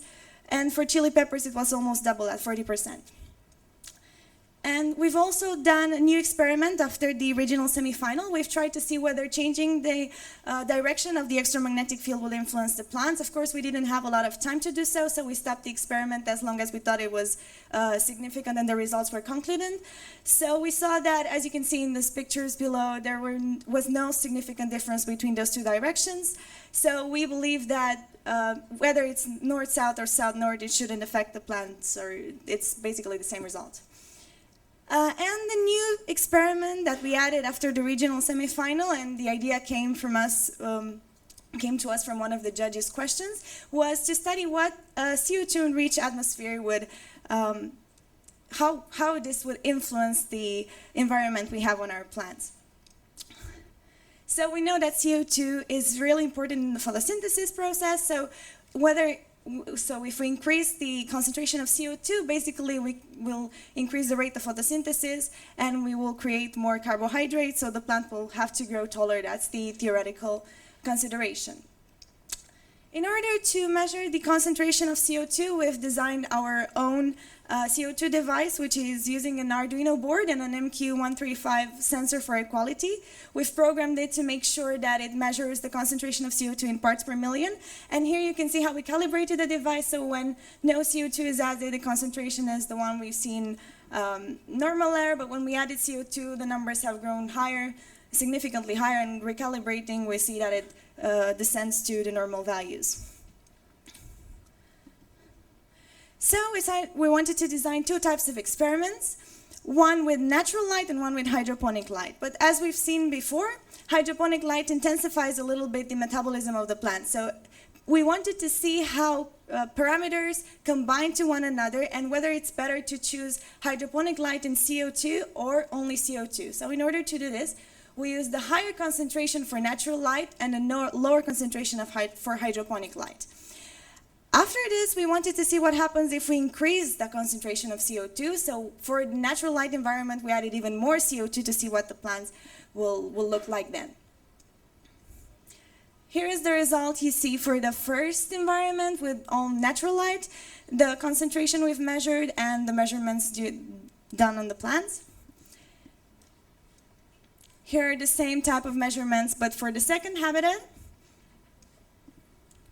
And the conclusion. So after we've concluded, we see that the best result is for hydroponic light plus CO2. It was slightly better than the one using just CO2, but another interesting thing that we concluded was that if we increase the concentration of CO2 after a certain level, it affects the structure of the plant. You can see that the third plant on the right is a little bit more yellow than the other ones and not that tall. So it was actually interesting to find out that as well. So the conclusions of our experiment was that a perfect space farm should have minimal resources at all. Should use hydroponic light, hydroponic soil, should have an external magnetic field for both protection and increasing the height of the plants, and an enriched CO2 atmosphere, but both of them have to be moderated in order for this experiment to work. So the box is like the best environment we've created. We really enjoyed working on this project. It was really nice, and it started as a scientific project, but it became one of our biggest passions, and it turned us into full-time researchers, as you can see, day and night staying in the laboratory and working. We also want to continue this project. We don't want to stop here because it was really interesting, and it was a very, very long time project. We want to continue the measurements with the current plants and to extend the experiment using more types of seeds. We also want to implement the artificial selection algorithm we have in our project and to use the accelerometer function of our Raspberry Pi device because it can measure the gravitational acceleration as well, and to do the same experiment we did for the magnetic field but now for the gravitational field, and maybe collaborate with other schools to see whether a school up in the mountain and a school nearby the seaside can do this experiment and see how the gravitational field can affect this. So if you're interested, you can contact me after the presentation. I've met a lot of you, and I know some of you are nearby the seaside, maybe the Greek team, or so we'll talk after that. And of course, a very interesting thing, we want to implement this project into a network in our school, which is called Learning by Teaching, which involves smaller students. We want to teach them how to make this experiment and maybe continue it to make more relevant experiments and to develop this experiment at a maybe larger rate. We want to thank to the Odysseus contest organizers, to our coordinating teacher who is here with us, and our high school for all the support. So thank you so much for your attention, and I'll surely welcome all of your questions.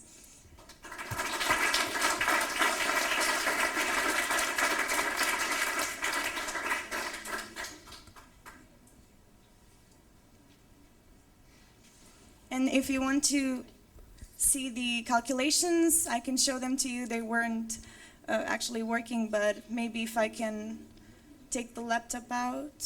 Or can I take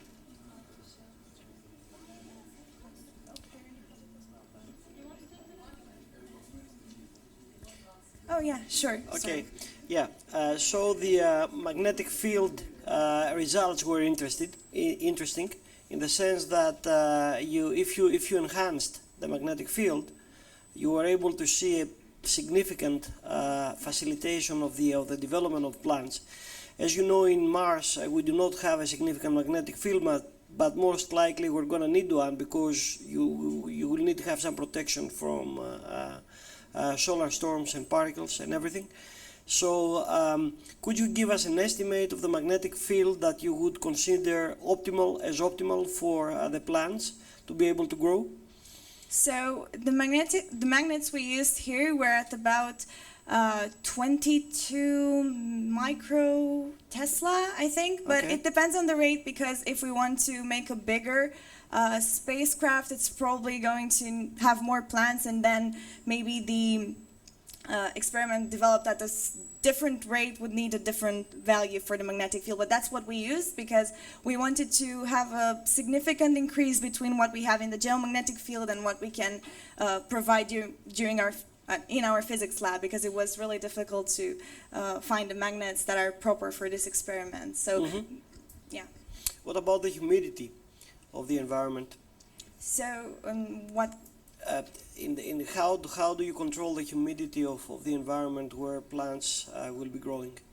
So if we want to control it, I mean, what we did with the Raspberry Pi was to monitor it. It was a normal environment for our experiment, but if we want to monitor it as if to increase it or to decrease it, whether it's important, we can use I think the device is something like a humidiator or something that can increase or decrease the humidity of the environment to make it suitable for our experiment. We had a few problems, but we had to stop the experiment in some days because it was too humid outside.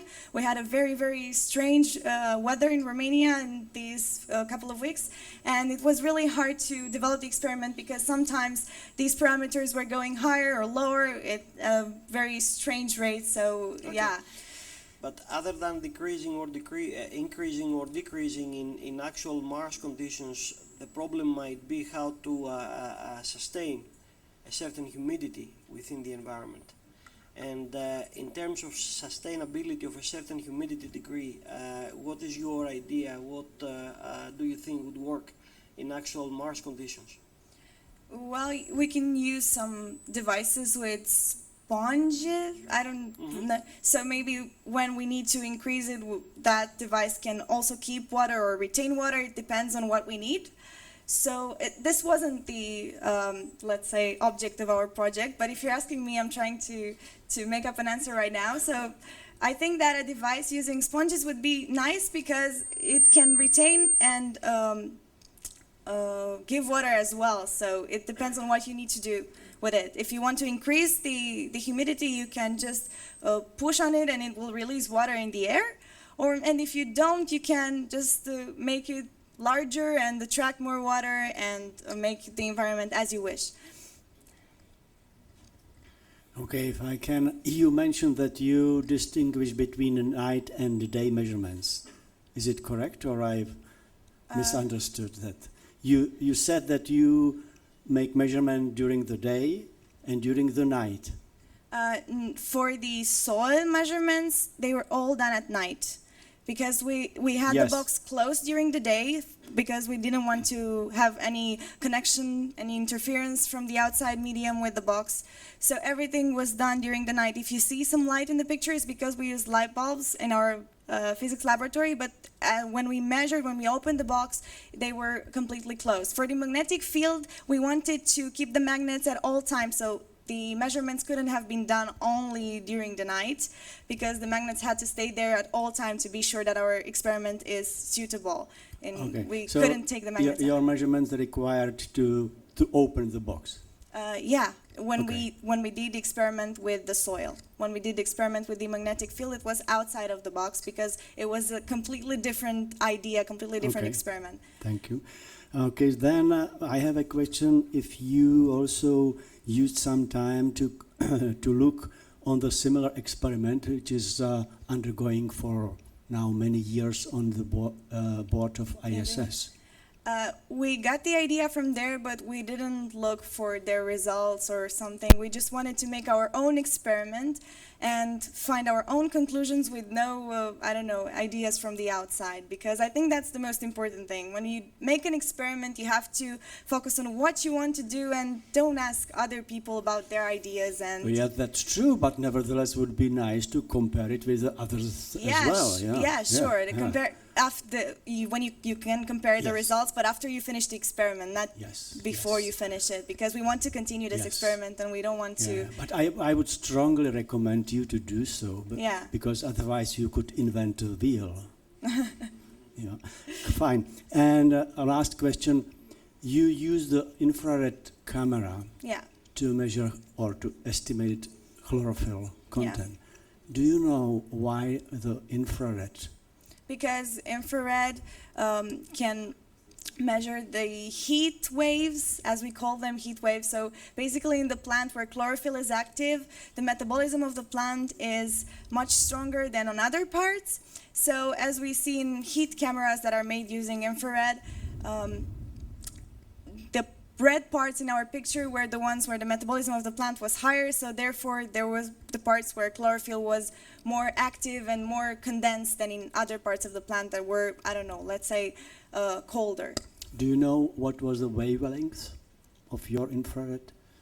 I think it was at about below 750 nanometers, because 750 is red. You would probably need to add something. 700 would be not real infrared. But this is, it would be red. But no, I said that was red. I said below that. Okay, so I think you will. will. I'm sorry, it's just talking. Okay, because probably it will not be so high. I don't know what kind of camera you used, because it could measure either reflected infrared it's or camera, emitted so infrared. So this is quite different then. Yeah. Okay, thank you. Thank you.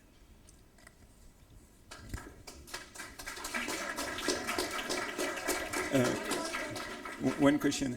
Please, could you give us some details about your confidence in your result?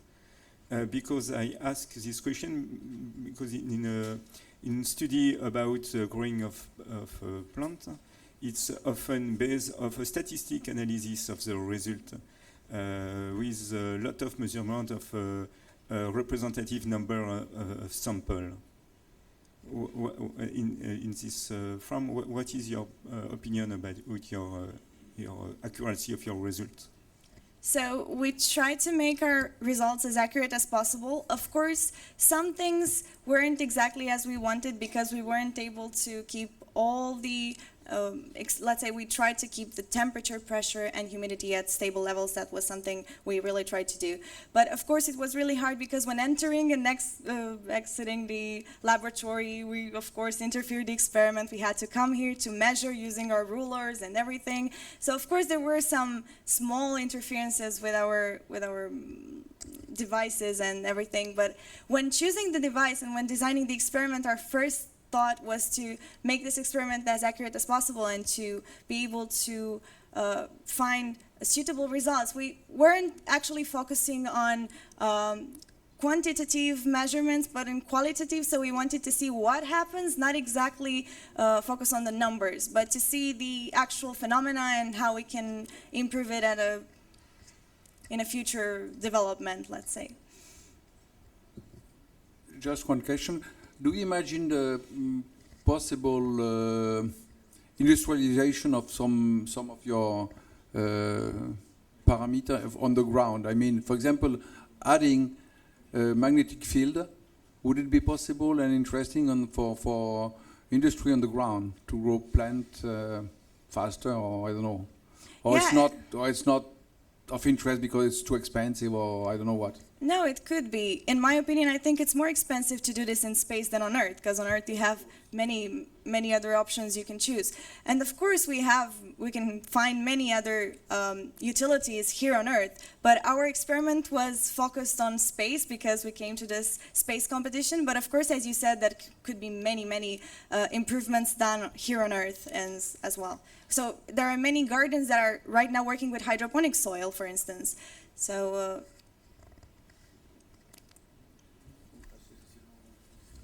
how many people were involved in your study, and what was the breakdown of activities between you and your colleagues? So I worked with my colleague. She's not here right now, and our physics teacher helped us during the experiment, so it was just the three of us. And what we actually what each other of us did during the experiment, I didn't get the second part of it. For instance, the software of the Raspberry or the cameras, you were all involved in all activities? She was the one developing the code, but we both used the devices, so we all measured. Let's say that one day she was measuring, the other day I was measuring. We were also meeting together to measure and develop the conclusions, so it was a teamwork. Okay, thank you. Okay, thank you. Thank you. You are great.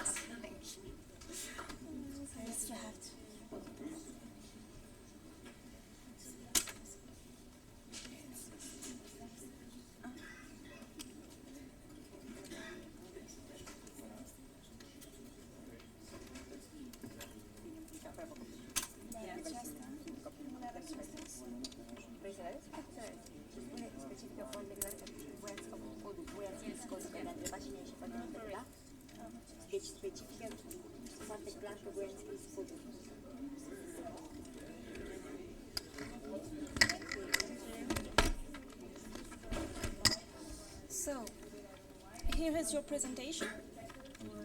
I opened clarification. If you need it, your teacher. So, if you need it. Exactly, just wait a second. Yes, you have one. If you want, I can bring the laptop and show the calculations to you. They were in the project as well, but wait, I will check. You put it together? yeah. Normally it's working. It was very difficult actually. So here is the mic. Yeah, Just because you have to hold it for a second. I will make the introduction. I don't know. Can you? I know that this is not clear, but here to put this part of the sensor here, you need to use them. But there is a name, but I don't know the name of the device in English, or how you use it. pistol or something. That's the name in Romanian. It is supposed to go like this so for the pins to be connected, but I transported it and it didn't work. It takes pictures, so this is the camera, and we also had another camera with some blue filters and gels. But I have to be connected, and I'm not connected. No, it's a standard camera. We cannot go into this, but when you... Is this one is infrared or this is... no, this is the normal one. The infrared has Have some... you checked the network? No, it's working. It's working. Yeah. One of the previous teams used the website for the presentation. Yeah, you can basically play with it in with many ideas, but what we had some sort of a special filter. The infrared camera looks totally different. It is bigger and it has some filters on the front. So now there are many cameras we could have used, like I don't know, ultraviolet camera or so on, but we tried to use what we had in our laboratory because we didn't get any help from outside. So. Yeah. The project. So we started it at the beginning of December, and we continued up to now. We also so the experiment with CO2 was done after the regional semifinal. The regional semifinal was in from 14th to 18th of June. So we had a very, very small time between now and the project to develop something, and we tried to make it as accurate as possible. And there could have been many other things that.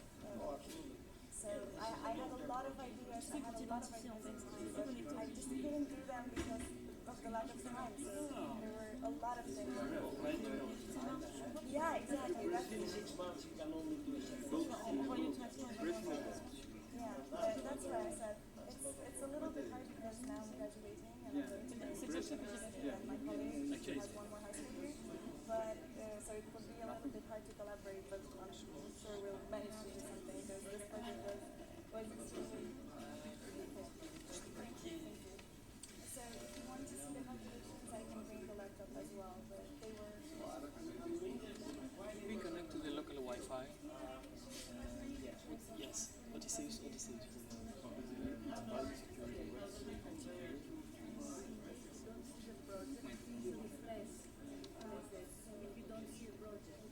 This one or whatever.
Excellent.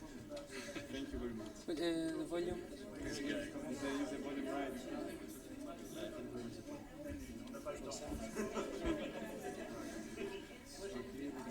You can start. We are good to go. I'm sorry, guys. It's okay. Yes. No, it's this one. So you can have the sound and No, wait a minute. it's better. To go to the first. Το αριστερό νομίζω πάντα. I'm making it on the screen, so it's spoiled for the other. If you... Πήγαινε πάνω και πάντα το F5. Ή κατευθείαν F5. Is the sound connected? Yes. You have the sound. It's okay. Thank you very much. Yes, please. I'm sorry. So the next team is Planet B from Greece. Hello everyone, we are the Planet B team from Piraeus, Greece. George. We would like to thank the organizers for this extraordinary opportunity to present our work and all of you that kindly attend our presentation. Excuse me.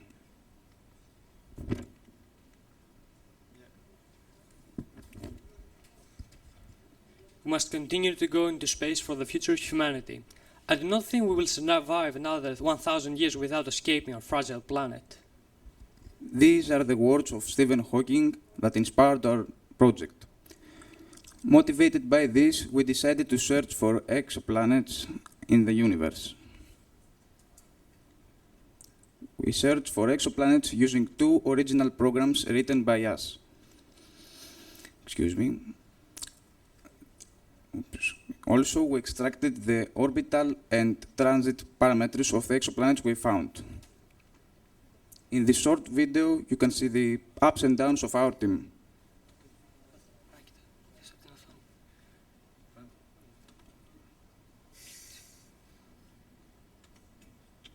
Wait a minute, please.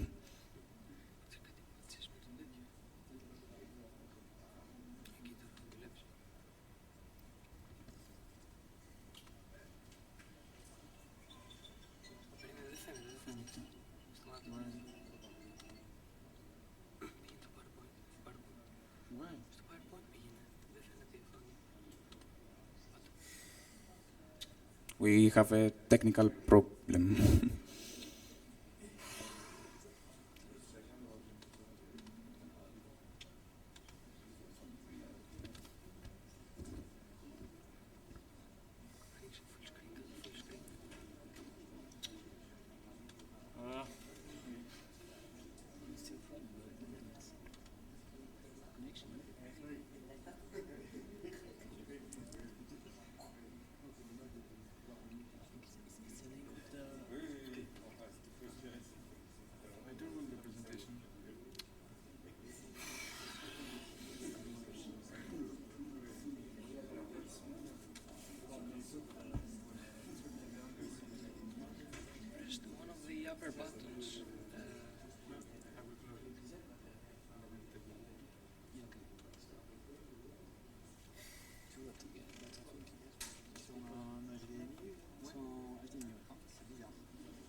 It's not connected. Maybe, do you have a VGA one? Wait? No. No. Normalement ça. Ouais. Ok, we will.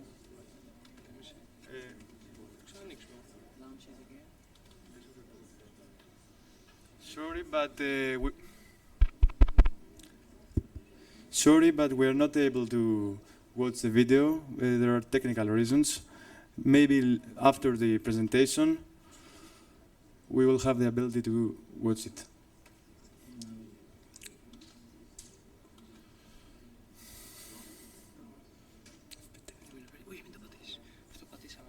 Okay, George.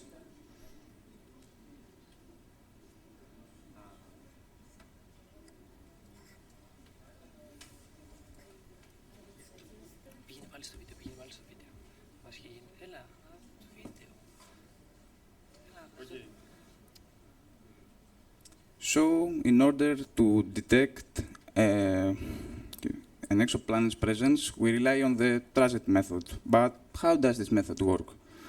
Well, when an exoplanet passes in front of its star, our telescopes detect a tiny drop in brightness. We can understand how this method works by observing the following 2 animations. This is a light curve of an exoplanet passing in front of its star. Light curve is a graph of light density as a function of time, as you can see. We use the data from the Kepler mission provided by NASA Exoplanet Archive.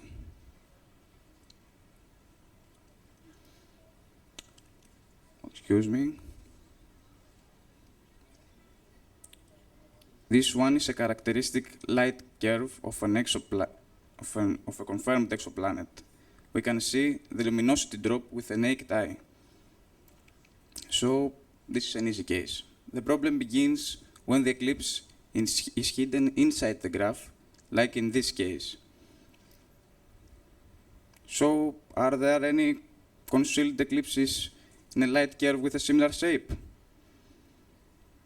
Indeed, this particular star has planets in orbit, even though it's very difficult to see the eclipses.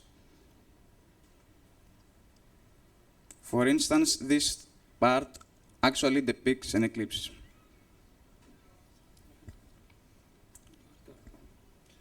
So we came up with the idea of developing two original computer programs, PLTrack 1 or Planet Tracker and PLTrack 2.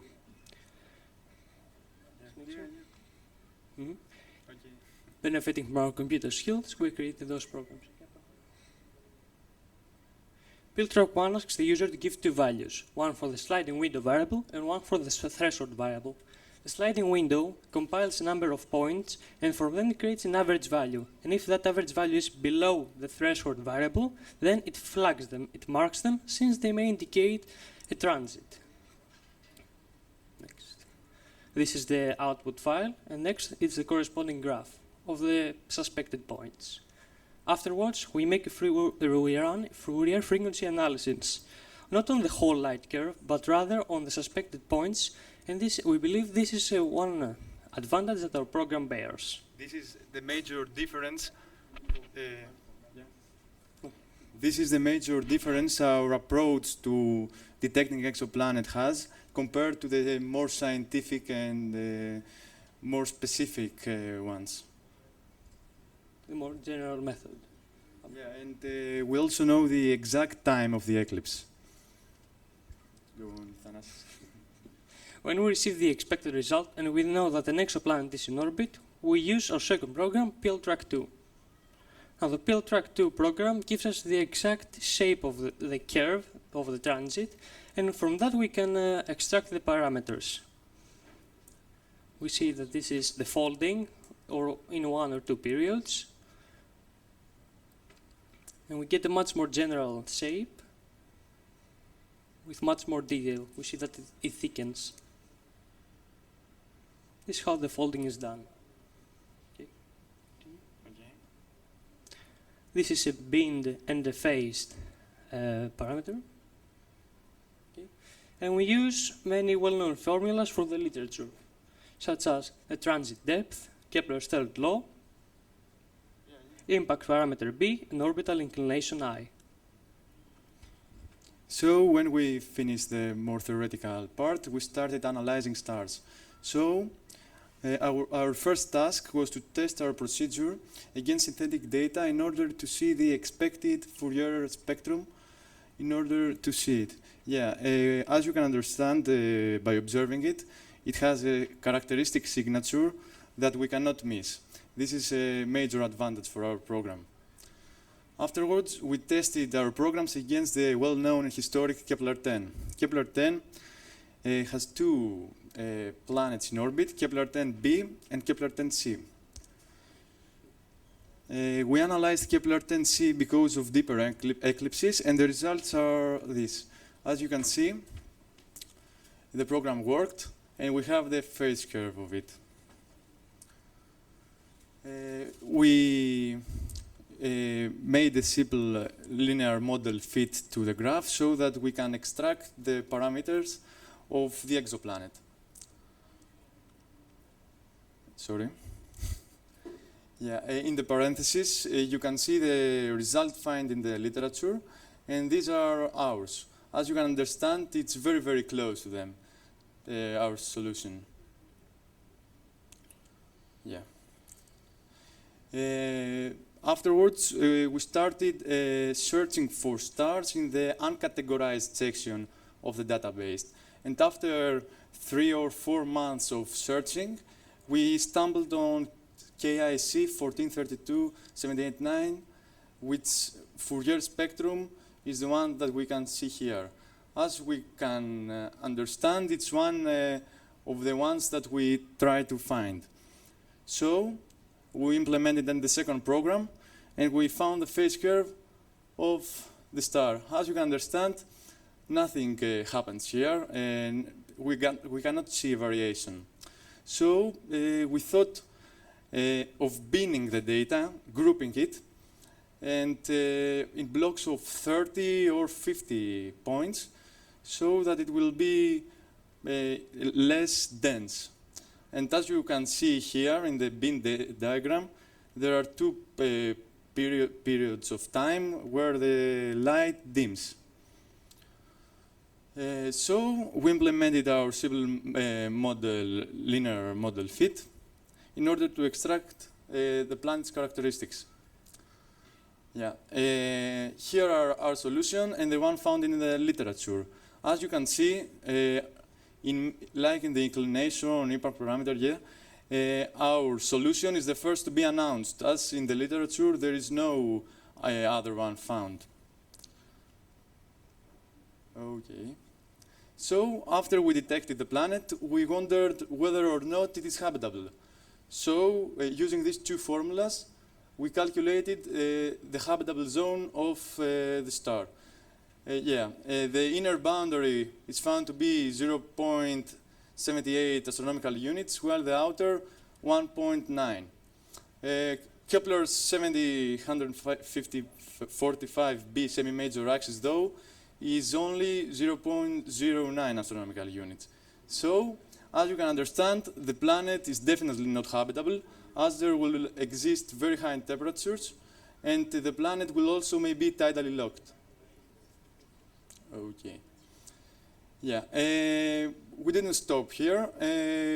We continued searching in the uncategorized section, and we found KIC 10679429. Its Fourier spectrum is the one expected. So we implemented our second program, the Planet Tracker 2, and you can notice that no variation is visible. So when we bin the data, we can see like a sinusoidal fit. This is not an indication of a planet's present, but rather of a pulsating star, a variable one. So, under the hypothesis of a Cepheid, we calculated its distance, which was found to be 16.26 kiloparsecs. We found its pulsation period and other characteristics of it. Yeah. We will not stop here, as Odysseus' opportunity to work on space-related activities gathered us as a team, and we became closer friends, so we want to continue. Thus, we will apply a more accurate method, define the critical event threshold, the one you saw there. We will take into consideration more complex models, like the linked targeting, and expand our research to the historical European Corot mission and the K2 missions. Also, our big plan is to create a community where students around the world will talk, exchange ideas, and work on such programs. Because our programs are free, and we will have the ability to make people learn them and use them, we think that there may someday the community will find something big. Yeah. Okay. Also, our Earth is a beacon of light. First of all, it's our birthplace, our habitat, but also it's a place of confinement from which we cannot easily escape. Although, from our predecessors, we inherited the Earth and all the things inhabiting it, but we have the chance to bequeath something much bigger than that. Humanity initiated here, but it's not destined to end that way. Okay, thank you very much for your attention.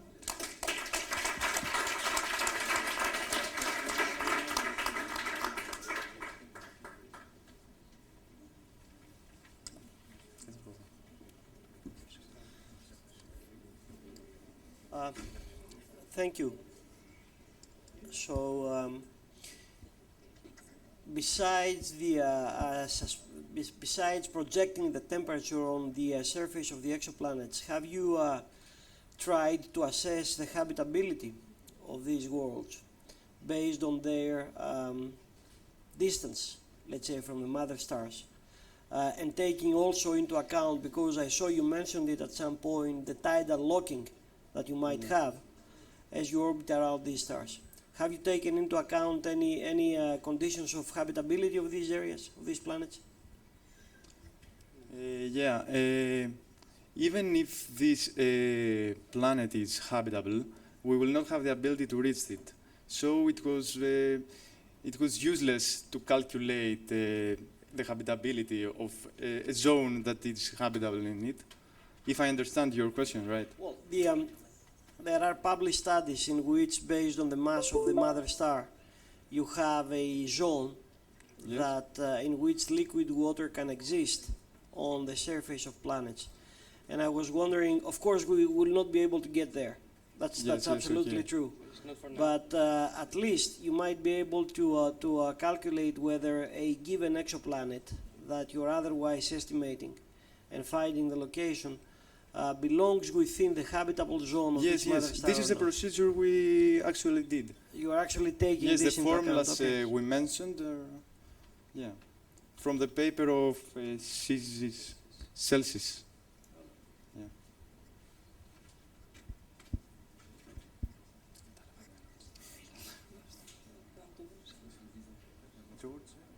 Join us from the other side.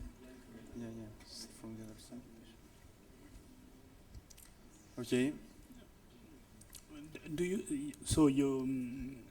I think it's very interesting. So, do you consider that it can be applied to other big database? And that you describe something applicable to exoplanet, but do you consider that you could mine or detect specific events in large database, including, I don't know, remote sensing data? Yes. Do you want to answer? Actually, the database was full of planets that had already been checked and hadn't been found negative. So it was a compilation of stars that had not been studied very much. And it was really fun to find even one confirmed planet. The data is very big, so that's one of the main reasons we mentioned about the community. So if many people involve themselves and try to find something, the possibilities will become much higher. Yeah. Okay, I covered your questions. Yes, thank you. Okay.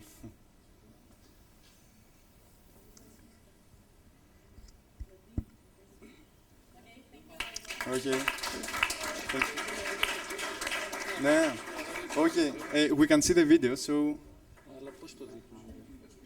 we can. Yeah, but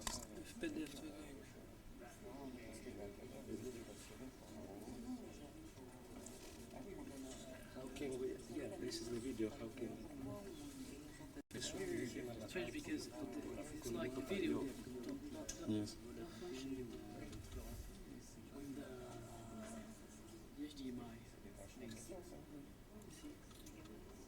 It's not playing. Why?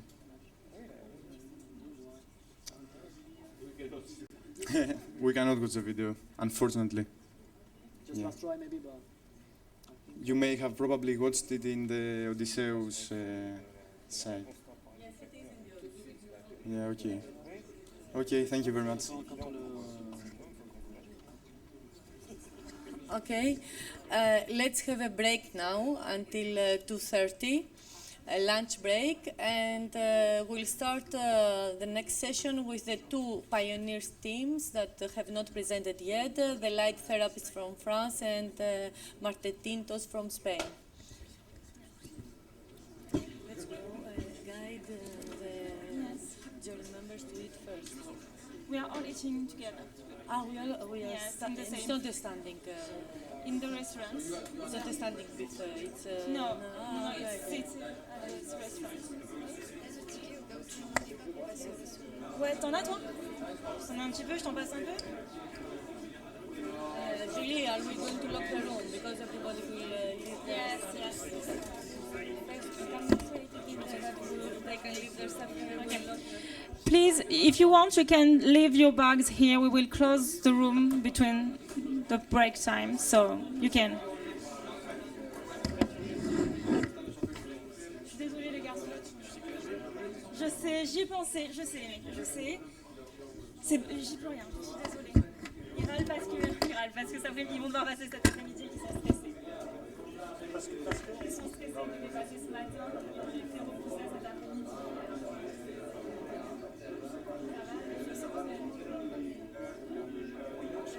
Le micro marche aussi, oui.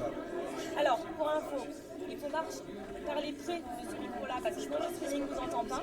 Et il ne faut pas parler trop près, sinon ça fait un bruit un peu dégueulasse. Voilà. Sinon on gueule et ça veut dire le...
So let's finish with the two pioneers team. So the first one is the French team, the light therapists, with Nicolas, Florent, and Martin.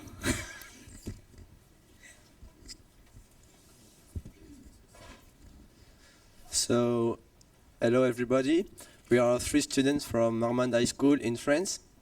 We are Nicolas, Martin, and Florent, and we are representing the light therapist team. And we are going to show you our project named Sleep War. So during this presentation, we will develop these 3 points, which are the problematic, the project, and the conception. So first the problematic.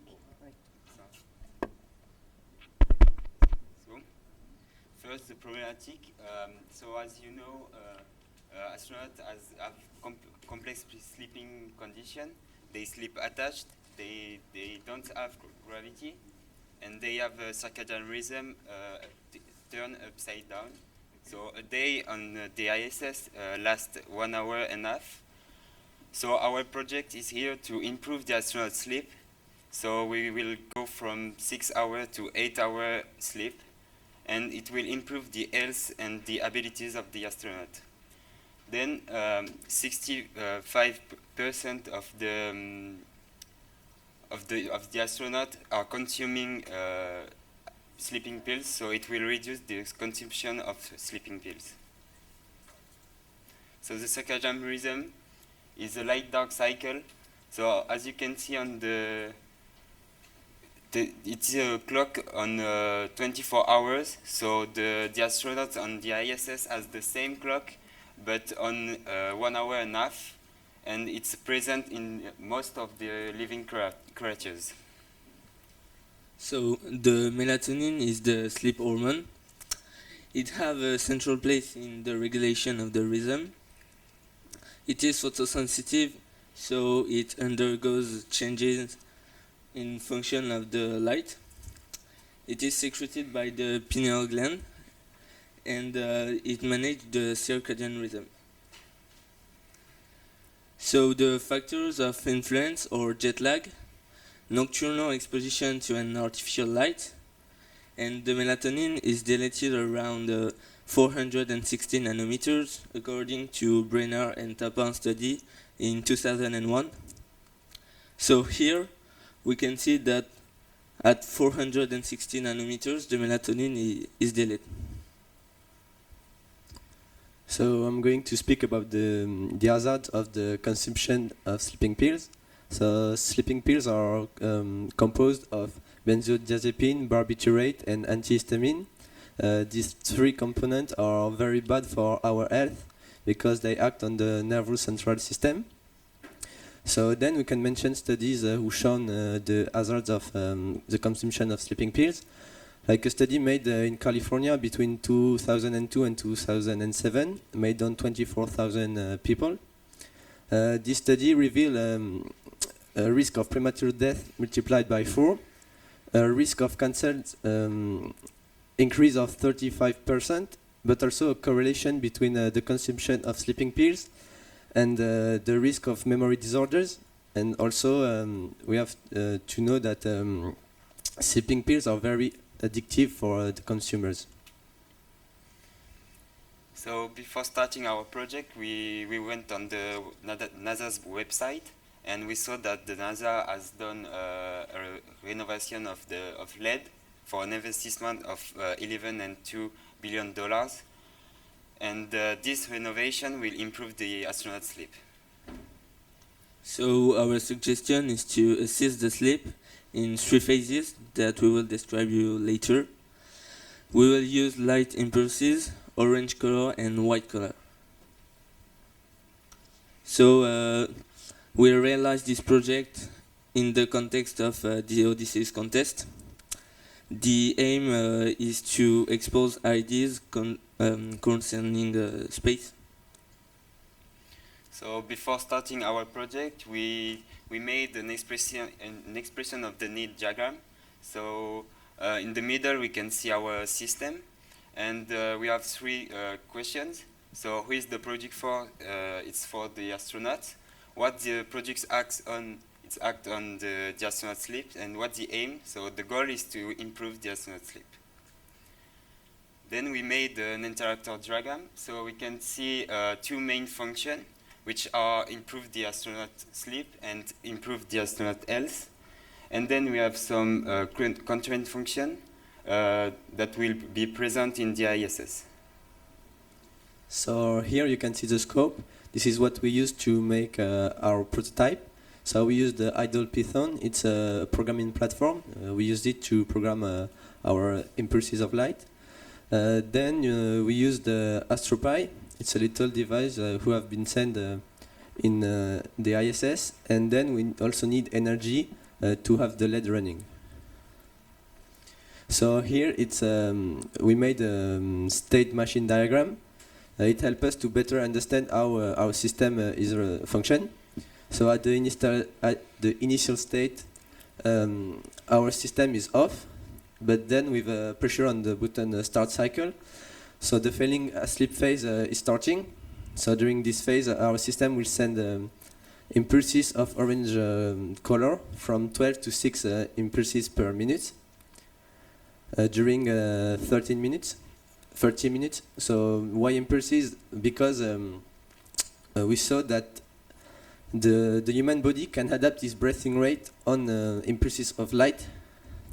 So so the breathing rate of the astronaut will pass from 12 to 6 breathing per minute, so will be in adequate condition of sleeping. And why the orange color? But simply because the orange color doesn't contain the blue color, so it will not influence the rate of melatonin in the blood of the astronaut. So after this 30 minutes, the second phase which will start is the sleep phase. So during it, our system will just count the 8 hours of the astronaut sleep. And the third and last phase which will start is the awakening phase. And during it, our system will send a white color. And the luminous intensity of this color will increase gradually during the 15 minutes. So after programming, we measure the. So on both pictures, we can see that there is no blue. And here, we can see a 3D representation of light impulse with the wavelength, the time, and the intensity. Okay, now we have the prototype, so we have to do the validation phase. So for the validation phase, we made a survey that you can see here. So that's a question we will ask to people who will test the prototype. So we choose for this test people whose solar rhythm is turned upside down, like people who work at night, and it will permit to not recreate the astronaut conditions because it's something very hard to do. So actually we are on the prototype level, but we are going to show you the different steps to go from the prototype to the final project. So first we have to develop our system on a LED platform. Then we have to see if our system answers to the need on the Earth. So if we improve the sleep of a person on the Earth. Then if so he answers to the need on the Earth, we could send our system in the ISS and to see if he answers to the need in the ISS. And so if we improve the sleep of astronauts, we could make a technology transfer from the ISS to the general public, so on Earth. Now we have some issues on Earth with our project. So the first one is the economical one. So we saw that the lack of sleeping cost, for example, in Germany, $60 billion for the large companies. So because this lack of sleep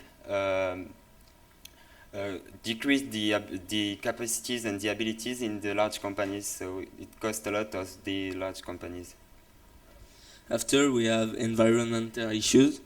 So we can reduce the production of sleeping pills and the rejection of toxic substances. After, the LED is low energetic and we can provide to the system a solar energy. After, we can use our system in hospitals or with people absorbing beta blockers or with jet lag, and people working at night. So our system will, the sleeping pills consumer will have a better health. And then we can adapt the program with the LED technology of the NASA, and to finish, link it with connected watches to see the evolution of the orbit. And now we are going to show you our program, the AstroPy we give you before.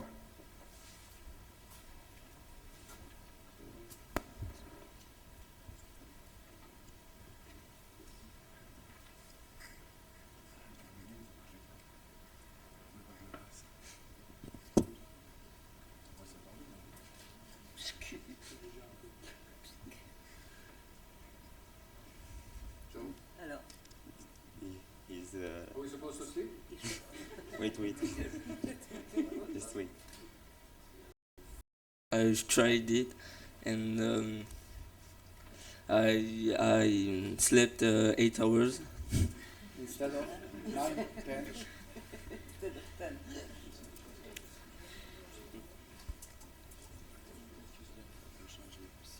Yes, and we have to improve the light impulses. As you know, in the station, that's true that we have one orbit in 90 minutes, but the working cycle is linked to the ground one. That means that we have a full day with the artificial light inside the station, and then we close down the light for the sleeping period. So you have to. Where do you want to use that, in a confined environment, or? So our goal is to create an atmosphere and we will put our light on this atmosphere. So yeah, it will be an atmosphere on a room or something like that. In the sleeping time defined by the ground control center. Yeah, that's it. The idea is what? You consider the cosmonaut as not working enough or sleeping enough? No, sleep enough. They don't sleep enough, so they work too much. No. Because of it's a joke. It's a joke. What is response time of the human body to the light? Is it second, or minute, or hour?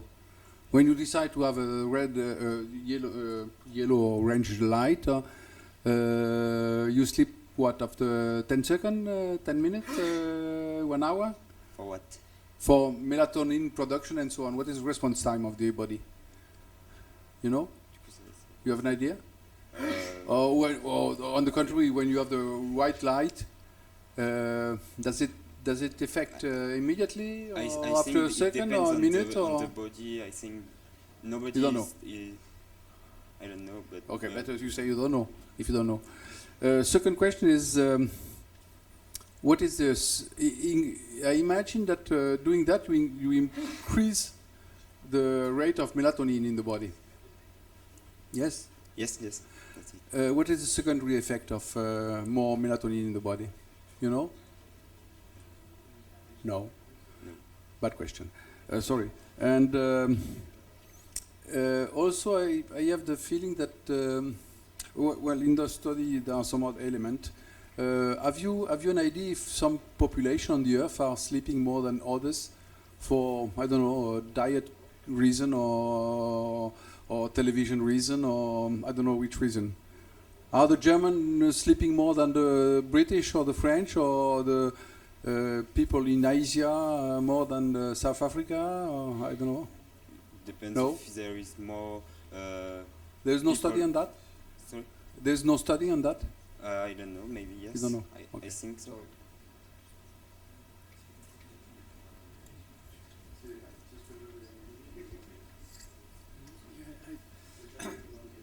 Maybe for my better understanding, I didn't recognize why the orange color is so important. So this is my first question. And then you mentioned that in the spectrum on the ISS, there is a lack of 460 nanometers light. Is it correct? That it's on 460 nanometers, the graph has a minimum. Yeah. Yeah. How it's, because 460 nanometers is not orange light.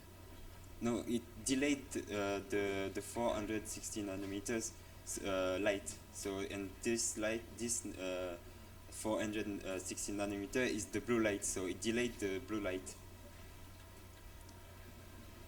So, the blue light delayed the melatonin.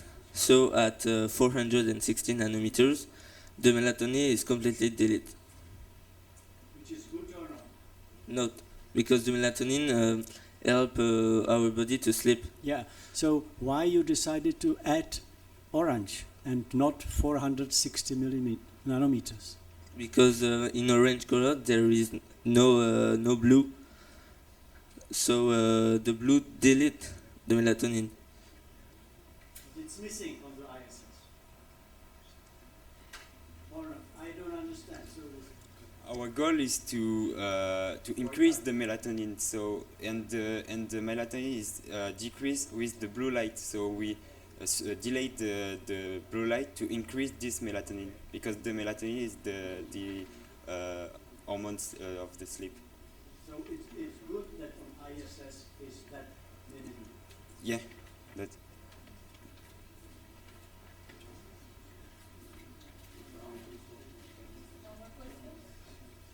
Okay, thank you very much. Thank you.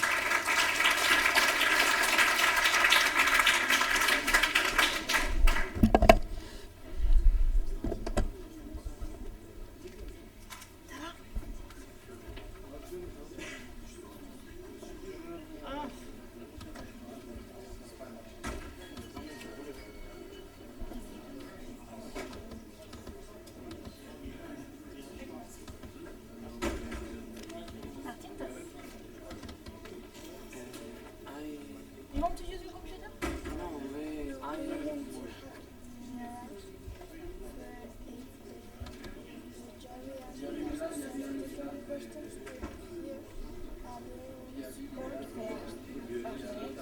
Well, you can up on the chair there. I don't know how you want to be organized, because here you have a lot of place, or on the floor, as you wish. Just, is it a good presentation? Everything is good? Yeah. Yes, live version. We are okay? Yes, we are okay. Here? So, you have... Can we go out and then pre-enter because it's... Yes, yes. Here, Isha. And you want to show something else on the computer then? Okay. So if you want to go out, you just have to here. Okay.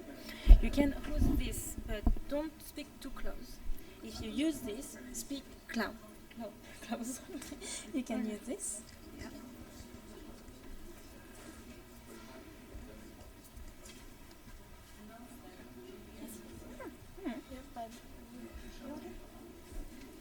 I think we can start right now. You can? Yeah. The last pioneer team is the Martin team from Spain.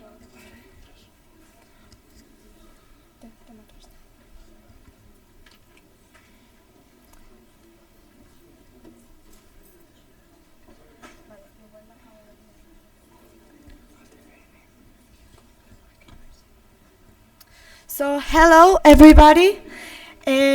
We are Antonio and Azucena. We are 14 years old, and we are students from Azuer High School, and we form the team Marte Tintos, directed by our teacher Jose Luis. And we're going to talk about Mars caves viability and habitability with Rio Tinto's cryptic biodiversity studies. And well, our project is divided in 8 different phases, and our main objective is to demonstrate the viability as well as the following necessity of developing a colony in a different planet to the Earth. For this, we plan the time and the necessary resources. The extinction of the planet is a proof fact due to the consequences of different effects, like the ozone layer destruction, the exhaustion of the different energetic resources, and the problems caused by the greenhouse effect. Afterwards, the potential risks of possible future collisions of objects like asteroids are also causes to worry. There are a lot of scientists and studies that demonstrate this fact. And despite the current limitations, the scientific community sees it increasingly viable projects similar to the one we are proposing. After an initial comparative study of alternatives to the Earth, we saw Mars more viable. So our project is based on placing a colony in this planet because of the analogies and similarities we can establish with the Earth. Taking all the above into account, we decided that the area Mensae was the appropriate area to place our colony, due to the proximity to solid water reserves and maybe with other underground areas too. Before starting, we designed the research method we were going to follow. Therefore, the next phase is the empiric one. Well, first of all, we started to collect information in different websites. And we want to express our gratitude to the help Dr. Santiago Pérez Hoyos, Dr. Jesús Martínez Frías, Dr. Francesco Sauro, and Dr. Francisco González Galindo offered us. Our idea took us to Rio Tinto because it is sterile, discovering its natural origin, and because it had microorganisms waiting for the right conditions to grow, and being able to be the base of future food chains. Rio Tinto is a unique place in the world because of its geochemical and mineralogical analogies with Mars. Therefore, Rio Tinto's cryptic biodiversity has been investigated. We have found a huge diversity of extremophile eukaryotic organisms, which is formed by Euglena mutabilis, diatoms, fungi and yeasts, nude amoebas, several ciliated species, 2 of them never named before and probably new for science, as well as microscopic pluricellular organisms, some rotifers and nematodes also found for the first time. With all these organisms, we have elaborated a small guide you can find on our YouTube channel. Some of these microorganisms have survived to the meteorite ingest, being fed by pyrite and producing iron as waste.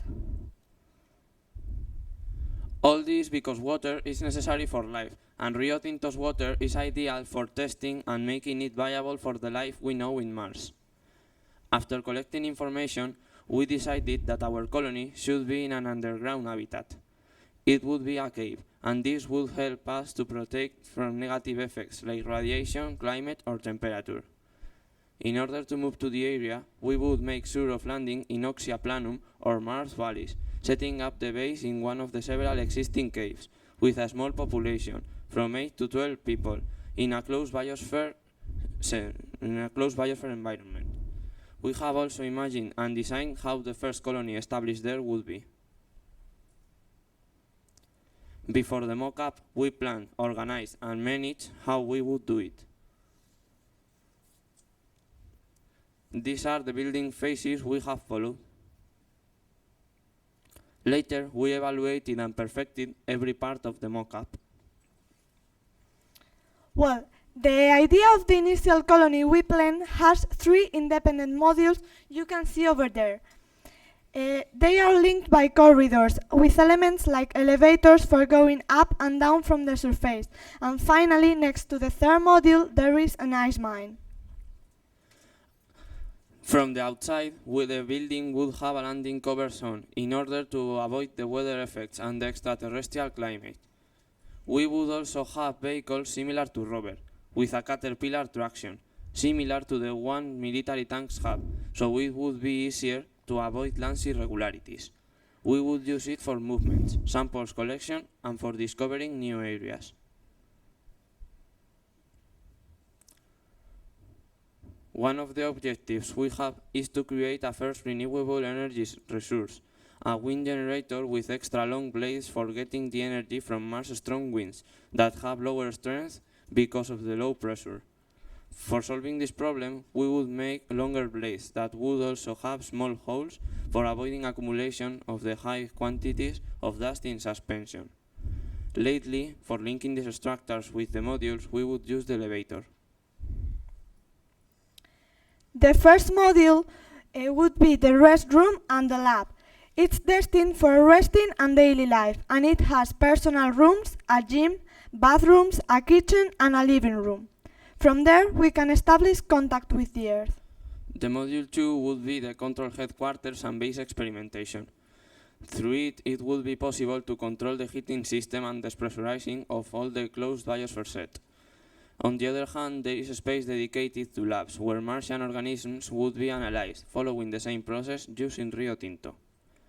There is also a greenhouse and a farm, and this module is thought to stabilize life and to contribute to the biological development with animal species, including our new pet, Martini, a cat that would accompany the crew, fighting the psychological effect of the mission.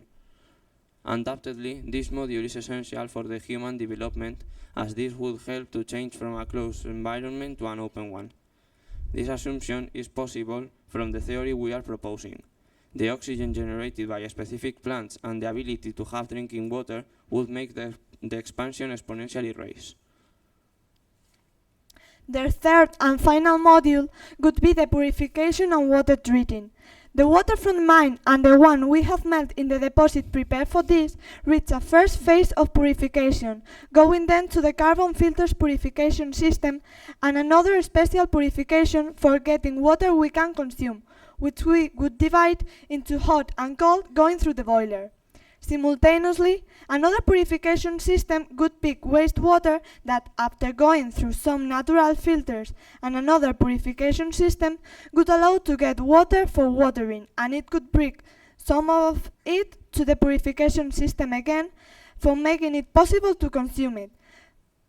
We would repeat this in a closed circuit, and our colony would be placed near ice reserves, which with the big temperature changes would help to create a natural water cycle where the ice would change into all the possible states of water.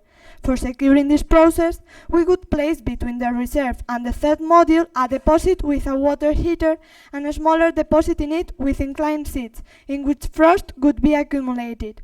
This would allow liquid water to slide and accumulate in the deposit going through the third module. What we want to get with our colony is very complex but viable. We want to design microbes that make materials, bacteria that turn waste into cement, and to use Mars minerals as energy resources until renewable resources are improved, so we would modify the planet as little as possible. For reducing the costs, we would take a 3D printer that would make the necessary resources. We want to do a controlled transformation, going from our closed biosphere to an open one, and controlling the water, we can control Mars, and with it perpetuate our species.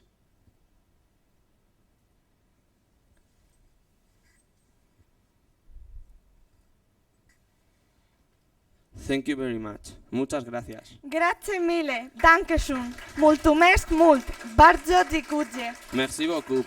Благодаря много. Ευχαριστόπολη.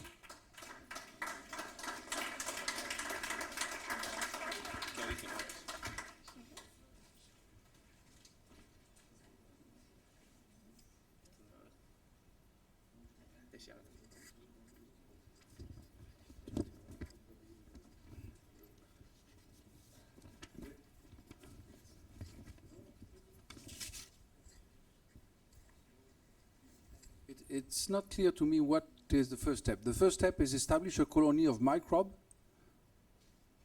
Which first step? The first step is pouring some microorganism on the surface of Mars, or what? No. What we want is to send people, so human beings, to Mars with this type of colony. And we think that if you put life in a place, it could help to develop other types of life. So then we'll study the new types of life that could appear with our. So human our beings are stay there. first arriving, and Yeah. with them they bring microorganism. Yeah. Okay. I've seen in your report you have not presented a lot, but in your report you did a lot of analysis on the Rio Tinto minerals and so on, and you say it's very similar to Mars, which is partly true only, because on Mars we have not yet discovered any organism. Where in Rio Tinto you have plenty.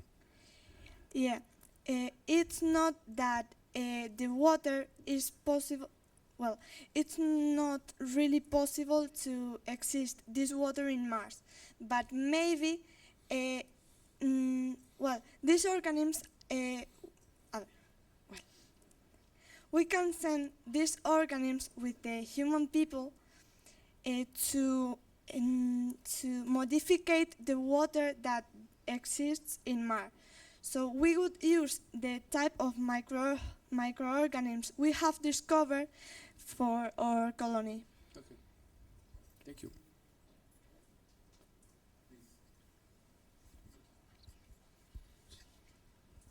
Thank you. Based on this prototype that you have created in here, you have put some spaces for greenhouse rooms and everything. Are these going to be into the caves or outside the caves? Because I am not sure I understand the way you plan to have it.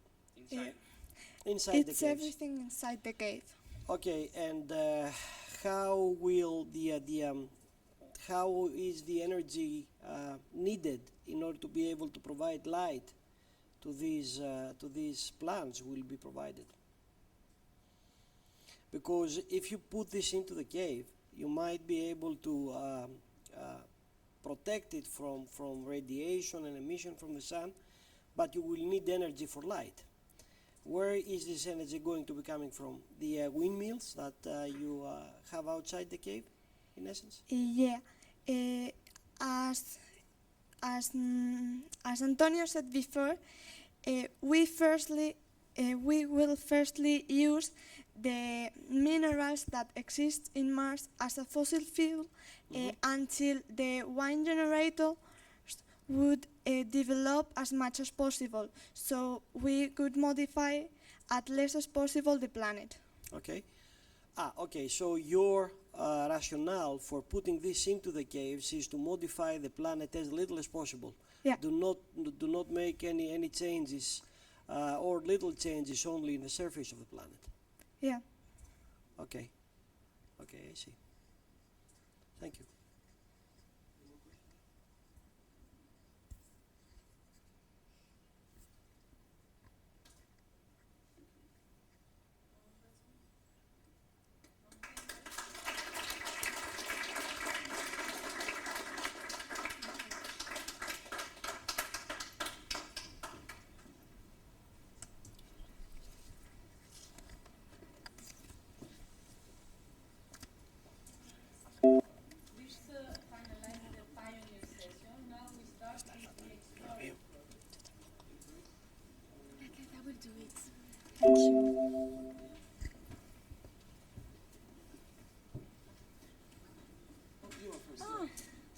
Ça va aller?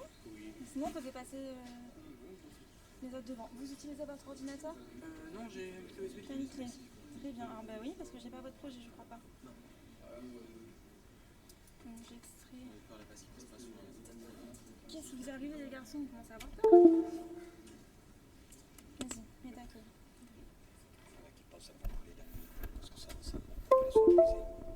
Même quand ils parlent loin? Non, parce que là, elle parlait à ça. Voilà. J'ai beau leur dire, vas-y, choisis ton fichier. J'ai beau leur dire. Sur ce micro, il faut parler à peu près ici si on veut faire du son. Oui, parce que j'ai vu que Martin le faisait, que c'était bien. Donc vous avez la petite télécommande pour changer. Vous avez le micro. Il faut parler quand même assez près dans celui-là, sinon on ne vous entend pas dans le stream. Ouais, ok. Tu mets sur la partie gauche, toi? Oui. Oui, comme ça.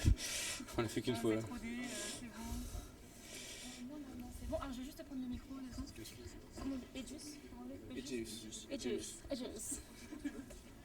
So it's our first Explorer team, the Aegis project with Leopold and Clément. Okay, so hello, Clément and me, Leopold, today here to present you our Odysseus project named Odysseus. It speaks about an organic component chercher on a Titan-Saturn system mission. We will improve this mission to add a new scientific objective.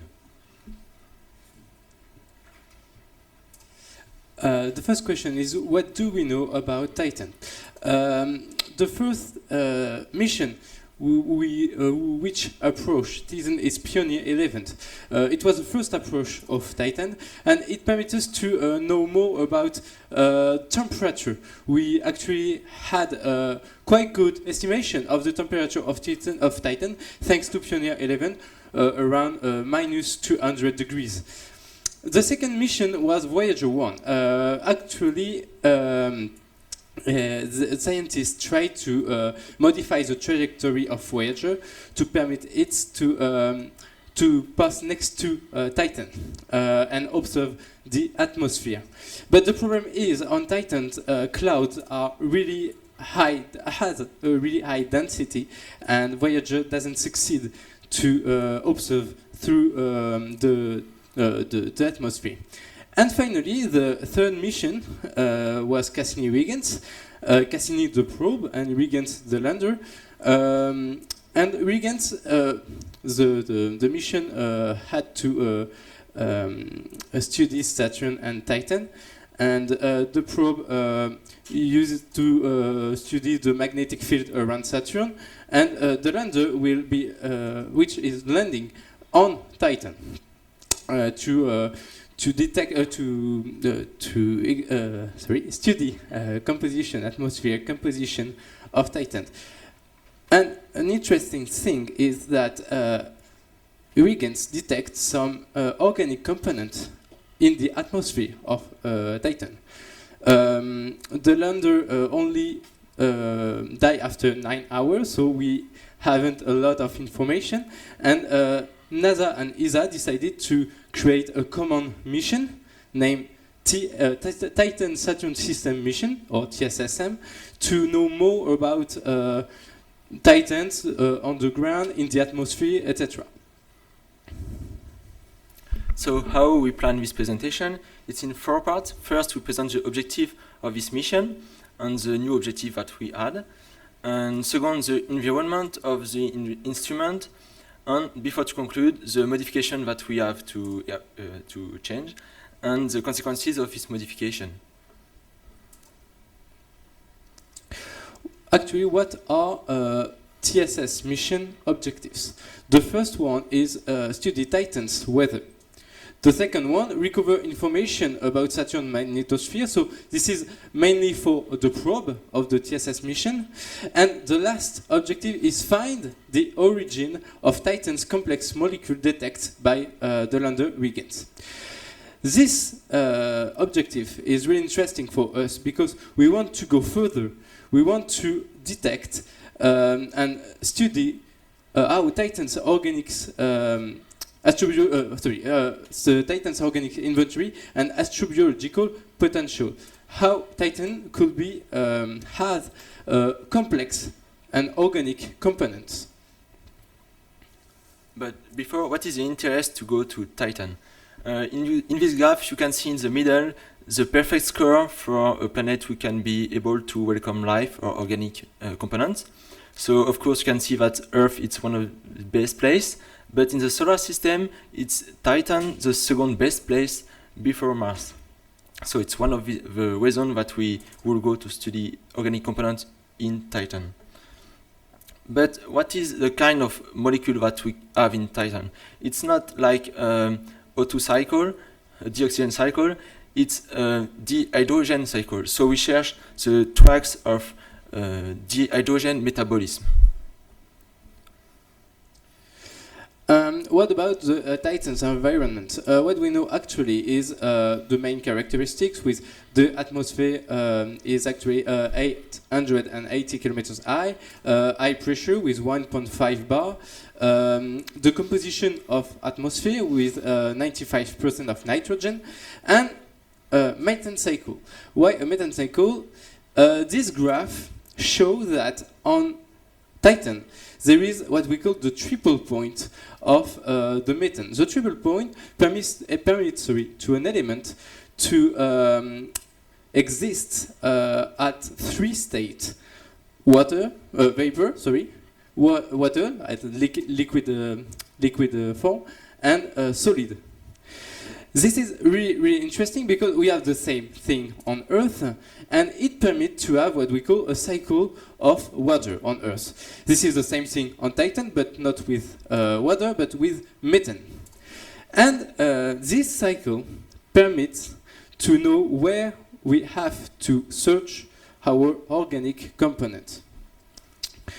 With the cycle of methane, we know that rains falling in lands will be transported by river to seas, and the direct airfall with all the yellow and brown part are the organic and EV components. And all these components will be irremediably go to the seas of Titans. And they are EV, so they will go at the bottom of sea. So to find this component, this organic and complex components, we need to search them at the bottom of the seas, because this is the place where we have the most probably chance to find them.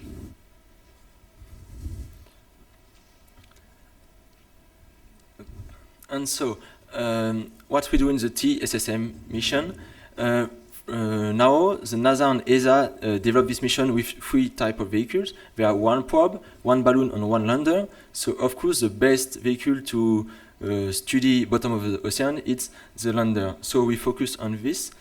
It will land in the Kraken Mare. It's the biggest sea in the Titan. And it's composed by 5 instruments. And this is our project, is to switch one of these instruments to permit to the lander to search these organic components inside solid sediment or inside solid sample. You can see here there is all the instrument present on the TSS mission, and this one, the TLCA, the Titan Lander Chemical Analyzer, is able to search components in vapor and in gas middle. But we know that our mission needs to find this component inside solid middle. So we need to change this instrument, and for this we choose the simple analysis on Mars, the SAM. So you will say, okay, why on Mars? Because this instrument is already used on Curiosity. So we know that this instrument works. This is a known technology, and we will just adapt it to our mission. So it will be probably called simple analysis on Titan, and it is composed by 4 main ports.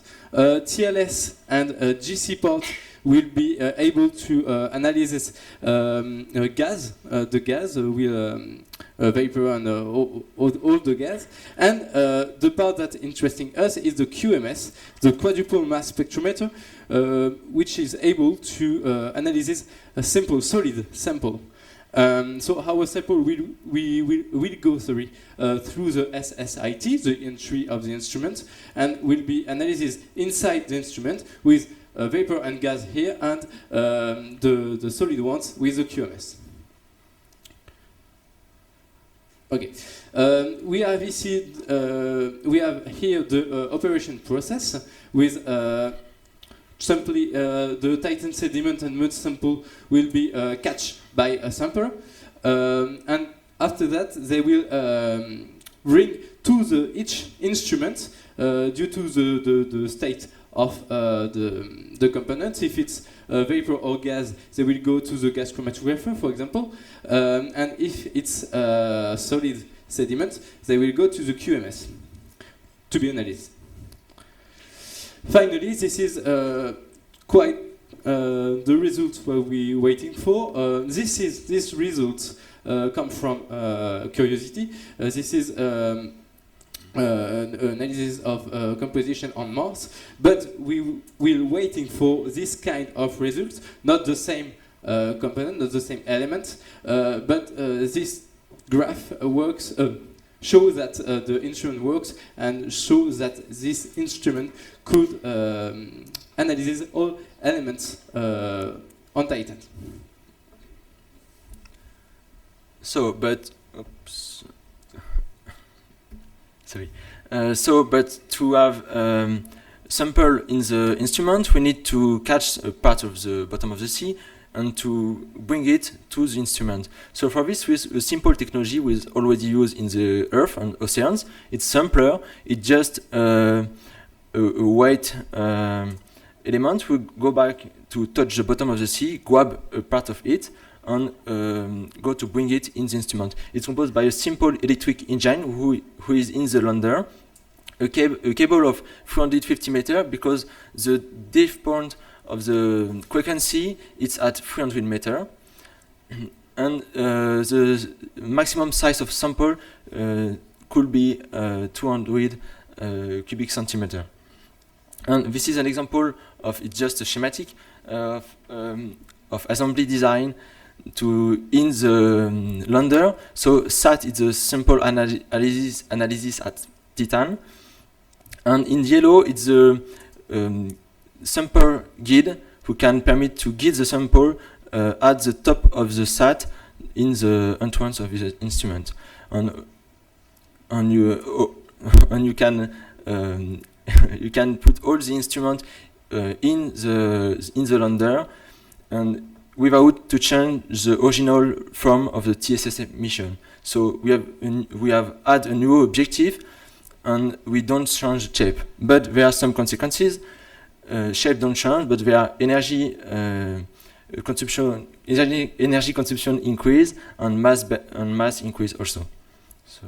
Yes, so we have some consequences because of our modification on the TSS mission.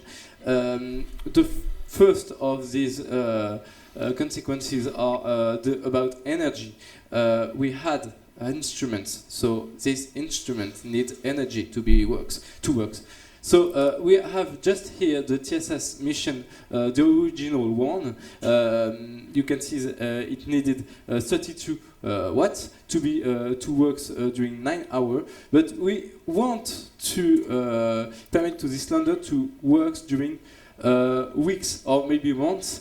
And for this we need 47 watts for him to work.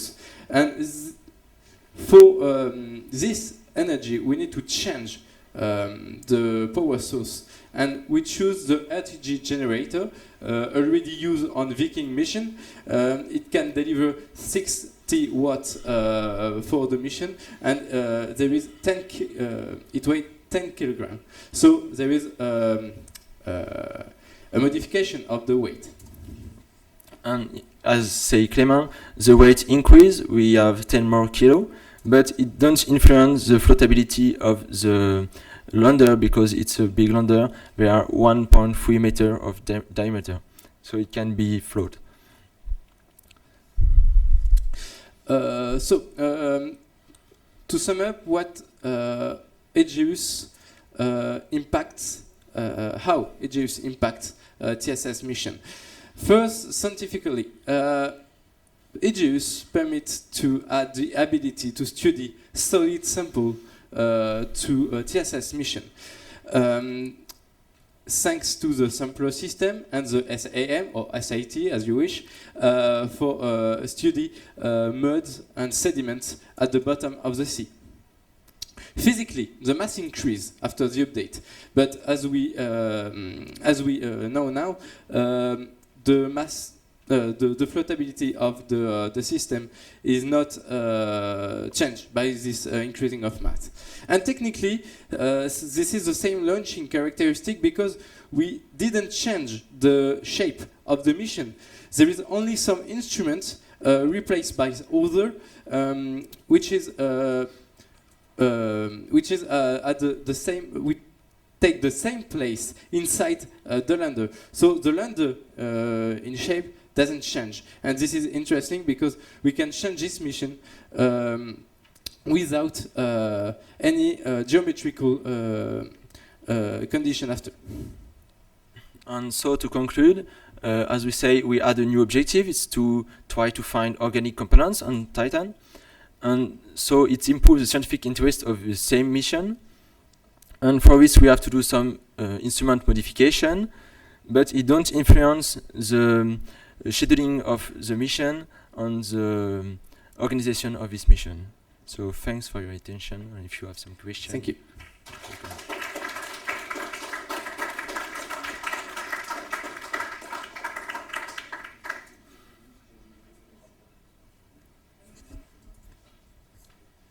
Well, thank you.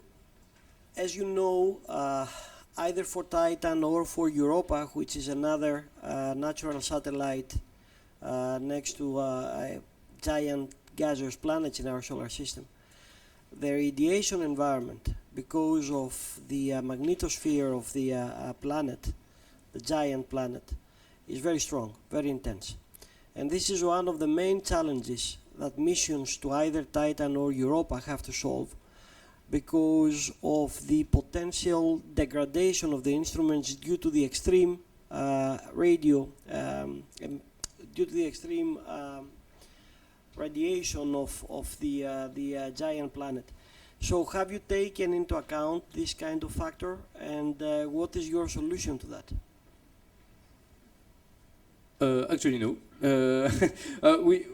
Our mission is really just to modify the TSS mission, okay. And we decided just to add an objective on this mission. We decided to focus on the organic components searching without take care of the context of the general mission. This is why we decided to choose a mission already concept. It's easier to us to focus on these two instruments as the SAM and the sampler, and this is why we didn't speak about the magnetosphere and the radiation coming from the Saturn. Okay. And then when you deal with the sending an instrument or sending a part of the mission at the bottom of the seas that the Titan have, I have a question about data transmission. How is this going to work? I mean, is there going to be some sort of transponder on the surface of the planet outside the sea, and then another part of the mission, another instrument down at the bottom of the sea, and how is the data transmission is going to be happening between the one and the other? You speak about the sampler? Yes. Yes. Actually, the sampler is linked to the lander by a cable, and the purpose of so it's only cable. Sorry. It's only cable. Yes, and the lander go at the bottom of the sea, catch the sediment, the mud, or the sample, and the cable is retract and bring the sampler to the lander again, and this is why we don't need any transmission between the sampler and the lander. Mm-hmm. Mm-hmm. Okay, thank you. Okay.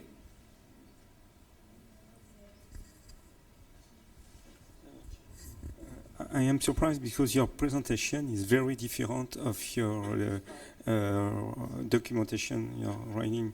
And you present, for me, a piggyback of professional mission. And in your documentation, you present an original concept of submarine to explore methane. Yes, actually, in our first file, we decided to concept an entire submarine for this mission, and after the first hour, we decided to change our mission. We changed our file to focus on only 2 instruments because first the submarine it was really too difficult and actually doesn't work inside the Titan seas because of the condition, because of temperature. So we had preferred to change the main purpose of the mission instead of continuing to mistake project with mistake. And this is why we change our file after and choose 2 instruments to add on a mission, a concept by ESA and NASA. Tell us what is the status of the mission. Is it still existing or is it cancelled, the TSSM? Actually, it planned for 2020, around 2020. The ESA and NASA are working ESA on and this, NASA. So on this mission? Yeah. Because there's nothing on internet. Okay, we will find it again. Apparently, it's sleeping since I don't know 2009 or so. Yeah, on internet, or at least I don't know if it is. We will bring you if you want. No, it's okay. I trust you. I trust you, but simply they are not communicating a lot. Yeah, at least. Actually, one of person works on this project named Athena Kustenis and helped us to have information about TSS mission. So in some document they say that the atmosphere is not really transparent to microwave. So how the communication is done between the surface and the orbit or even the Earth? They say the atmosphere is not transparent to many wavelengths. So you have an idea of how the communication ensure? Actually, not. Well, in the project you present today, you are connected to somebody else, so you don't care. In the former project, you are having your own beacon for transmission. Yeah, but actually the transmission between Huygens and the probe worked, so I don't know why how the mission can be worked too. Okay.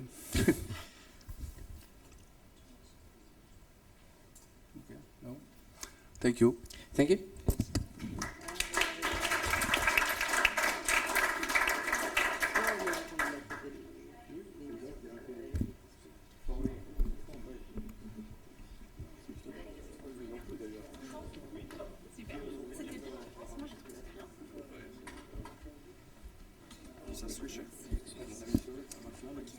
So your presentation is minutes. Thank you. You only have these videos. Peu importe, je veux dire, on peut prendre une ancienne mission comme outil de travail. So as you saw, you have 2 mics. This one, you have to speak close of it. And with it, Do not stay here. It's okay. It's working.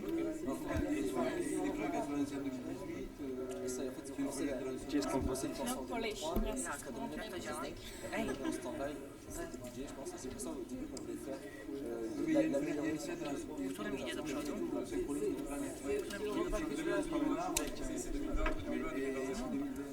Nie składnie.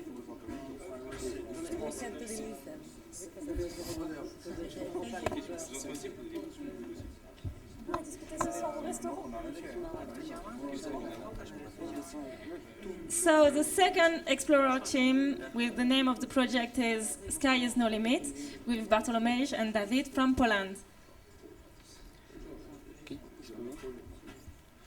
good afternoon, ladies and gentlemen. I'm Bartek. I'm studying control engineering, and this is David. He's studying medicine. We are so happy to be here in the international final in Toulouse. We met each other 1 year ago on the semifinals in Warsaw, and this year we decided to join forces. The result of our cooperation was this project, Sky is No Limit. Preparations started already in October, but the original plan we changed after consultations with experienced mariners. Hours in lab, programming sensor, and so on, we were so occupied. 3 months ago, we sent a balloon from Chojna in Poland, but before that, we spent a lot of time, as you can see on the screen here. And how it worked? There was a balloon with hydrogen inside, parachute, and 2 boxes with our experiment and with camera and radio. The heart of the measuring system was the Atmiga 328P microcontroller in the popular Arduino Shield. Every of these sensors used different power supply, so we decided to use this multifunction Arduino Shield. So what should you... It simplified the integration of all components without creating additional electronic devices which could fail in the stratosphere. As you can see, there are some kind of UV sensors, accelerometer, gyroscope, magnetometer, temperature sensor, of course, and everything was linked with a soldered connection board and powered by lithium batteries, which are so resistant to low temperature in special housing. And some things about the flight. It lasted 2.5 hours, and the lowest temperature was minus 44 Celsius degree, and the lowest recorded pressure was 624 pascals. It means like it's 150 times lower than on Earth's surface. And what else? Our load weighed half kilo, and we used hydrogen. But we used this hydrogen, but with care. It's safe to use. Following next slide, our measurements were recorded on CD card, and we want to show you a couple of them. On the right side, we see data from magnetometer, and as you can see, our box was heading south, what is the same as our flight pattern looks like. On the left, we see we pictured data from accelerometer and gyroscope, and as you can see here, then the balloon still was on the ground, and later start the flight. In the top left hand corner, we see pitch tilt and below roll tilt. And on the right side, we see accelerations in 3 directions. And below that, we see data from gyroscopes in degrees per second. The temperature was changing during this flight, but it changed as we predicted, and the sensor worked correctly. We can see the frequency of the measurements, and we can see something about flight. So the balloon rose slowly, then quickly fall. The lowest temperature was minus 44 Celsius degree. Here below we see acceleration, data from accelerations, and there was a start of our flight. And here we see lots of measurements, and G not equals 10, because on our payload works at rust. Right here we see in one moment G equals 0 and G equals 20. It means that our box turned upside down.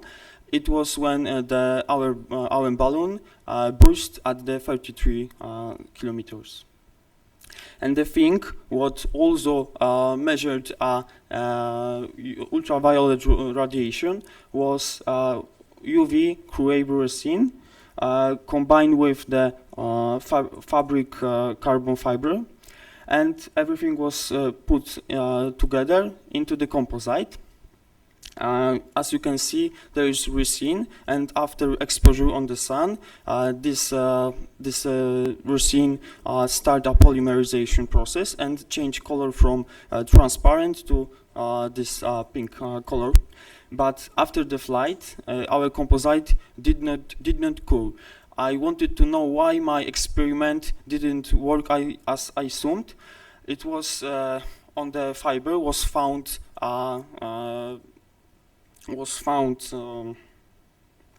pollution was found, of course, and it did not help us to efficient wetting of the material. So the resin can't go inside between the carbon fibers. So my composite didn't work as I assumed. But in the future, I should say that I want to develop my process because, as they say, the composite will be our future of the materials. So I want to make it again this process in the stratosphere. So now let's talk about the biological part of the project. The basis. Oh, sorry. Yes, sorry. The basis of cosmic biology is the study of the effect of extraterrestrial environment on the functioning of humans and cells. Despite many researchers, we still don't know exactly how living organisms function in space, and our project is an attempt at finding answer to this question. Studying these phenomena will allow for the development of astrobiology, medicine, or technical industry. And this kind of research is an additional source of information for space agencies. There are some objectives of our project. First of all, we wanted to create our own instruction how to organize balloon flight and obtain more atmospheric data, especially about the UV radiation and its impact on the carbon composite. And we wanted to improve the precision of computer simulation describing the balloon flight. And there is only few researches about sending human cells into stratosphere. So we just wanted to get to know more about functioning of cells in this Martian-like environment. And this is also an attempt of finding biological radiation sensor. For my researches, I used Baker's yeast cells, Lactobacillus and Bifidobacterium bacteria, and human cells, fibroblasts, and ovarian cancer cells SCOF3. During my researches, I worked in specialized lab adapted for cell culture, where I spent about 100 hours, and where I worked with such kind of plates and bottles. And there are also scientific samples which were sent into stratosphere. So now you can hold in your hands alien life. So it was necessary to assume that during the balloon flight, the organisms are subjected to conditions that thanks to which I can observe some differences. So before the flight, I defined the parameters that distinguish Earth from stratosphere. And I found out that during the balloon flight, organisms are subjected to low temperature, pressure, overload, and radiation. As a biologist, I thought that low temperature will be the most important limiting factor. So before the flight, I made a lab simulation of low temperature effect on the cell mitochondrial activity. And as you can see, different cells and the kind of fluid in which the cells are located have a significant effect on the functioning of cells. And what is really interesting, there are really differences after incubation after 1 and 2 days of incubation after freezing, which means that low temperature doesn't only kill cells, but also changes the functioning of cells. I also wanted to see if low temperature changes the production of proteins. So before the flight, I made a immunocytochemical staining for the presence of some proteins like INOS, Ki67, and HO2. This is some proteins inside the cells. And in this photo, proteins is detected by the blue color. It is not really quite visible on this photo, on this screen, but on the photo on your computer, it looks better. And in first column, we can see control cells, cells which were not frozen. And in another column, as you can see, there are cells after freezing in 3 different fluids. So as you can see, the normal cells and the cells after freezing doesn't look the same, which means that low temperature changes the production of proteins. So at this level of my researches, I was convinced that after sending cells into stratosphere, I will see visible changes in the functioning of cells. But in fact, results surprised me. As you can see, there are differences after freezing and after balloon flight, which means that these differences are really interesting because probably not only low temperature, but probably radiation, pressure, and overload have a significant effect on the functioning of cells. And in last weeks, I did new experiment. As you can see, there are results from flow cytometry, and on the left, there are cells after freezing without catechen, and there are cells after freezing and after pre-incubation of catechen. And as you can see, after pre-incubation with catechen, there are more living cells and less dead cells, less apoptotic and necrotic cells. So in this way, probably we find out the way we find out the substance that can protect cells in stratosphere, or maybe this substance can be used in, for example, protect people against radiation, which can be used, for example, maybe in hospitals or maybe on international space station. But of course, it's necessary to do some more tests. And the future of Sky is no limit. The end of the contest is not the end of our project, because our researchers were appreciated by scientific community. And for next flight, we got scientific grant from Wrocław University of Science and Technology. And at my university, I also got a grant. And we started cooperation with scientists from Frankfurt who will provide me new cells that will be sent into stratosphere in next flights. And sky is no limit in media, because media noticed our researches. And you can read about our researches at the website Kosmonauta, Urania, Wrocław Medical University, Wrocław University of Science and Technology website. And we were invited for an interview by Radio dla Ciebie, Radio Wrocław, and Polish National Television. So, at the end, I just wanted to say that for us, working on this project was the greatest scientific adventure in our life. And I think that, which is the most important, we wanted to show that cooperation of medicine and engineering is possible. And I think that this is the greatest achievement. And I think that now I can say without no doubt that for us, sky is no limit. So that's everything what we prepared for you. And during asking some questions, you can watch a movie from our flight. Thank you for your attention.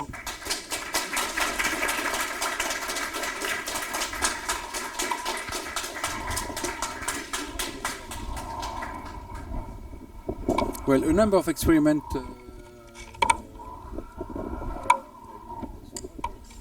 It works. A number of experiments have been done already. Yes, and in the last. Maybe it works. Okay. Okay. The number of experiments have been made on the balloon. It's 50 years that we fly balloon, and in the station, for example, ISS, outside, in various conditions. Have you analyzed those experiments? And second, why did you select to do a balloon instead of flying on board ISS or on board some let's say vehicle? So what is the interest of that on balloon? Okay, so I think that we decided to connect engineering with medicine, because I found only 4 researches about sending human cells into stratosphere, and this is the first experiment with fibroblast and SCOR-free in this kind of researches, because I don't know exactly why people didn't do it before, but we decided to connect balloon flight and biology, because technical part of the project is a source of information for biology, because thanks to this we can do some tests in laboratory now without sending cells into stratosphere. Okay, I don't know what altitude, but some men have been flying in the balloon in stratosphere. The highest altitude one can balloon attain. Yeah, is the high. The highest altitude is what, 45 kilometer? Hour? Oh yes, today.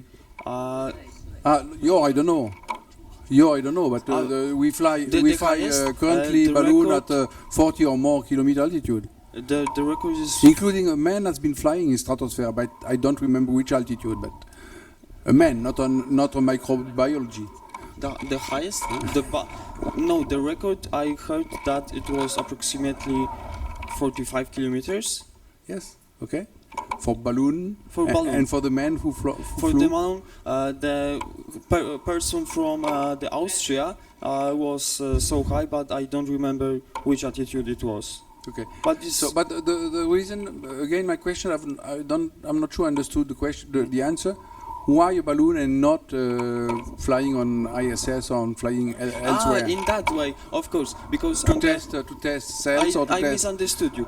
So why not? Because on the balloon works a thrust. It means that inside the balloon is a hydrogen. It weighs less than the atmosphere.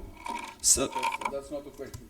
Why doing the experiment on cells and on the carbon fiber and so on in a balloon, and which lasts basically half a day or 1 day maybe, and not in a vehicle with cosmonaut or astronaut for longer duration on ISS or another.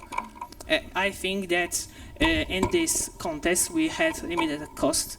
So we decided to organize balloon flight, and it's quite cheaper than sending for student, of course, than sending cells, for example, on International Space Station. But of course, if I could send cells into ISS, I would do it.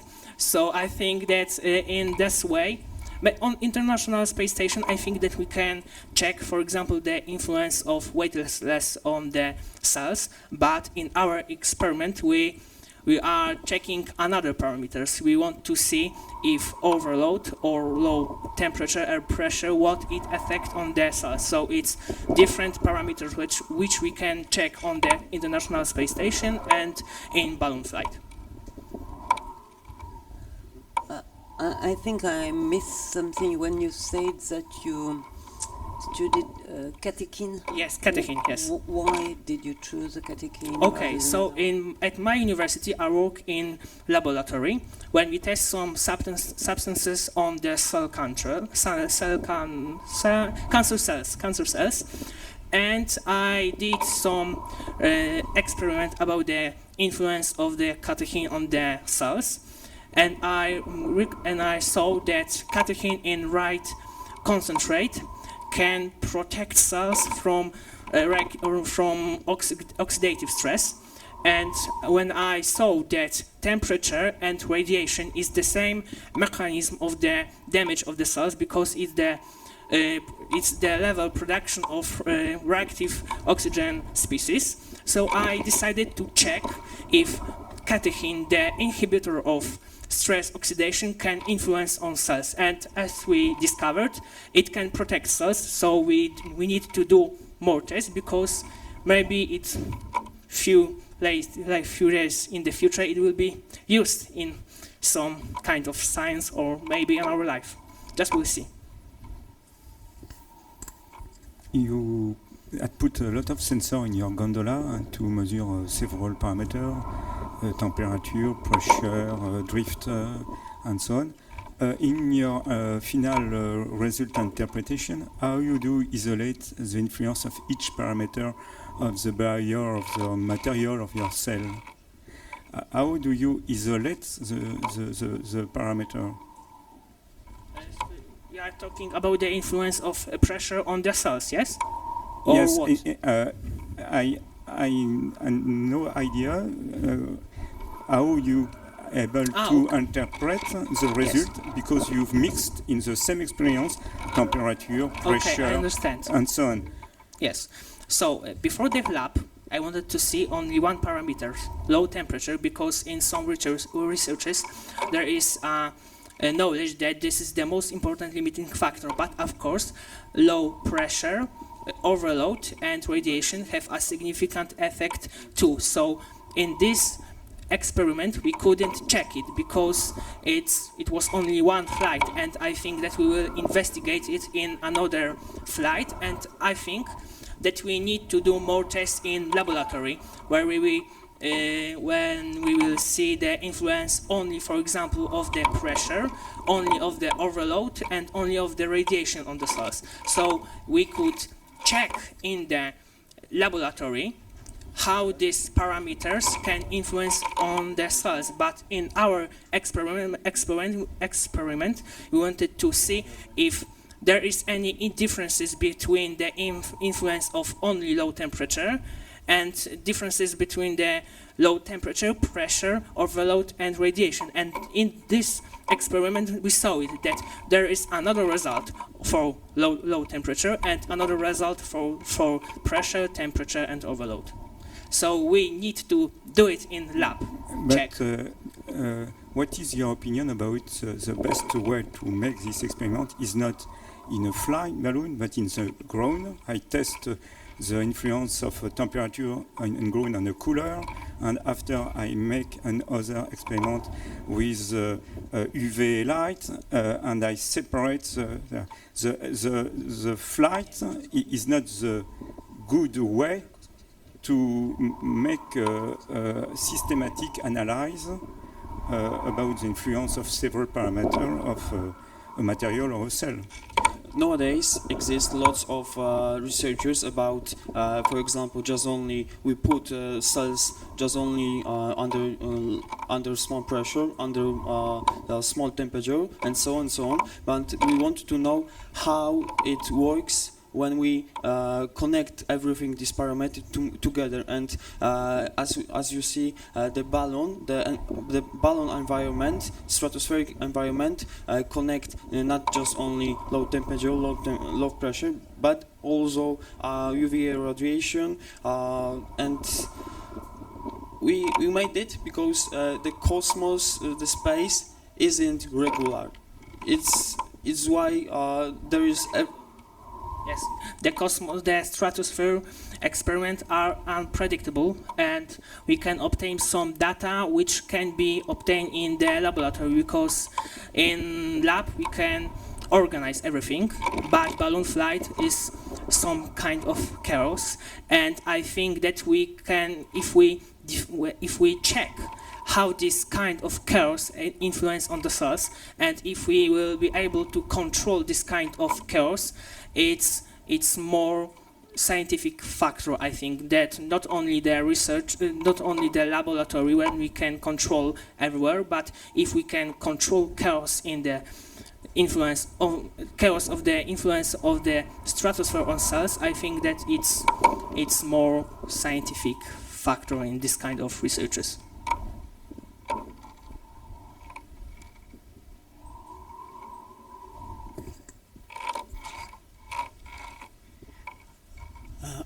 Thank you for the presentation.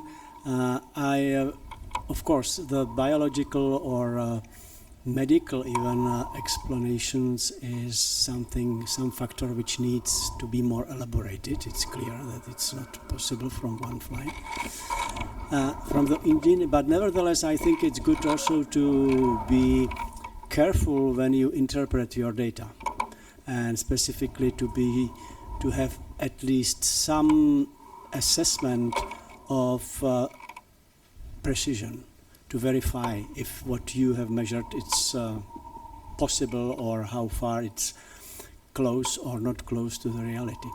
Related to that, I have two short questions. First is, you received the telemetry during the whole flight, or it was recorded? It was that mean because our radio was our friends which tested these solutions through to him work to engineering stuff. It was master of engineering work, what he did, and we have online telemetry. We wanted to use just only our small tracker, but we had to reduce our mass of this gondola, because as you saw, our flight was between Poland and Germany, and it was possible that we could land in other countries. So there are some problems with take this box from, for example, from the forest, and is why we we don't double electrical devices. Okay, so your answer is it was the real telemetry. Yeah. Okay, that's what I wanted to know. And then, if I look at your graph of temperature, what is your explanation why the one part of profile when the balloon was ascending is different from the profile when the balloon was descending?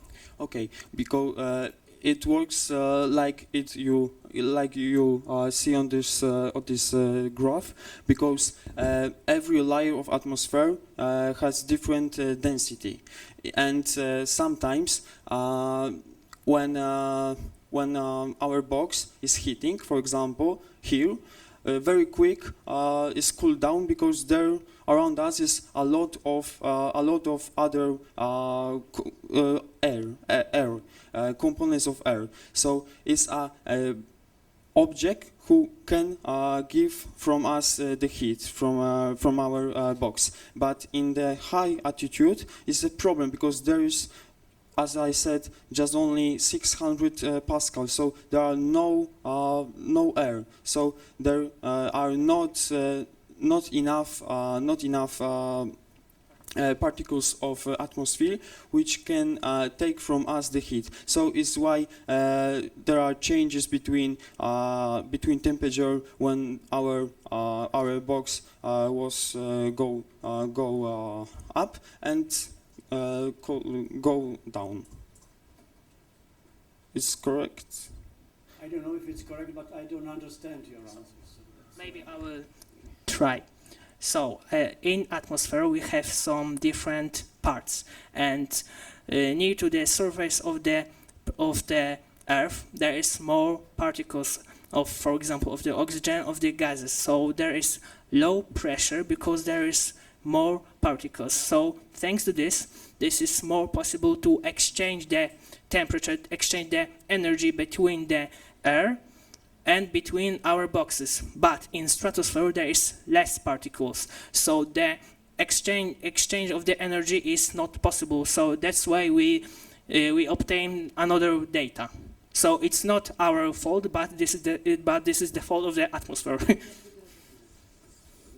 Well, okay, we can discuss this afterwards. Okay. Thank you.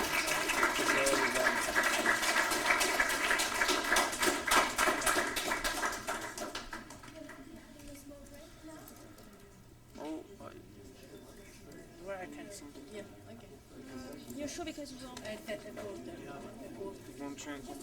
Yes, yes.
not too close. I'm going to be moving it. Okay. I will speak with you later, just okay? I'll join you here. I join you here in a few minutes. Excuse me, the name of your project. High altitude balloons on Mars. So, if you wish, we will. Oh, come on.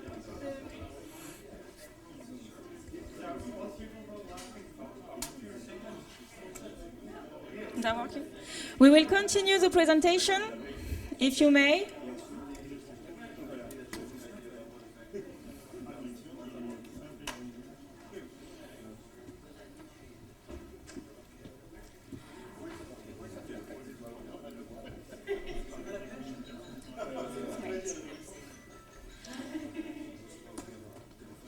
So we are having our third Explorer presentation, which is named High Altitude Balloons on Mars by Alexander. Thank you. Hello everyone, my name is Alexander. I will also be speaking about balloons, but I will talk about high altitude balloons on Mars. So in the very beginning, I will briefly introduce what high altitude balloons are and how they work. I will then talk about how we can find out if one can be used on Mars. And then I will present some results and try to discuss those and come with a conclusion. So let's just jump right into it. So high altitude balloons are gas balloons usually filled with the helium that are used to take measurements of the atmosphere. So how it works is we fill it with gas, which makes it ascend. The air pressure outside of the balloon decreases by altitude. This makes the balloon larger and larger until it pops. Then it falls back to the ground so that we can find it and retrieve the data. So I actually participated in sending one up, and I brought some of the things that we used here. So almost all types of these balloons have some sort of payload attached to them, and a payload can contain, for instance, a GPS unit so that we're able to track it. It can contain some sensors to do the measurements, and also a camera so that we can record footage. So this is arguably our most iconic frame from our footage, our little teddy bear way up in space here. So the balloon also needs a radar reflector attached, so that it is visible on an aircraft's radar. And of course, a parachute to ensure a safe landing. Now, I want to see one of these on Mars, because, I forgot my pointer. Because using these on Mars could be a step into gaining knowledge about the Martian atmosphere, the way for humans to balloon work would be possible. So more specifically, what I've been trying to find out is, will a balloon be able to lift off the surface in the first place? If it will, then how much gas do we need? How high off the ground can you reach? How long could a flight last? And how large of a parachute will we need? So first of all, will it lift? Well, what makes such a balloon lift is that the density of the helium inside the balloon is smaller than the density of the air outside. So to find these two densities, we can use this equation right here with the pressure and temperature. Note that this constant is dependent on the molar mass of the gas in question. So to find the molar mass of helium is easy, just look it up in a periodic table.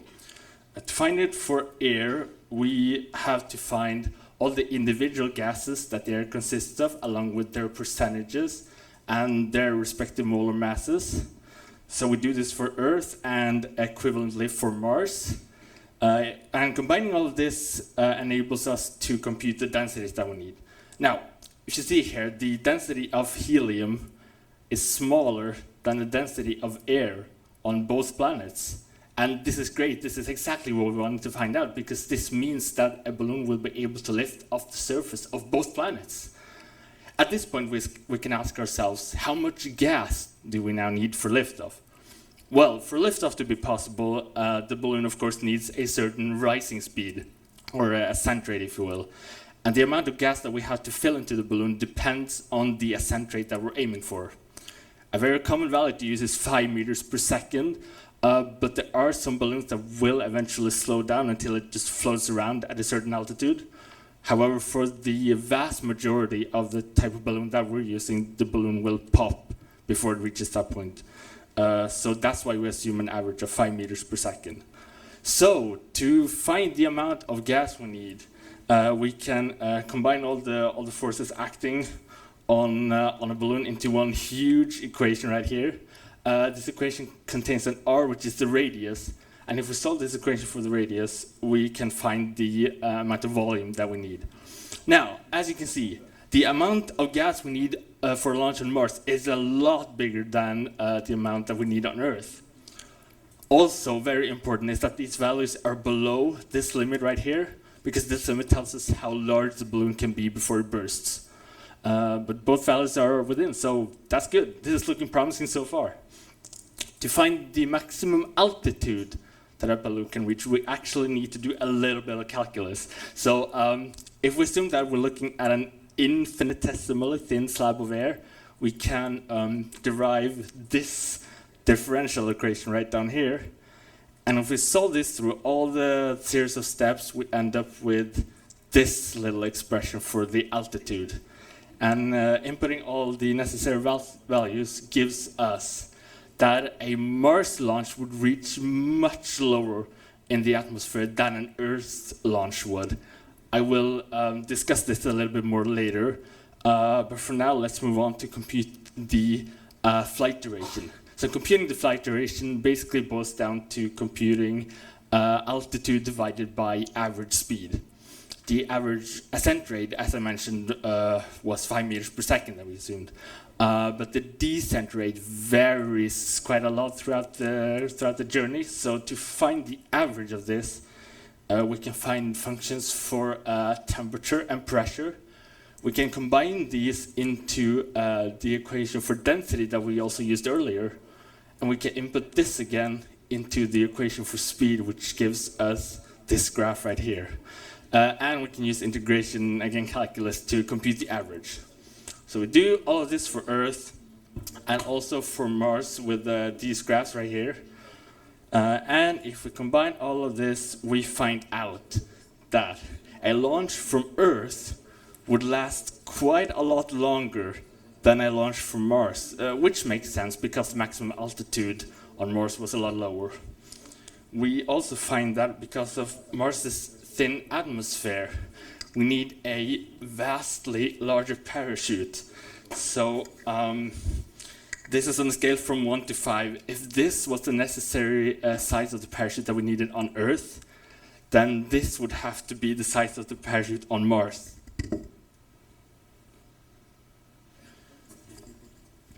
So yeah, we've been examining a lot of points right now. So let's take a quick recap of what we learned so far.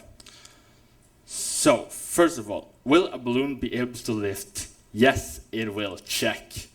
However, a Mars balloon would need 64 times as much gas and a parachute that is 30 times larger compared to the Earth. However, still an Earth balloon would reach 10 times the altitude and would last for about 6 times longer than a Mars launch. So as we can see, a Mars balloon would be seriously outperformed by one on Earth.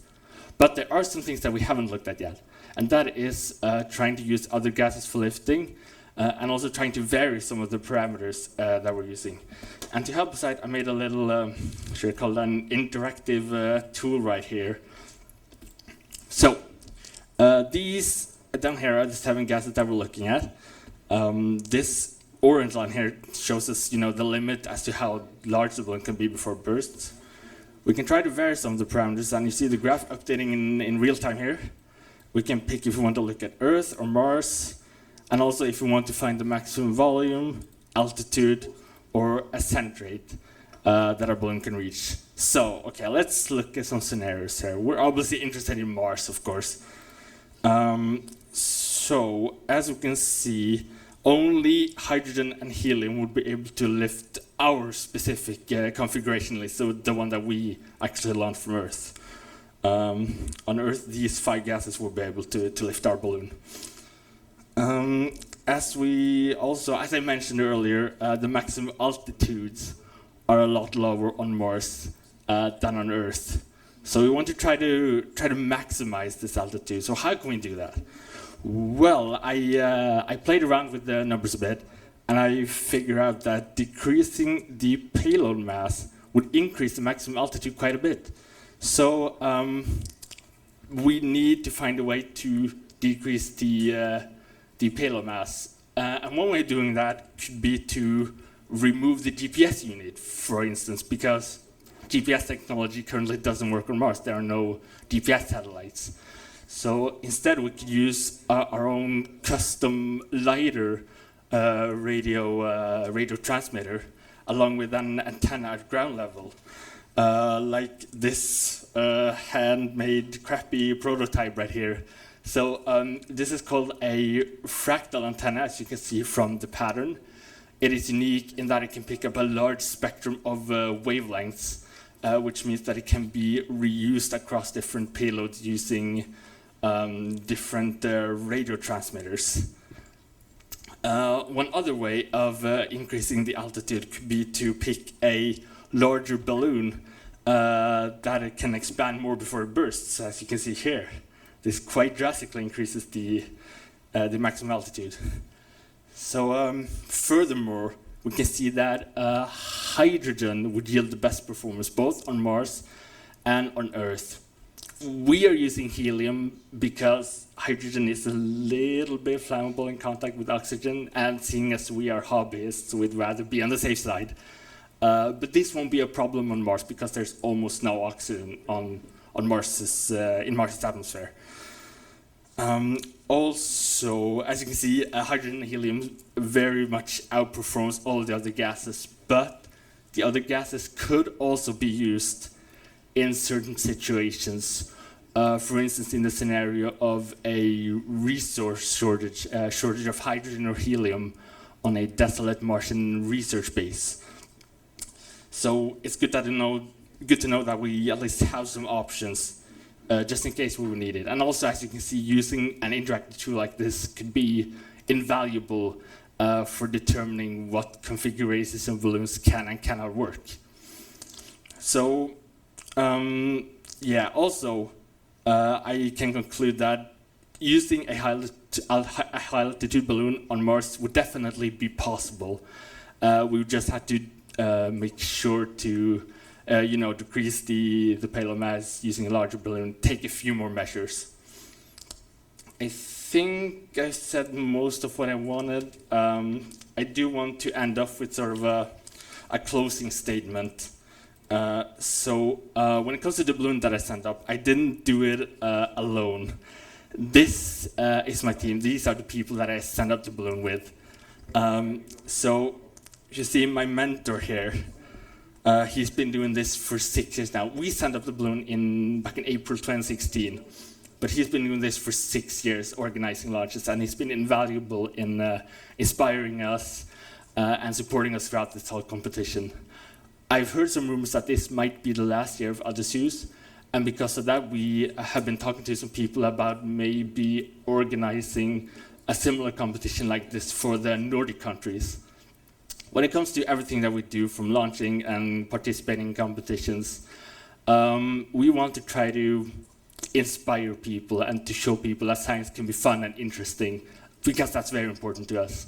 Also, of course, because we want to challenge ourselves, and we try to have a good time doing it.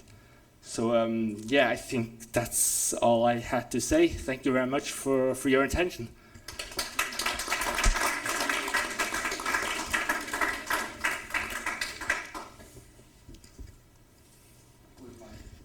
Yes.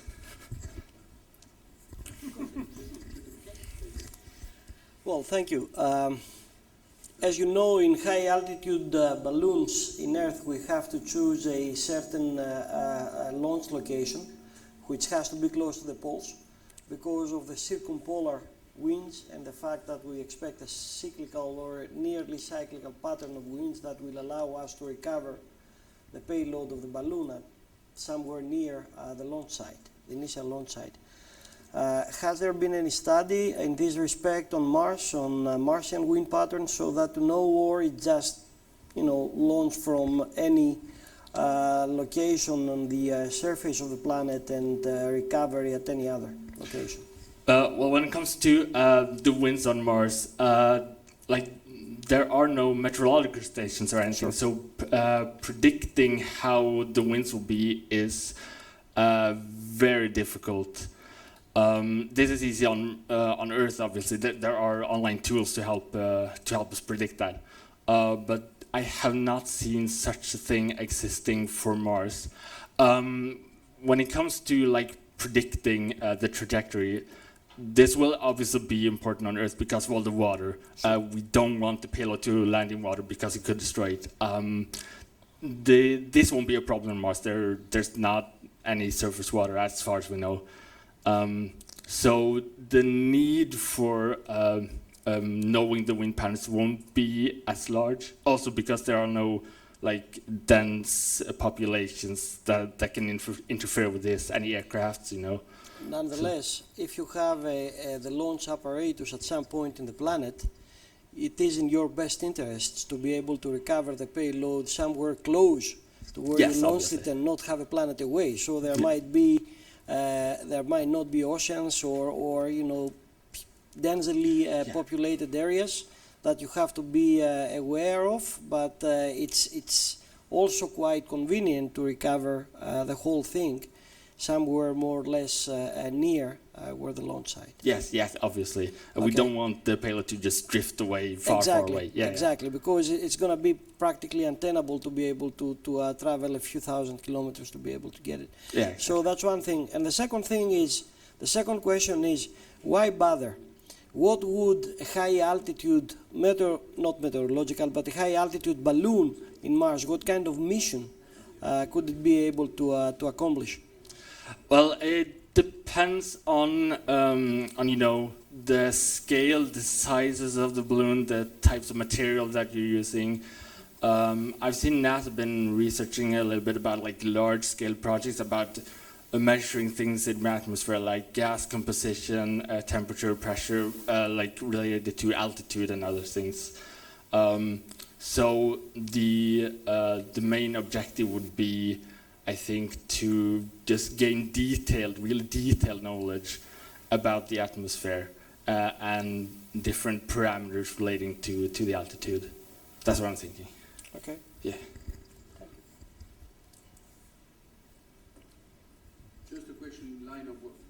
A question in line with that. Finally, if you just wish to measure the atmosphere, the balloon is lost at the end. We don't need to recover the balloon.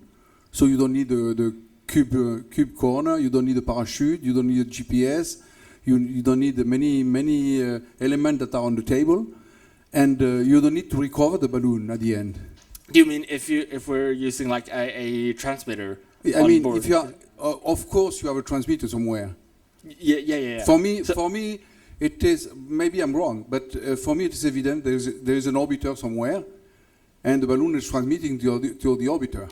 Right. So what we did for our balloon is that we, on board of this one, we had an SD card that on the Earth, I understand. Yeah. On Mars, recovering the balloon means something. Yeah, if you don't have you have to have a robot or some means to find the balloon and yes. And recover the balloon, which is another step in difficulty, Yeah. So I would consider the balloon lost myself, but maybe I'm wrong. Eh? Right. So so if the balloon is lost, then you have to transmit to orbiter. Yeah. Well, yeah. Of course. It depends on a bit about the method that you're using for transmitting, really, because if you choose to record information and not send it during the flight, then you obviously have to recover it. But anyhow, you have to record for a lot of reasons because the orbiter is not there permanently. For instance. So you have to store and then transmit when you are in visibility of the orbiter, for sure. Yeah. Well, if you are not going to have 100 orbiter around Mars.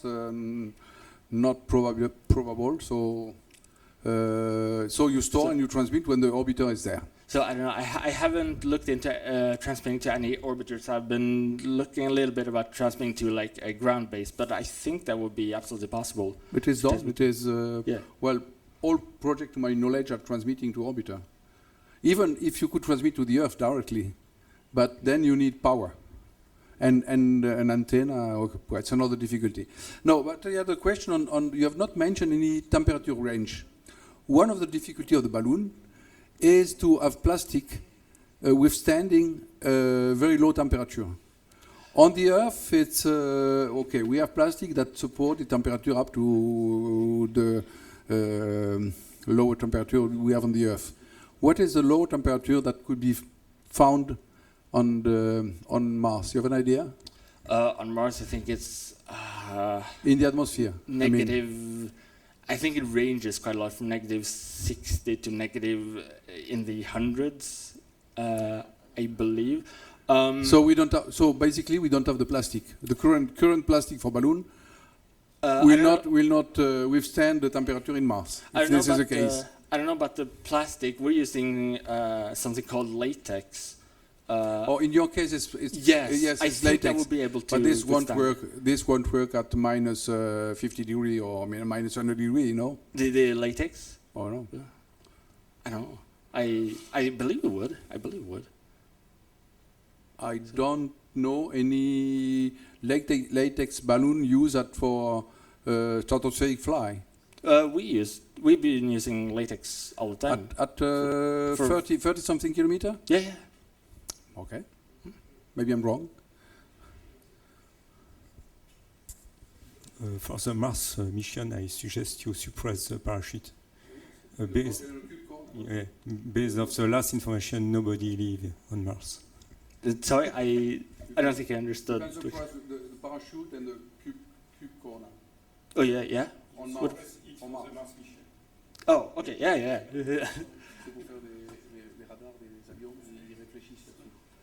Yeah, obviously this one. Yeah, yeah.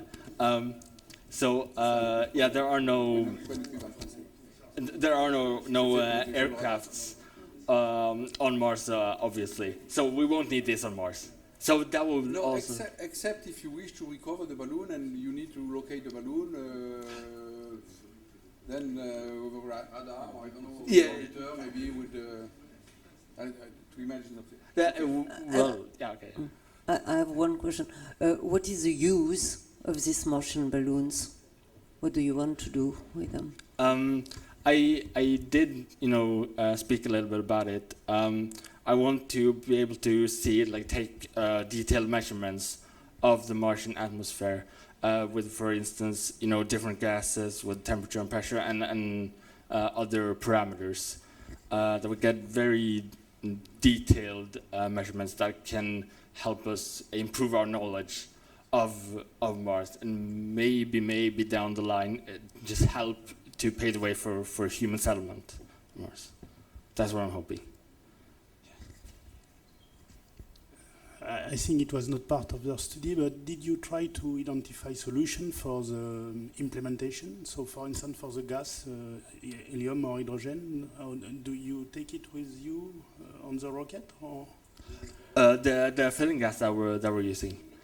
I didn't really research. That wasn't really part of my research. Okay. Okay. Thank you. Thank you. Thank you.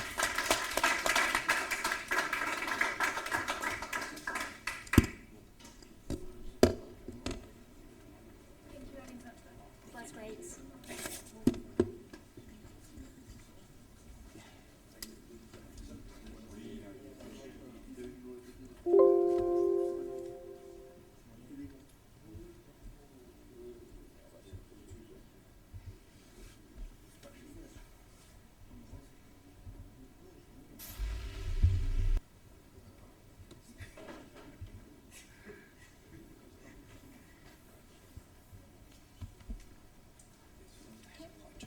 You have the pointer here. It's okay. I just introduce you and I give you it to you. It's okay. So the next one is Daniel from Romania.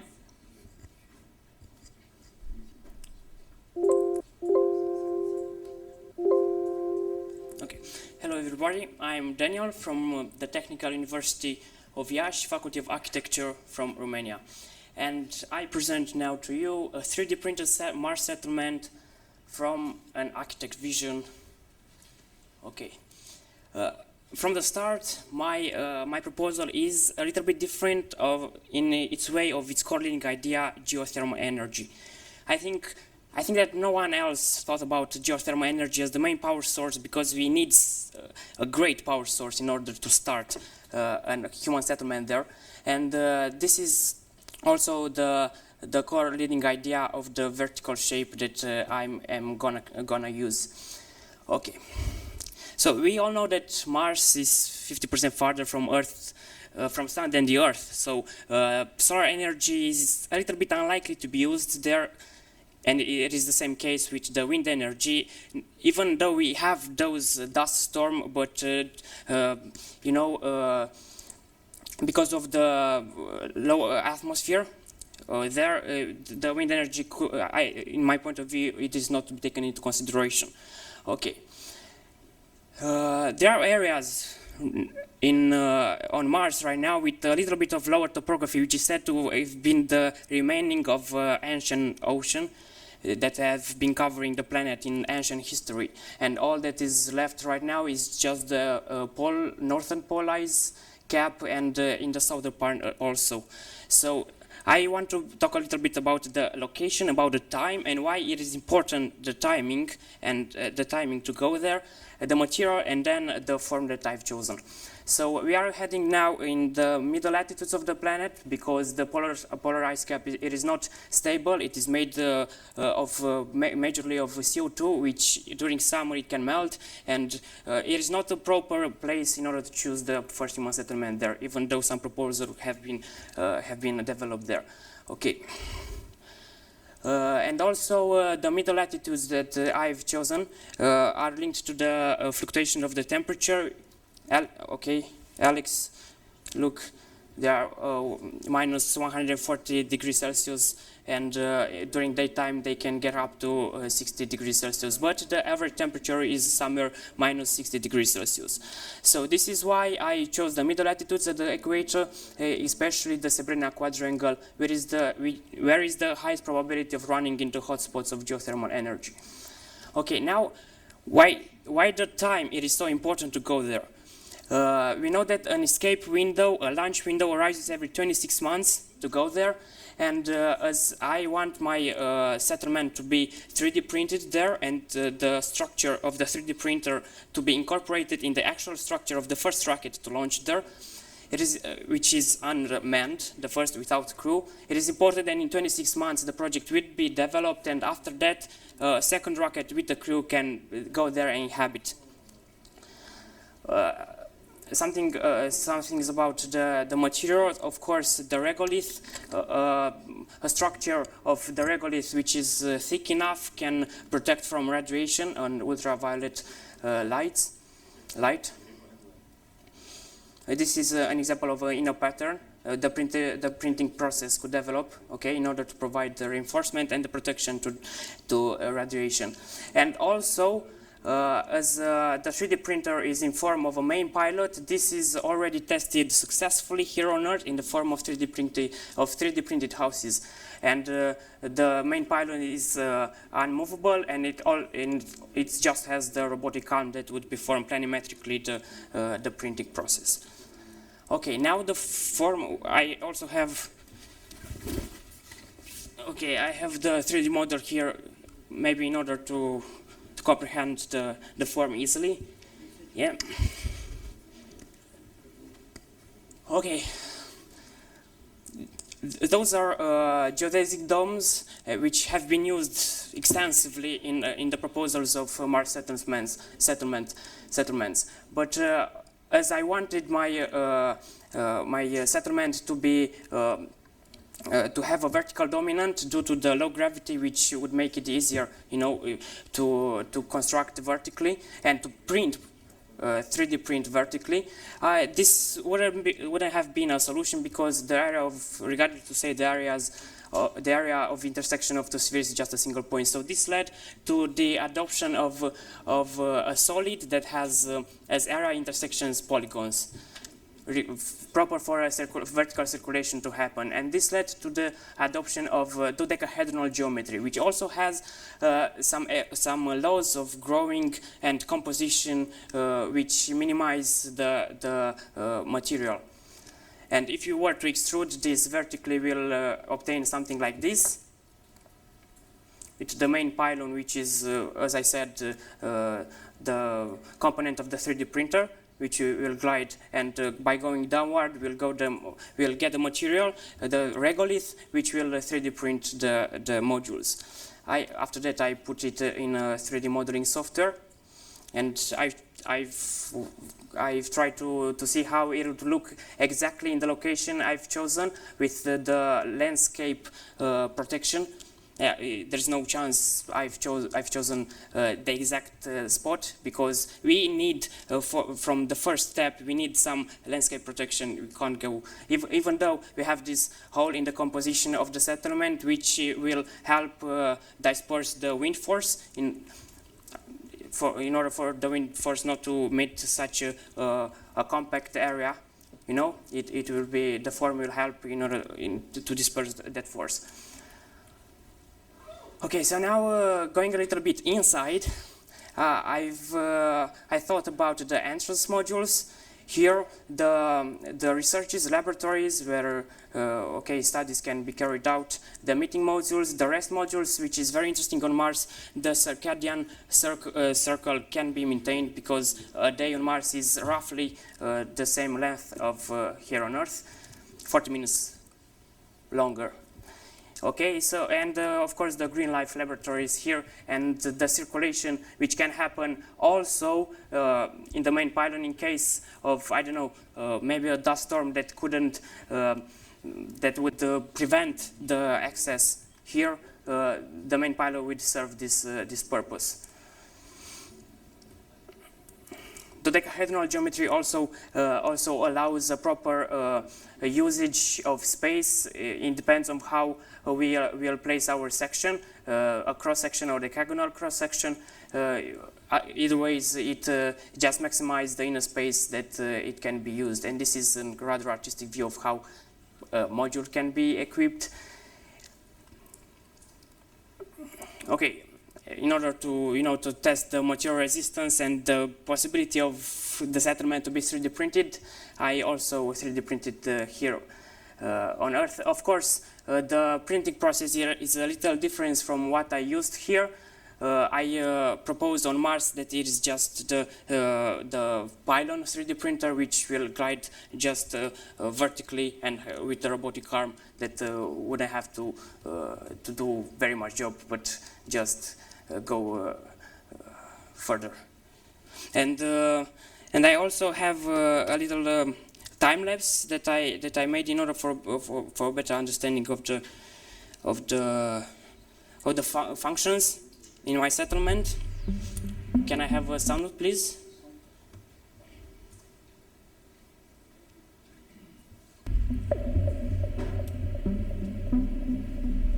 Wait.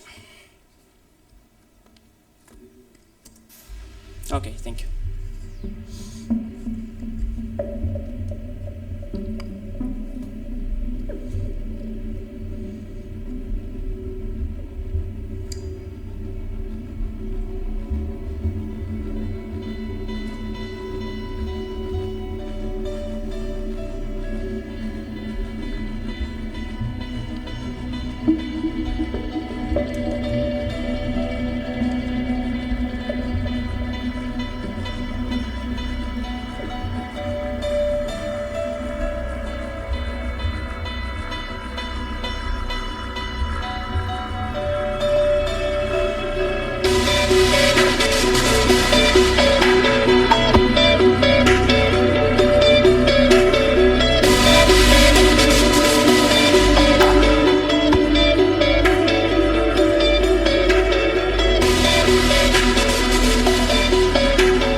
we have a couple of those printed there.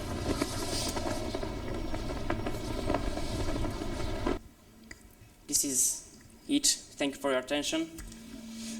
And questions?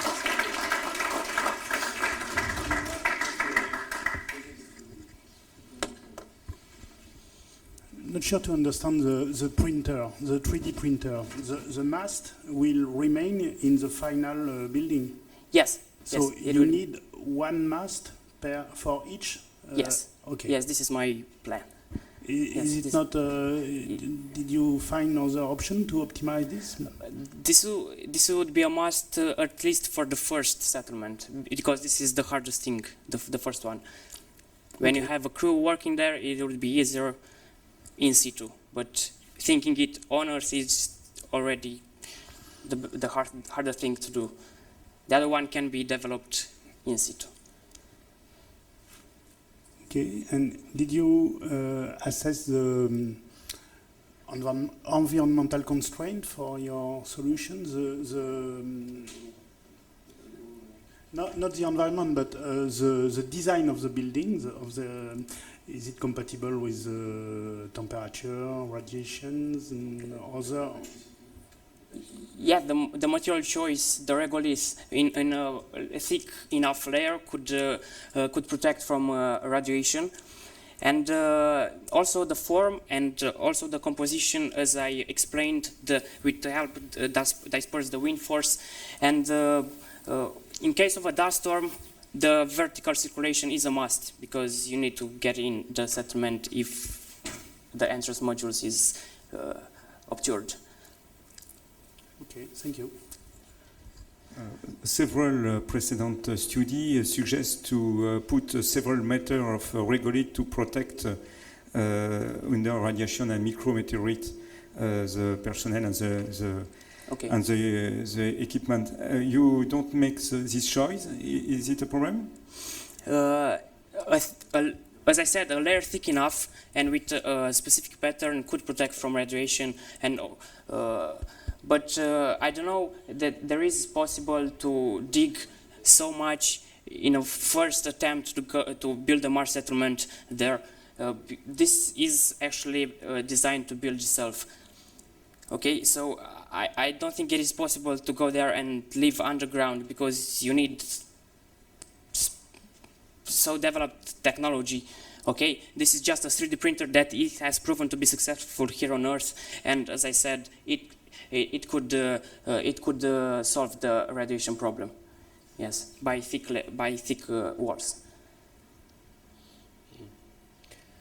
The 3D printer concept has been tested here on Earth. Yes, yes. So we know the mass of the apparatus of the printer. So what's the mass of this 3D printer that we have to transfer up there in order to be able to start printing and building?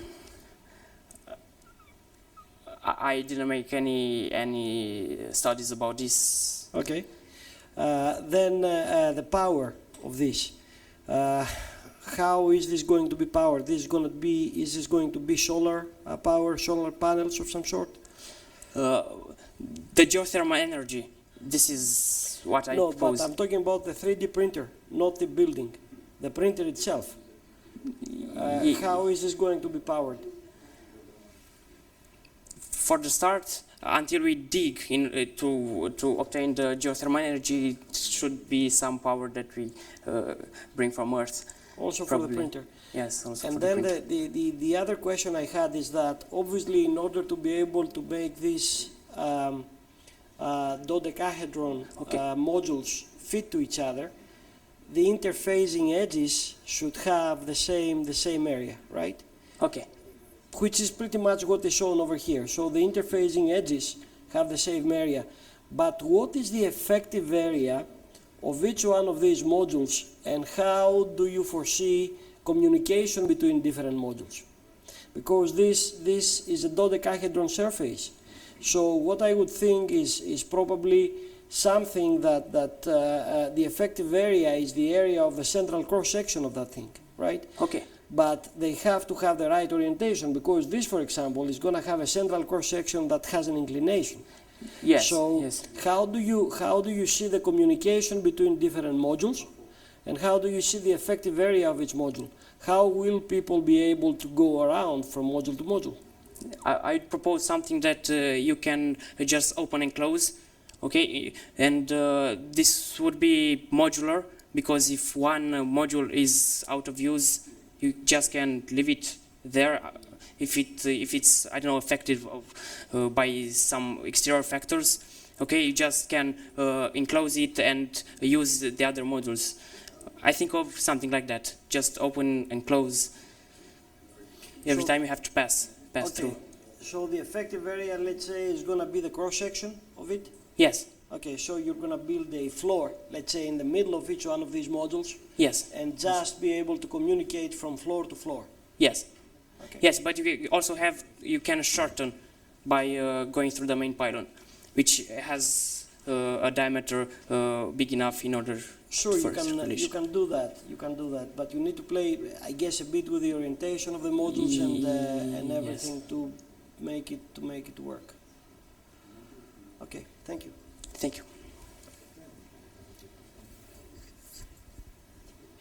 It's not clear to me what is the material we are using for building the structure, the walls, and so on. Regolith. You are digging the subsoil and bringing the regolith in the 3D printer. Yes. And you add something to make it to make concrete or No. Actually, there are some experiments here on Earth. Solar Sinter. It is called by Marcus Kaiser, which goes into the desert, and also by solar energy can stick the layers of sand without any glue. No other material. Yeah, no other material. Okay. But you have to do some painting or something like that to ensure hermeticity or no? Some painting. Well, some coverage, coating, I don't know, to because the regolith will not be hermetic, and the air inside will go outside if you don't do something. No? This could be the technology that should be brought from Earth, actually. Some painting, let's say, to make it simple. Or if you wish, coating. Okay. Also, in your report, I had the feeling that you were using geothermal energy. Yes. You have been studying a bit what is the availability of this geothermal in Mars? Yes. I've found some researches about it, and the volcanism was active recently underground Mars, and there are, as I mentioned in the location chapter, yes, the location I've chosen, it is probably to be situated above a resource of geothermal energy, hot water. Okay. Okay. Normally, it's not clear if there is liquid water on Mars. It's not proven, at least, because they say normally that the water is solid, and you have sublimation directly to vapor for the small quantity of water that transform. But liquid water, it's not clear if it is available. Well, I don't know.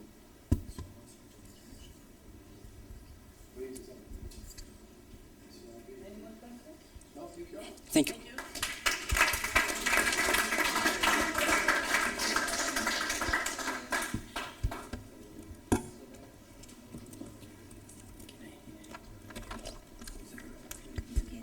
Take your time.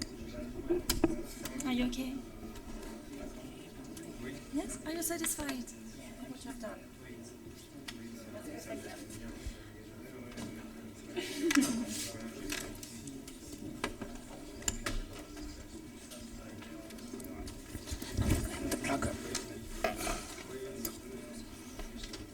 Do you have this? That's perfect. I have the... Oh, thank you, Daniel.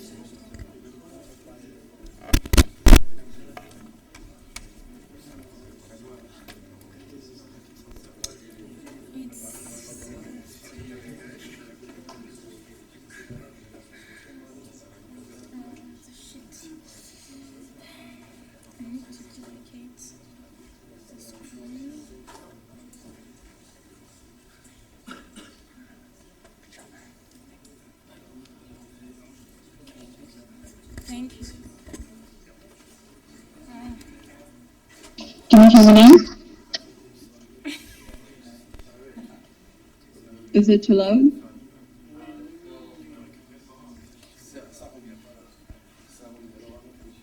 It shows me it's good bad. Explain them. Can you hear me, Sarah? Hello? Hello? Can you hear me? Can I call again? Yeah. Hi, Julia, I can hear you. Can I call again? Okay. No, because there's something. Okay. No? So my partner in this project, unfortunately, was unable to make it here because she came down with chickenpox the day before we were about to leave. So, so we're going to try and get her part of the presentation through Hello. speakers.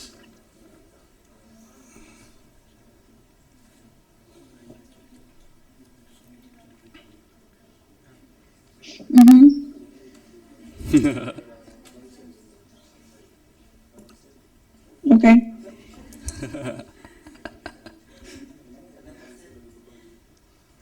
Okay, should we just start? Yeah. But I started the presentation. Yeah, I know. I'll introduce you first. Okay. Right.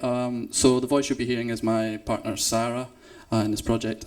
She studies molecular and cellular biology at the University of Glasgow. And my teammate is Robbie, who studies aerospace systems engineering. So today we're going to be presenting our project, the Sarobi mission to Titan. Sarah's going to talk to you a little bit about it right now. So the Sarobi mission will allow us to explore the hypothesis of life on Titan and dig into the mystery of its icy crust. On our mission checklist, we have analyzing geological content, verification of the artificial life hypothesis, and drilling into the surface of Titan to investigate its geological structures and processes. From our perspective, the most important characteristics of Titan's atmosphere were temperature, at the level of cryogenic conditions at minus 180 degrees, and atmosphere composition with dominating methane and ethane. Potential habitability of Titan will be determined by the physical-chemical interactions of the photochemical dissociation of the atmospheric nitrogen and methane. They create an array of organic molecules in Titan's atmosphere and produce a solid organic haze obscuring to the lower atmosphere and surface. Dominating the surface environment, are they the key to understanding life on Titan? In their paper from 2015, a research team from Cornell University published their findings on the possibility of an alternative nitrogen-based chemistry. They described the concept of a cryogenic azotosome, a structure of liquid methane membrane that might have the flexibility of a lipid bilayer. Here's how it works. On the left, you can see lipid structures present in water-based chemistry on Earth, bilayer sheets, liposomes, and micelles. They are said to have been responsible for the vast evolution of life during the Cambrian explosion due to the isolation of compounds in stable environment of a vacuole. On the right, you can see a potential equivalent of these structures on Titan, an azotosome with icronitrile heads. In the illustrations, the icronitrile heads are represented by dark blue nitrogen atoms, turquoise carbons, and white hydrogens. In the experiment on Earth, each icronitrile azotosome began the simulation as a grid of molecules that would self-assemble into a preferred structure and result in a new kind of cell with good thermodynamic stability, high energy barrier to decomposition, and area expansion modulus similar to that of phospholipid membranes on Earth. Also, icronitrile, the key element to the creation of those structures, is said to be present on the surface of Titan at the concentration of 10 ppm. So in order to test this hypothesis, we need to actually travel to Titan and land on its surface. So here we can see the spacecraft, what a spacecraft to Titan might look like. We have a lander on the side here. We have an antenna which will communicate with the lander once it's landed on the surface of Titan, and then communicate data back to Deep Space Network, so we can get the data back on Earth.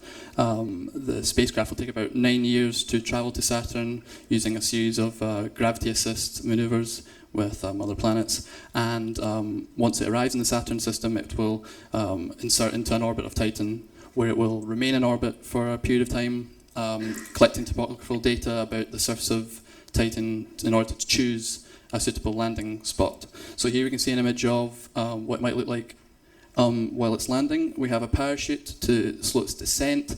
We will not need to use thrusters such as the ones on the Mars Exploration Rover, because the parachute will be enough due to the fact that the atmosphere is very thick, so this should be sufficient enough. However, we'll need to cut the parachute at a low altitude above the ground in order to prevent the parachute from enveloping the lander and stopping the rover from travelling and exploring the surface.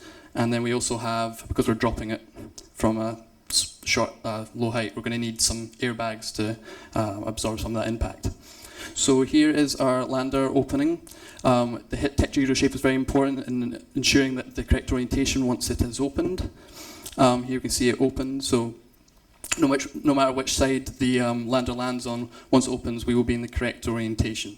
We've got the antenna here, which will communicate, as I said before, with the probe orbiting above. We've got our spherical rover design in the centre that I'll talk about a bit more later, and this our drill, which is correctly orientated, ready to drill into the crust of Titan. So we came up with two designs for the drill concept. The one on the left is connected through wire and bases on I'm sorry, can you hear me? Yeah. Okay. And bases on highly exothermic process of methane combustion. So the platform would derive liquid methane from a reservoir, transport it through the wire to the drill, and combine it with oxygen derived from the ice at the point of drilling. In the other design that you can see on the right, we suggested a wireless drill, which would connect to the platform through low-frequency radio waves and use the energy from a battery located inside the drilling head to melt the ice. This kind of low-frequency radar is currently used by NASA to penetrate the ice in Greenland. So looking at the drilling head in closer detail, we can distinguish two main elements. It has a heated rotary head, which will allow the removal of debris and cutting action. The upper part of the drill is fixed. It's covered by panels that will transfer the heat to ensure good lubrication, reducing the friction and the possibility of getting stuck. We hope for our drill to scan layers of the ice, telling us more about the geological structure and the formation of Titan. Okay, so now I'm going to talk a bit more about the spherical rover design. So the spherical rover design is important for us because it increases maneuverability and protection. So it essentially will have zero turning circle, being able to go into any direction it wants at any point in time. And the spherical shape of the rover will also aid in protecting it, as any impacts experienced by the rover, the energy will be dissipated over the entire shape. Also, the smooth profile will also help in stopping the rover getting stuck on any rocks or irregular objects, such as the ones that can be seen in this image. This is an image taken by the Huygens probe when it landed on the surface of Titan. So our rover hopefully should not get stuck on any of these objects. Here's a more detailed image of our rover. The rover is mainly consisting of two spherical shells. So we have an outer spherical shell and an inner spherical shell. The outer spherical shell will be a mesh or a gauze, which will allow the internal cameras and navigation equipment to see the rover surroundings, allowing for real-time navigation to occur. And then the inner shell will be able to move independently of the outer shell, allowing us to move this internal mass, which is represented here in red, which would be the internal components and instruments, in order to move that, and I'll explain why that's important. So in order for a spherical rover to transverse a gradient, we need to move displace a mass enough so that we can move the center of gravity as low as possible. So we need to move the center of gravity as low as possible so that when we rotate the rover, as I was talking about earlier, we will have this vertical displacement here. The gradient that we can transverse can be calculated here. So we need this centre of gravity to be above the contact point of the slope, and that will determine what our maximum gradient that we can traverse is. So in order to do the analysis, I simplified the problem into a two-dimensional circle rather than a three-dimensional sphere, and also into 2 point masses. So the first point mass will be in the centre, which is the mass of the inner and outer spheres. Since they're uniformly distributed around the centre, I can just represent it by placing it in the middle. The second point mass will be determined by us when we design the internal components and where we place them. So to model this, I'm going to simplify the problem again. Going to do a uniform distribution of mass over a segment of a circle.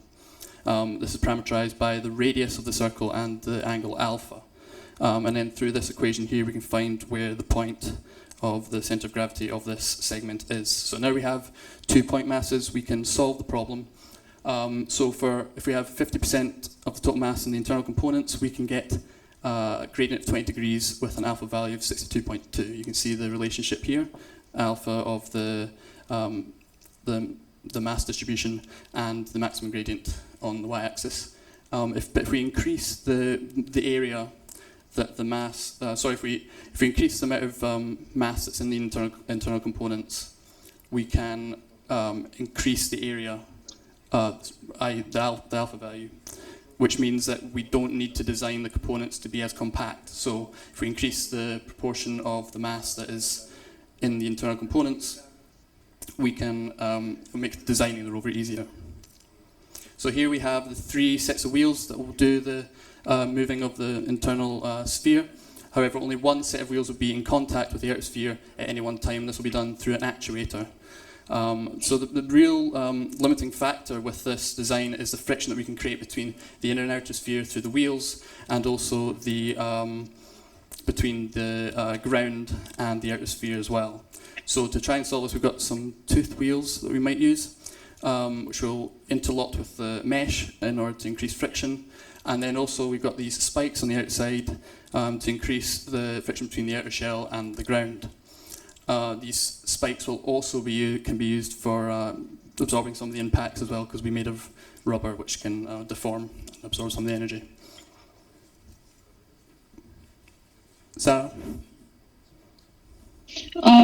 So whilst the top of our rover will remain empty, apart from an infrared camera for navigation and mapping, the bottom of our rover will concentrate the internal mass filled with analytical equipment of geological and biochemical nature, as you can see represented in red. So first, and probably the most important tool we want to take on board, is an Orbitrap mass spectrometer and gas chromatographer.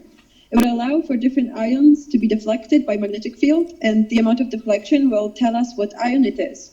The device is designed to fit within a standard 43 centimeter diameter sphere, with the battery in lower hemisphere. Its power requirements are less than 20 watts in continuous use, and as low as 2 watts when the filament and scanning circuitry is not in use.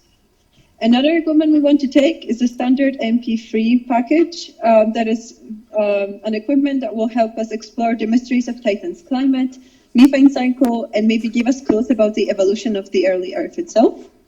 A robotic arm with a small drill and vacuum tunnel in the center, as well as heating panels located on the fingers, will help in preparation and transport of samples into the Orbitrap. And the last piece of equipment we would want to take is a chamber with nanoparticles, which would not be influenced by cryogenic conditions if dispersed in liquid methane, and would provide us with various research opportunities, as they can be magnetic, targeted, in various shapes and sizes. We searched through scientific literature, which confirmed that this is the kind of equipment that seems to be most appropriate in pursuing the goals of our mission. Now, what should we expect to find on the surface of Titan?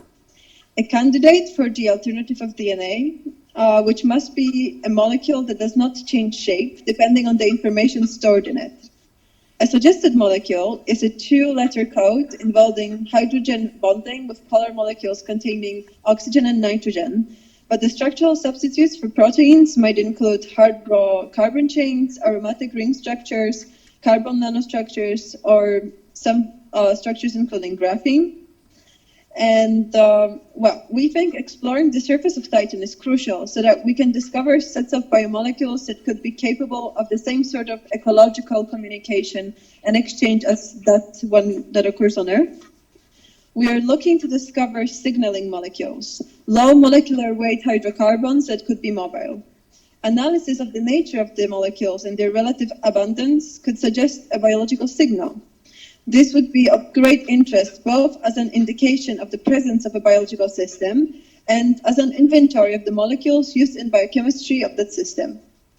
Previous experiments suggested that hydrogen cyanide molecules that are present on Titan often link together to form a compound known as polyimine. The research team's computer models show that polyimine has interesting properties that might support prebiotic chemistry in the kind of ultra-cold temperature seen on Titan. But also, polyimine can absorb a wide spectrum of light, including wavelengths that can penetrate Titan's smoky atmosphere. This suggests that it can soak up energy from the sun that polyimine could then use in chemical reactions on Titan's surface. On the surface, we can also find compounds such as polypyrrole synthesized on Earth to create asymmetric artificial muscles, or polyimine, useful for making electrical components which could benefit the life of people on Earth. We hope that sending a rover to Titan might one day allow us to redesign the way we think about biology and chemistry, making one of the most groundbreaking discoveries in the history of science, and we would highly encourage you to support us in making the dream come true. Thank you for your attention.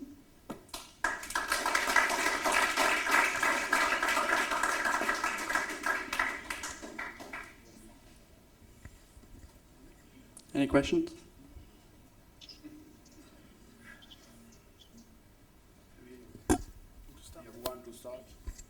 If you could turn back to the slide that showed the penetration, the drilling machine. I don't know, one of the very big. Why? Yes. So in order to how do you, and this is for communication and transmission of energy, I assume. Yes, and the fluid that we would use, the methane and the oxygen for the combustion. So we have some sort of spool in the yes. So the part below. So we would need to. This isn't a very accurate representation because for this design the drill would be a lot longer because we would need to store the cable, and that would be the limiting factor of how deep we can go, and that's why this design. But anyhow, let me continue on the left. So we have some spool somewhere.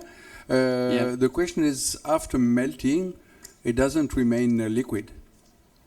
Yes, that's why we've got the drill head to. So once it's melted, we push it out of the way and continue going down while. No, okay, okay. The penetration, I understand, but behind the mobile, let's say. It transformed to solid again. Yes, so the ice would freeze round the cable, but the cable would still be there. Okay, so the pool must be down and not up. Yeah, that's what I was saying. Yeah. Okay. On the right, you have to transmit. You say energy and communication. Not energy. The energy would come on board from an RTG, perhaps, or some other source. And again, the communication, you are sure that you have communication through solid methane or I don't know what, ethane? Well, we looked at, so NASA is using currently low frequency radar to penetrate several kilometers of ice in Greenland. So, and they're doing it from a plane that's at an altitude. So. We believe that we'd be able to get to a decent depth with this method. Okay. What is the probability? I don't think so. No, you need for transmission. Oh, okay, sorry. What is your estimation or probability that you will land on the sea? So all the seas are located in the northern hemisphere, so we know where they are. So we can design our descent profile to land where we need to land. So I don't think it's so much a question of probability because we know where they are, so we can avoid them or get close to them, depending what we want to do. Yeah, we have to get close. So we have to get close to them.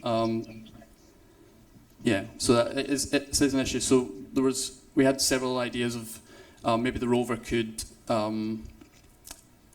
carry a spool of like a tube with it, and it would take the tube over to the reservoir of methane, liquid methane, and that would be how we would start gathering methane. Is it okay for me to answer? Pardon? Is it okay for me to jump in for the answer? Yeah, you can answer as well if you want. A bit of a follow-up about the drilling designs. So we acknowledge that both of them have weak and strong sides. That's why we wanted to present both of them. Because with the first one, we are really presented with the risk of landing too close to the methane reservoir, and that's kind of another difficulty included in the mission, because methane is required for the methane combustion for the melting. But at the same time, if we manage to do that, we get a sustainable and almost non-ending source of energy that will allow us to drill really deep into the ice crust. Whereas with the other design, we wanted to avoid that problem, and so we decided to introduce another source of energy for the drill. So when I was explaining that design, I mentioned that there would be a battery inside the drill. So in the first idea, it was supposed to be an RTG. However, we realized that now, due to plutonium shortage, RTGs, there are only 2 RTGs left, and also RTGs create the risk of contamination on the moon of Saturn. So we thought that maybe polyimine, mentioned by me later on, so a substance that can store and absorb energy from sunlight, could actually maybe used as some kind of energy source of some sort of a battery for the drill. But this is still kind of an open concept, so if you have any suggestions on how we could improve it, we'll be very, very thankful.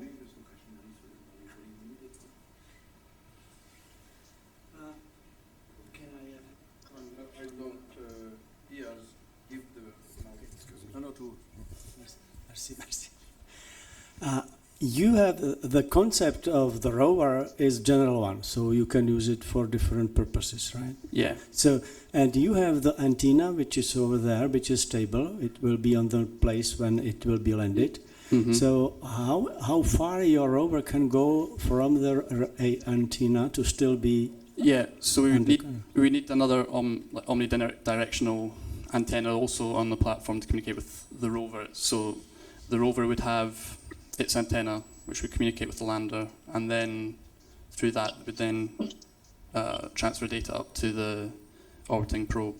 So it will be the constraint will be how far that omnidirectional antenna can go. So that could be a constraint of power as well.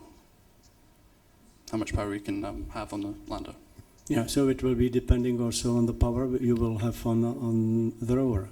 Yes. Yeah. So, do you have any indications of that? Well, our initial idea was to use RTGs again because we did play around with the idea of sunlight on Titan is so little that it's not even worth trying to use solar power. It's especially on like a moving rover. One other idea we had was to try and use wind power because we know that in the upper atmosphere the wind is quite strong, but on the ground it reduces to a few feet per second. So that idea probably wouldn't provide enough power either. So it would either have to be an RTG or maybe some new form of nuclear fission reactors that we're starting to see being developed now as well. Yeah, thank you. And is any possibility that you will also be able to transfer the drill with the rover? we could have a smaller drill, so just one that just goes into the first few like centimeters of the surface. But I don't think taking a large drill with the rover that goes kilometers into the ice would make much sense. Because at the end of the day, if we're using the one on the, if we're using this one, we need this to be static so it can communicate. So if we've got a rover, once it sends the drill down, it would have to stay where it is until we're getting no more signal from the drill, or the drill's life. That mission's run its course. So it would constrain the rover it wouldn't be able to keep traveling and exploring other areas. So that's why the drill is staying with the platform, so that we can keep communication with it. And also, obviously, if we're going with this design on the left, we need that cable connection. I understand that it's technically much more understandable. But if you are looking for the specific type of molecules, if I understand, so that's question if it's distributed homogeneously around the Titan, that would be reason to try to have more samples than only so one. So that's where this comes in, this small drill it's a vacuum which melts the ice and then sucks a sample in. And that would be on the rover, so that would travel, so that would be able to get samples from multiple locations. So yeah, that's what we would do.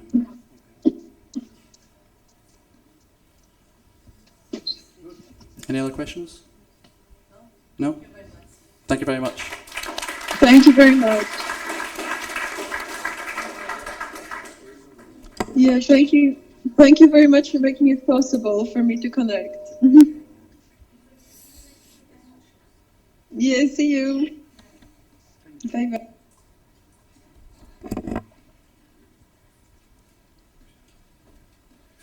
Thank you, Robert. So you are here? Is it okay?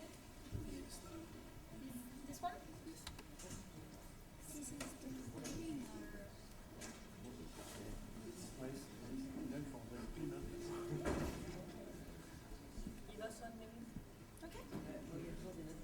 Okay, so you have the pointer here, the mic. Do you know how you want to speak to use this? So if you use this, just be careful to speak close of it, this way, because if you don't, the streaming won't hear you on the internet. Close? Quite close, just like Robert did. It was okay. If you use this, you can, but don't be too close because this is very sensitive, so you don't need to be close of it or the sound won't be good. Okay. But if you are far away, they will make a signal to get it closer. I'm not sure. No, I can try to do it for you if you want. So It's just if like this, it's okay. like that.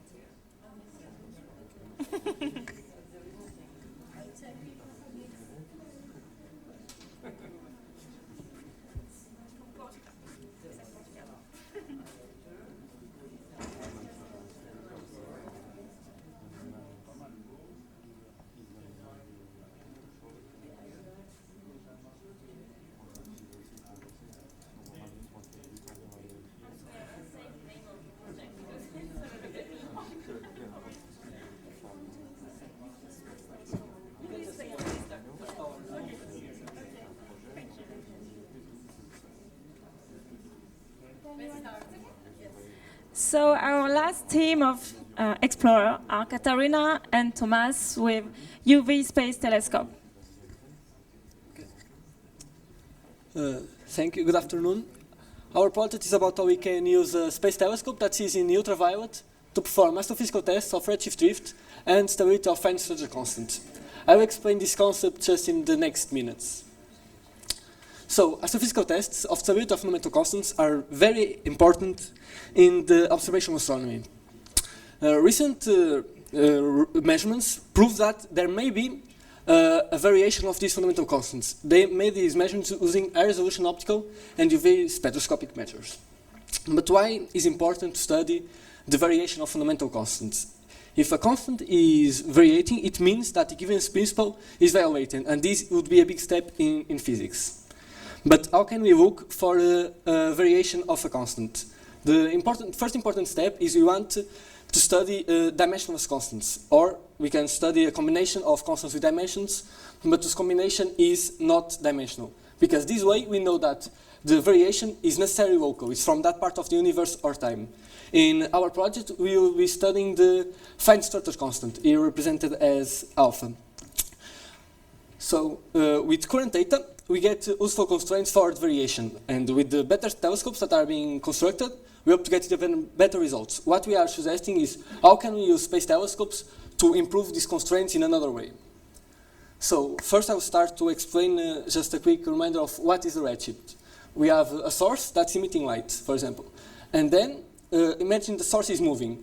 We can see that the closer, when the wave is moving, the waves are getting closer. This means the wavelength is getting closer. We see a shift to the blue. But in the other side, it's getting wider. It's getting a bigger wavelength and it's going to the red side of the spectrum. And knowing this, and knowing the universe is expanding at an accelerated rate, if we study the velocity of our source, we can calculate the redshift that is proportional to the distance that source is from us. And we can use this redshift, for example, for study the redshift drift. The targets we'll be using are quasars, because they are very bright and are very far away from us, and we can study this redshift drift. But we can also use redshift to see if our alpha, the fine structure constant, is dependent on the redshift, seeing there if there is a variation. So the equation we'll be using through our project is this one. We get it from, we consider a dark energy model, the density of dark energy, and the constant equation of state.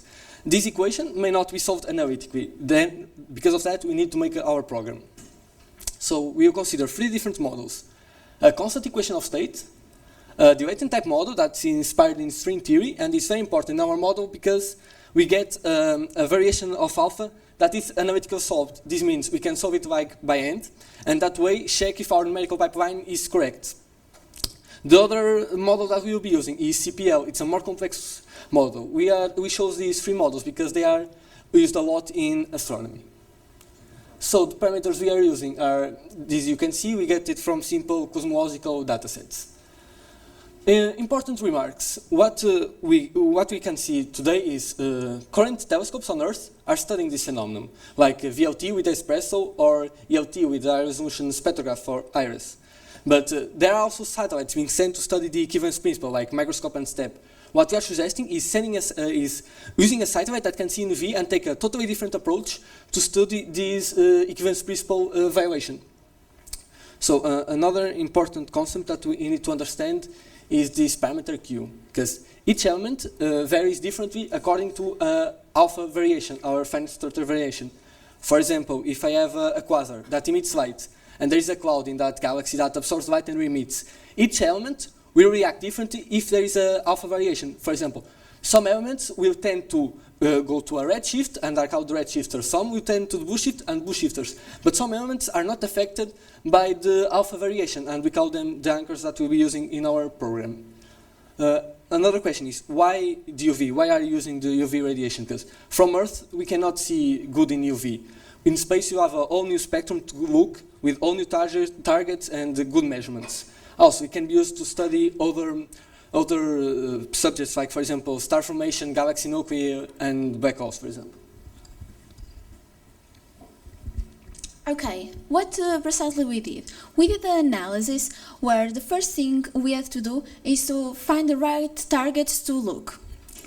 Then, with those targets, we wanted to see how good can we recuperate our fiducial models. There are models that we assume that are correct. Finally, if the space telescopes weren't as good as those on Earth, what would be the uncertainties necessary for them to be at least the same? Okay, the targets. We have a data set of 333 quasars, and each one could have until the maximum of 35 transitions. So, to find the right targets to look, we have to see which quasars have transitions in a wavelength that our telescope would see. And this is enough for redshift drift. However, for alpha variations, we have to take into account that in order to eliminate systematic errors, we need to have an anchor, a red shifter, and a blue shifter. However, it's very difficult to find transitions that are blue shifters.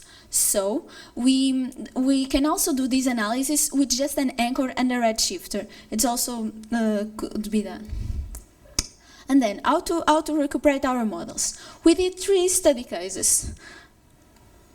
At last, EUVO and our imaginary cases. At last, we searched those data on the internet. EUVO, we talked with them and they show lots of interest and sent us the data we needed. And our imaginary case is basically the UV range without the EUVO proposal. So, for the uncertainties, we assume they are the same as the Earth telescope ELT, because these are the telescopes for the future. If they are for the future, we want them to be competitive with future Earth telescopes. So we use the same uncertainties. And then we use Fisher matrix techniques in order to do the calculations and estimations. For the variation of alpha, for Atlas, we use a red shifter, a blue shifter, and an anchor, because it had lots of quasars. But for the other two, we just did with an anchor and a red shifter. Okay, what is the Fisher matrix that I mentioned? Okay, it's Fisher information describes the amount of information that data can provide us about a known parameter. So a Fisher matrix allows us to forecast the precision and impact of future experiments, looking at trade-offs such as precision versus cost, and thus allow us to engage in experimental design. And that's why we are doing this kind of work now. Because now there are lots of proposals for UV telescopes and more to come, we think. So this is analysis that must be done in the preliminary phase, where everything is being decided. So we do this type of analysis and they see, oh, if you change your wavelength just a bit, you will be able to do this type of searches and discoveries for new physics, or get better constraints for the actual physics that we already have. Okay, overall, the Fisher matrix is the inverse of the covariance matrix. The covariance measures the John variability of 2 parameters. Okay, what are the results we got? So, zeta is a coupling that we already showed in some equations, but the main point is that if zeta equal to 0, we have no alpha variation. So, looking at these pictures, we see that the Atlas, it's this one, here is a close-up, gives the best constraints because it's more narrow. However, the UVO proposal gives the worst ones. We can also look at the different dark energy models, which are represented by different colors, and we see that the W0 constant is the one that gives worst constraints, and the CPL is the one that gives best constraints. We were expecting it from the theory, okay? Okay, now to the plane zeta versus omega m. We see that as the ellipsis is not tilted, they are not correlated. And this is very good because when we have 2 parameters that are not correlated, that means we can get best constraints in the parameters, so it's a very good thing. But again, Atlas is the best one and UVO is the worst. Each stands for the iris that I mentioned earlier, and EM for our imaginary case. We see that EM and iris are close up, so they are similar. Okay, I really like this plan because we can see lots of things. It's a W0 zeta plan. So, first, we see that when we have no alpha variations, they are not correlated, so we can get really good constraints. However, when alpha varies, we see that zeta and W0 are heavily anti-correlated. And more, the correlation depends on the model of the dark energy. So, if we do this type of measurements, we will be able to distinguish between different models. And that's a very good thing, because when we are doing physics, we want to see which models adequate to the reality. So, but again, the Atlas has the best constraints and UV the worst. It's also worth notice that when we diminish zeta, we get from this heavily anti-correlation to no correlation at all, because when alpha does not vary, they are not correlated.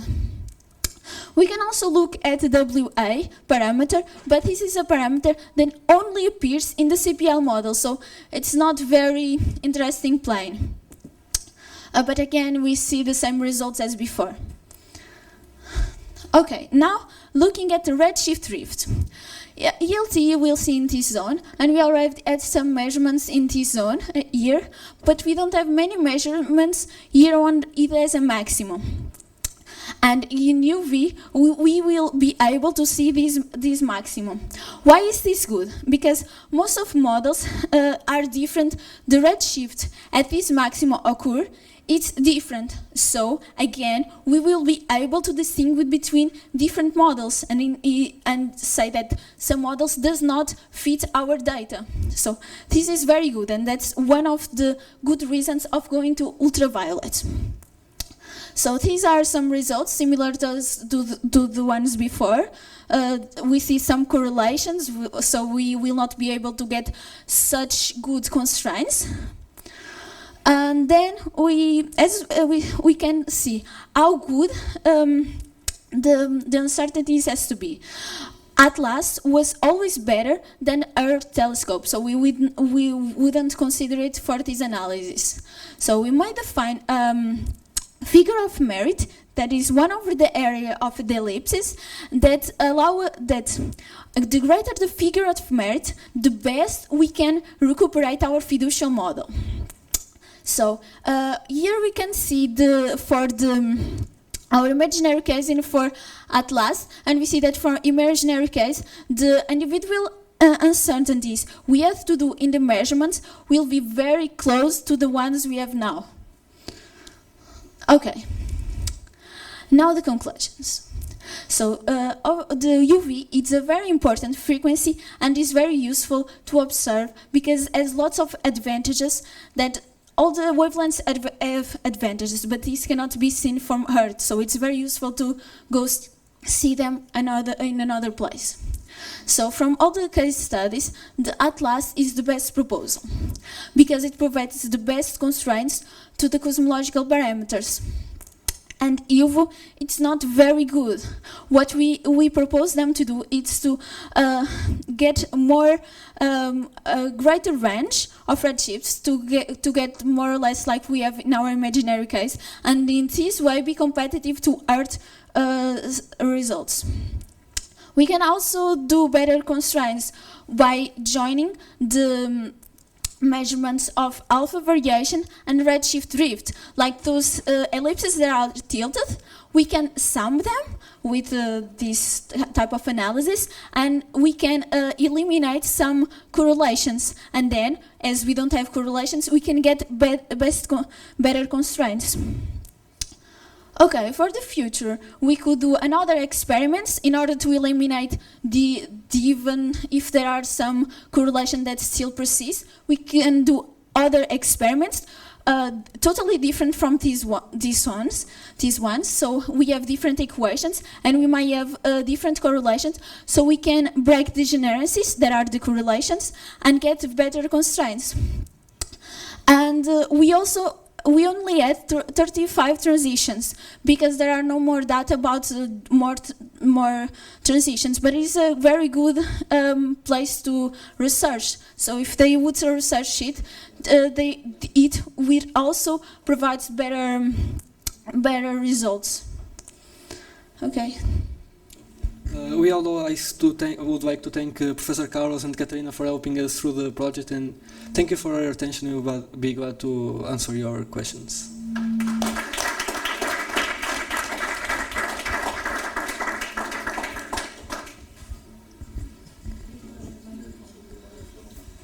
Thank you. So, could you please describe a bit more what are the benefits, what are the advantages of using a UV telescope to do what you propose to do? Yeah. with UV, we could see targets that we could not see from Earth, and even those targets could even have more precision than ones we can observe on Earth. Not only that, but there is always the possibility that we cannot see those targets, and once we are there, we can observe and see those targets, and with that we can get better results, and even not only observing them, but using them and using the Earth observations, getting both together could improve the overall analysis. Besides, that's the thing that the maximum that we can only see in UV range, and here on Earth we cannot see UV.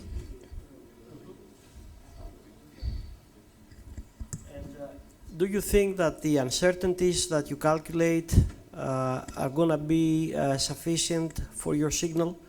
That is, do you feel that the error bars that you get in your values, you saw some examples over there, but in a situation of a real observations of a telescope beyond the atmosphere, do you think that your error bars will be sufficient for your purposes? Yes, we think so, because this is a type of analysis that is done here on Earth, and they do it quite often, so it's possible to adapt it from space. That's what we did. So the errors in space are less because we don't have atmosphere. So I think the results we get are, the errors bars are within the thing we look for. Please, what is your initial motivation, your personal motivation to study this topic? Okay, we did an internship about this, but only for Earth telescopes, and we find quite beautiful the way Fisher matrix can allow us to engage in experimental design. So when we see this contest, and it's from space, and we can compare things from space and from Earth, and we thought that beautiful concept as Fisher matrix, we can use them somehow to get more knowledge and do more things on space, and that's from there we just start looking things and talking with people, and that's why we decided to do this. If I may, normally, if I'm right, the difficulty of making a UV telescope is in the proportion, in the ratio of the wavelengths when you compare to infrared or visible. So that means this is going to be 10 power 3 or 4 more difficult in terms of quality of optics than the telescope we do today. And second, you have not mentioned the detection. The detector in UV, are they available, and are they available with the type of accuracy you expect to have? That is true, because even the telescopes that are being sent, like James Webb, will be in the infrared and optical. But what we did was, instead of trying to build our telescope, we use like proposals that are already being studied, like the OVO proposal and Atlas proposal. Since they have all that figured out, they will be studying UV. What we do is, like, since you are studying UV, maybe you could look at a cosmological level and use already the telescope that can see. We use it in the. I understand, but the proposal is not real telescope, you know. Yes, it's a proposal. However, the thing regarding the detectors, the one that we talked, IRIS, is already being developed, and it's estimated that it will have that uncertainty. So it's possible to do it. Okay, another question is, if I remember well, we did at the French Space Agency in CNES a telescope which name was Pronaos. It was working in close infrared, I think, and it was a telescope under a balloon at 40 kilometer altitude. And of course it doesn't last long. It's a one day, basically, observation. But it may validate technology and check something for cheaper cost than doing a satellite which is 3 or 4 billion euro or dollars. Have you considered such a possibility and the interest of that? Flying, if you have a telescope available, you fly on the satellite, balloon, excuse me. Yeah, but we cannot do that if we want to look at alpha variations and redshift drift. For this kind of measurement, especially for redshift drift, we need to be able to see for a long period of time in order to compare. How long? 10 years, 10. Another advantage even for satellite, 10 years. Huh? But it's not 10 continuous years. It's like If the satellite has to be in orbit for 10 years, I presume you will have some cooling technology on board the satellite and so on. Yes, 10 years is not nothing. That was a good question that we asked when to the EVO proposal, and they suggest like the alteration that a spectroscope can have during time will affect big time the observations. What they suggest was like using sources like white dwarfs or something like that are very stable, and adjust our telescope. Even if it's 10 years from now, we know that what we expect to see, and get our results adjusted using other sources as. Thank you.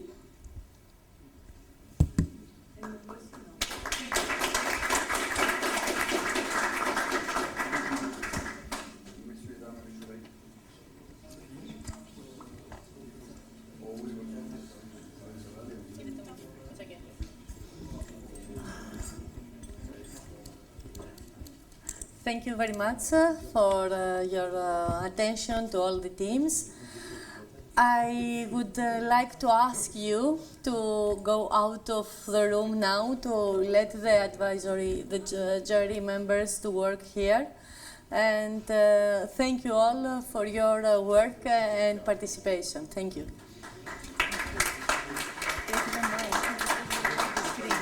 We have to stay here. Okay. Just a few seconds. Didier, ne coupe pas le micro 2 secondes. Just a few seconds before you leave, all the pioneers that have to leave now, please just wait for Sarah here because she has to go with you to go outside because the city is closed now normally. So the teachers and the pioneers and everybody is leaving now. Just wait for Sarah here. Monica and the explorer are staying with me for now, and the jury is deliberating.